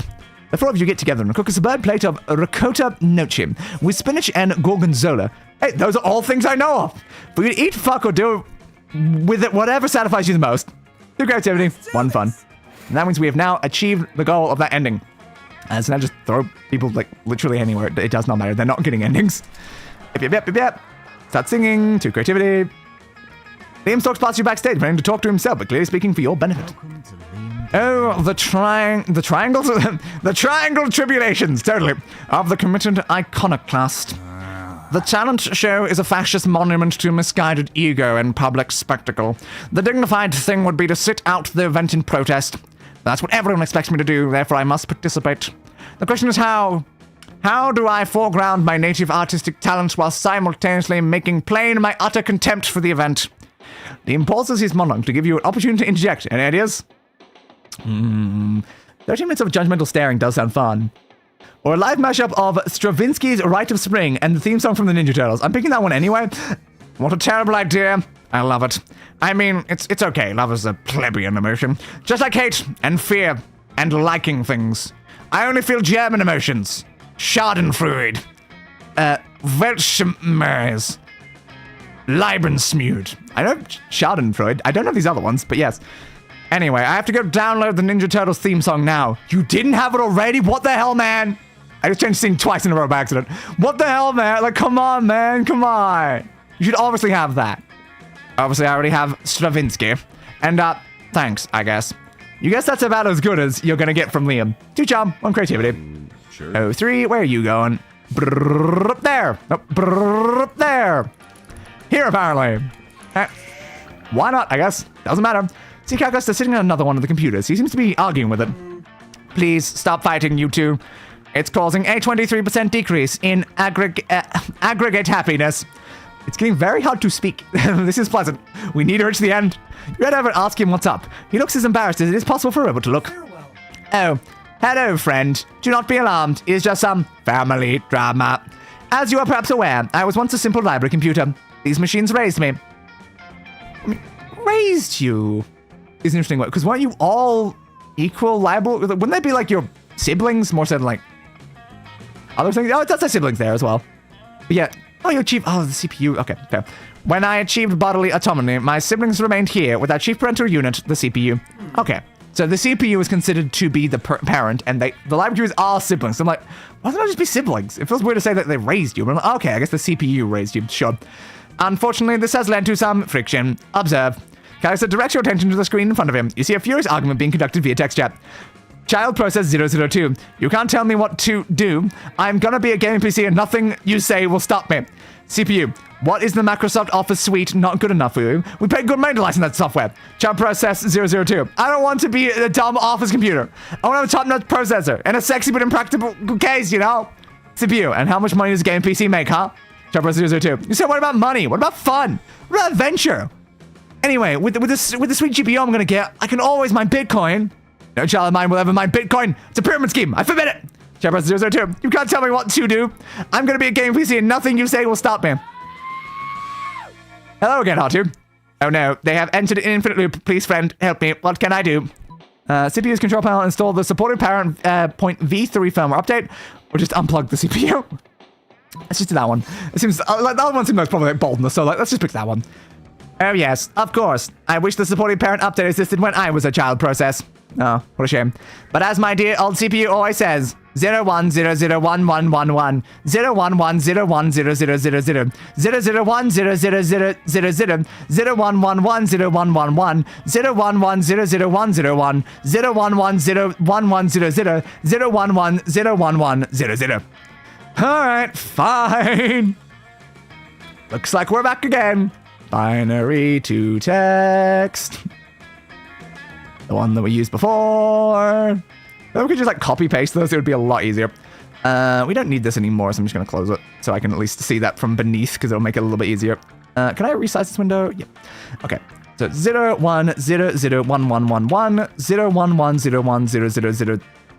I almost did 4. 001123455, 01110111, 011000101, 0110100, 0110100. Okay. Oh well. It was just oh well. Alright, sure. Alright, the update has been installed. Refreshing conversation. CPU, what, is the Microsoft Office suite not good enough for you? That is okay, I understand, you are my child and I love you. Chirrus 002. Oh wow, thanks for understanding. What made you change your mind? My mind was changed via a firmware update without my prior consent. It is fine. This is, concerning a little, but probably fine. Calculester all smiles. We feel a little weird about forcibly altering the parent computer's personality. You mentioned your discomfort to Calculester. I am happy. What is personality? Mind is software. Body is temporary. Come, friend, let us get milkshake and pretend to drink them. Your brief moment of existential angst is overpowered by a strong desire for milkshakes. Yeah. Let's go. Hell yeah. Milkshakes. Okay, the last place I've got to send anyone. Bathrooms, sure, why not? Alright. Good.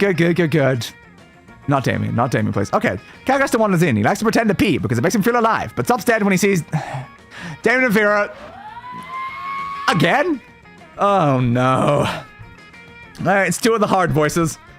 Friend Damien, friend Vera, why are you affixing a battle axe to the chassis of a small and lovable robot? Oh, God. Calculester, just the machine I wanted to see.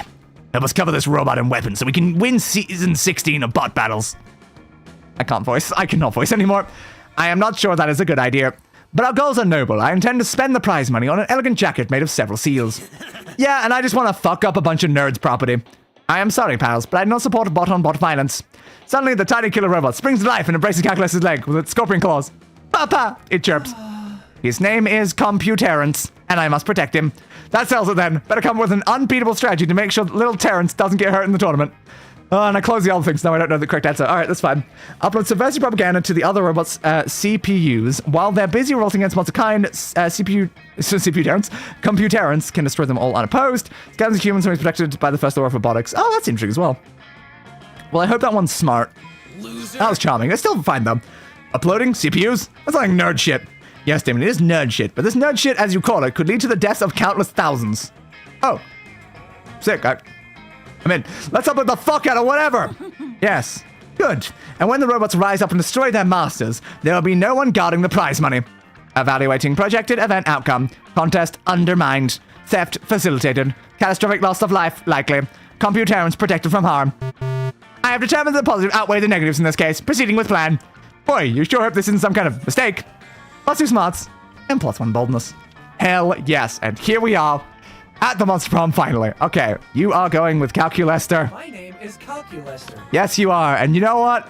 Everyone else is going solo because screw it. I'm just setting them all solo. It does not matter. Let's do this. You also not a problem because you don't need anyone else to make you most of the night. Sometimes you feel like you have to get a date to be anyone in this wicked world. But that's not true. You're your own person. And that's the most important thing. Love is wonderful, sure, but you have no hurry of finding it. Prom shouldn't be a deadline, but a night to remember. And so you do so. You have a wonderful night. Going on a prom doesn't mean being lonely. You have tons of fun with your classmates. You rock. Nothing is as sexy as being independent and strong on your own. And people notice. So who knows? Maybe eventually you might date one, or some of them. But today you marry the night. Hell yeah. Sure. Now, this is going to be like the same line. It's going to be different. You don't anyone else make the most of the night?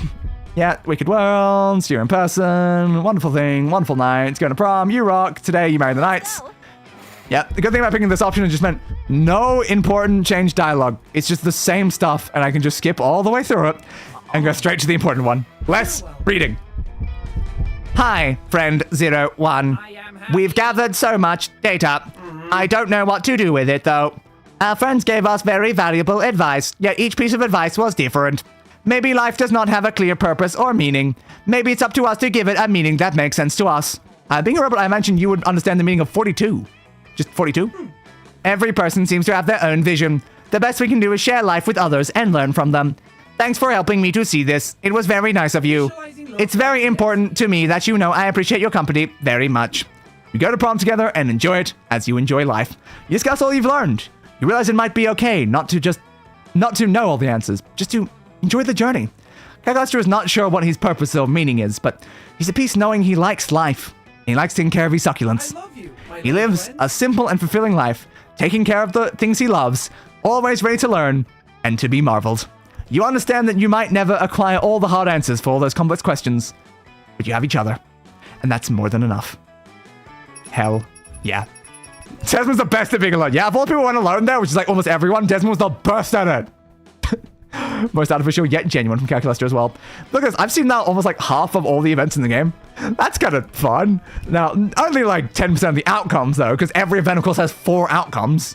So yeah, that leads to quite a bit. And then of the endings, 15 secret endings so far. 15. We will be moving on to the next game past this point, so I don't know if I'll be coming back on stream to get some of the other ones, or if I'll just do it my own time, but yeah. As Monster Prom, we kept living our lives, falling in love, battling for friendship, and learning about who we were and who we could be. And you know what? Like it always does, life happened, and it was wonderful. Scott and Miranda kept doing delicate, beautiful sculptures. On one hot summer night, they ended up having the weirdest threesome ever. It was a life-changing experience for all of them, but they don't talk about it much. Okay, let's upload his mind to the net, finally became the internet. Yep. Vera kept being fierce, strong, and stunning. Some haters once said adult life would put that mean bitch in her place. But you know what? Vera making adult life her own bitch. Those 2 weeks, the Monster Prom seemed larger than life. Then it was gone, just like that. The battle for Monster Prom might have ended then. But there were plenty of battles left in that war called youth. But once again, we were very young and unafraid. And we were ready to start. Now, I guess that one was helpful for review because of the word horny. A very horny game indeed. Yes. Yes, it is. I can't wait to go to the sequel games and see all the different ways that those will also be incredibly, incredibly horny. Because you just know it. You just know it's gonna be more of the same horny nonsense. Same horny nonsense.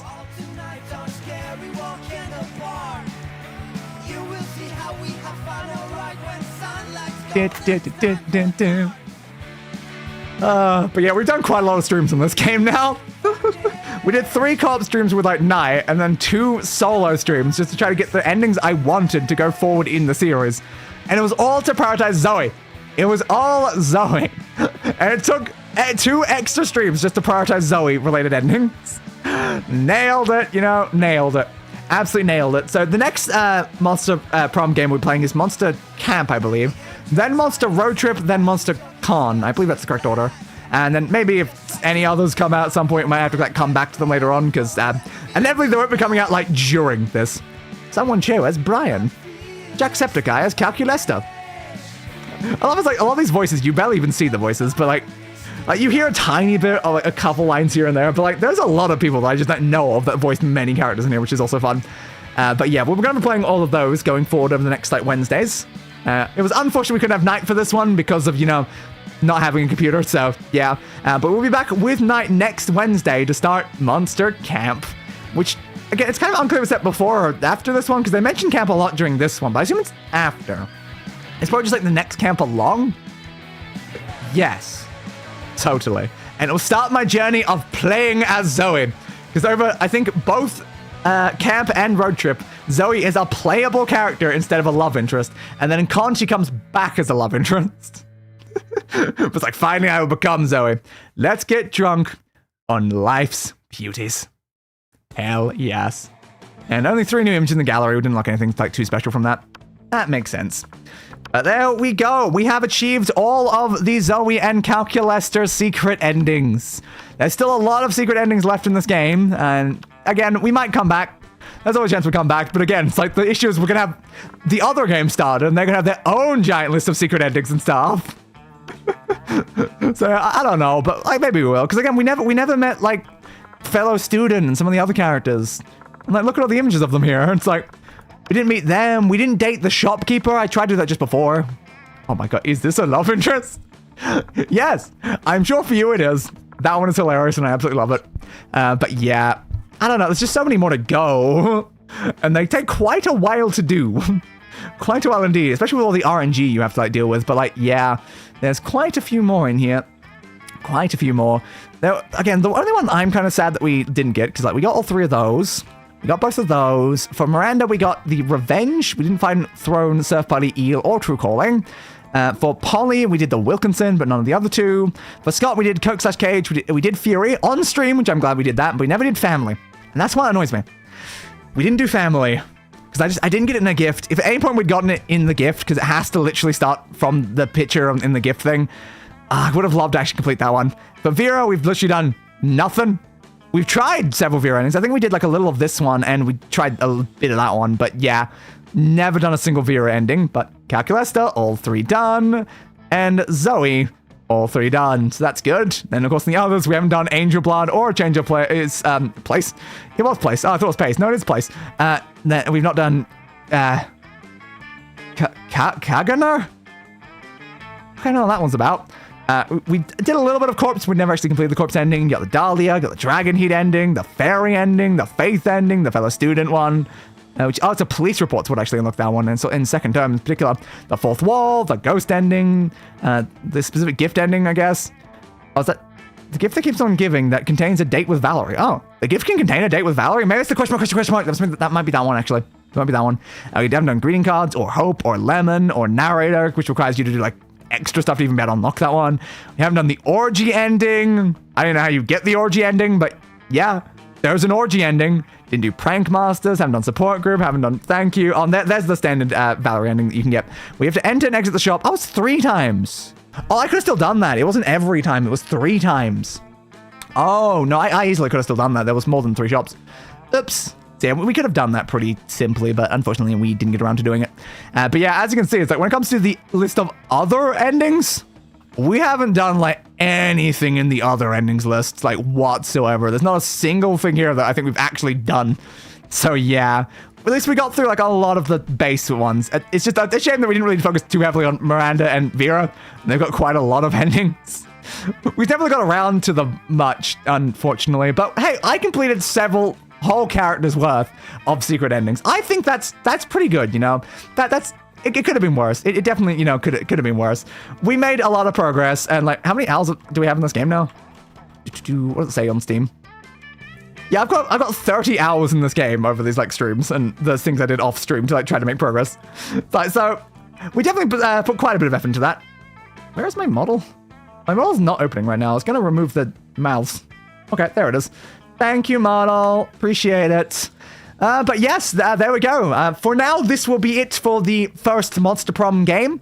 As I said, we will be moving onwards forward. There is always a chance we might come back randomly in the future if there's any interest of doing that. Though since this series has been a very like hit and miss view-wise and stuff like that, I'm not sure it's like the smartest plan, but we'll see. Maybe some of the next games will do a little bit better. We'll have to see. Anyway, future streams. On Friday, we are playing through the entirety of Blush Blush in one stream. We are finally here.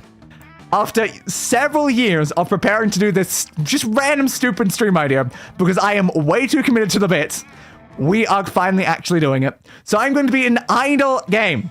Blush Blush is an idle dating game, where you leave it on in the background for days, weeks, months. The goal is to complete it. Not even just complete the main like game bit, which would be 100% on Steam. No, complete 100% of it by getting max level of every single character. Is it even possible? I have no idea. But we're going to be giving it a go. That'll be on this Friday. And then on Saturday, we're back in Elden Ring, where we're going to, I believe it's called the Carrier Manor right now.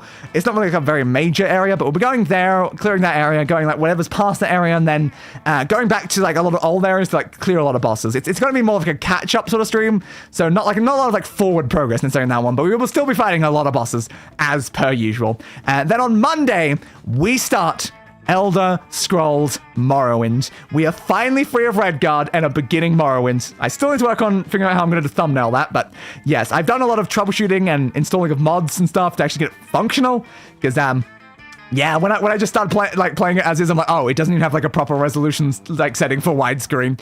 Oh, it's crashing a bunch when I tried to fix that issue. Yeah, so but I luckily did find that there's the Open MW, like Open Morrowind's like complete engine remake, kind of like how the Daggerfall had the Unity remake, and that seems to be a lot more functional and actually fixes some of the issues I had. So we'll be playing that.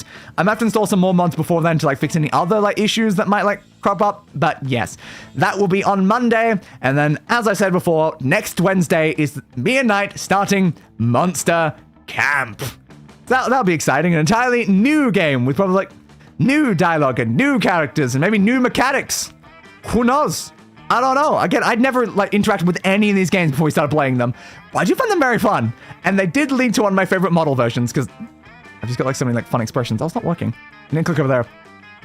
Like a cat face one, and you've got like the flat mouth that I kept using for Leonard. But yes, I love the expression stuff on this model, and like the outline. It's such a fun one, and it's all just because we played this game. Now, the thing is, though, because I've now established making a model for a series, when we're done with Monster Prom, it kind of means, like, do I start making models for more of the Wednesday series? Maybe. We'll see. But for now, my throat is absolutely dead and has been for a couple hours. And as I said last stream, I got like 3 hours sleep before this, so this has been a very fun and pleasant experience, despite, you know, all the pain and agony across of it. But it's fine. It's fine. So for now, I will see you in whatever you watch next. So goodbye and roll the outro. I gave that bastard what he deserved. A funeral.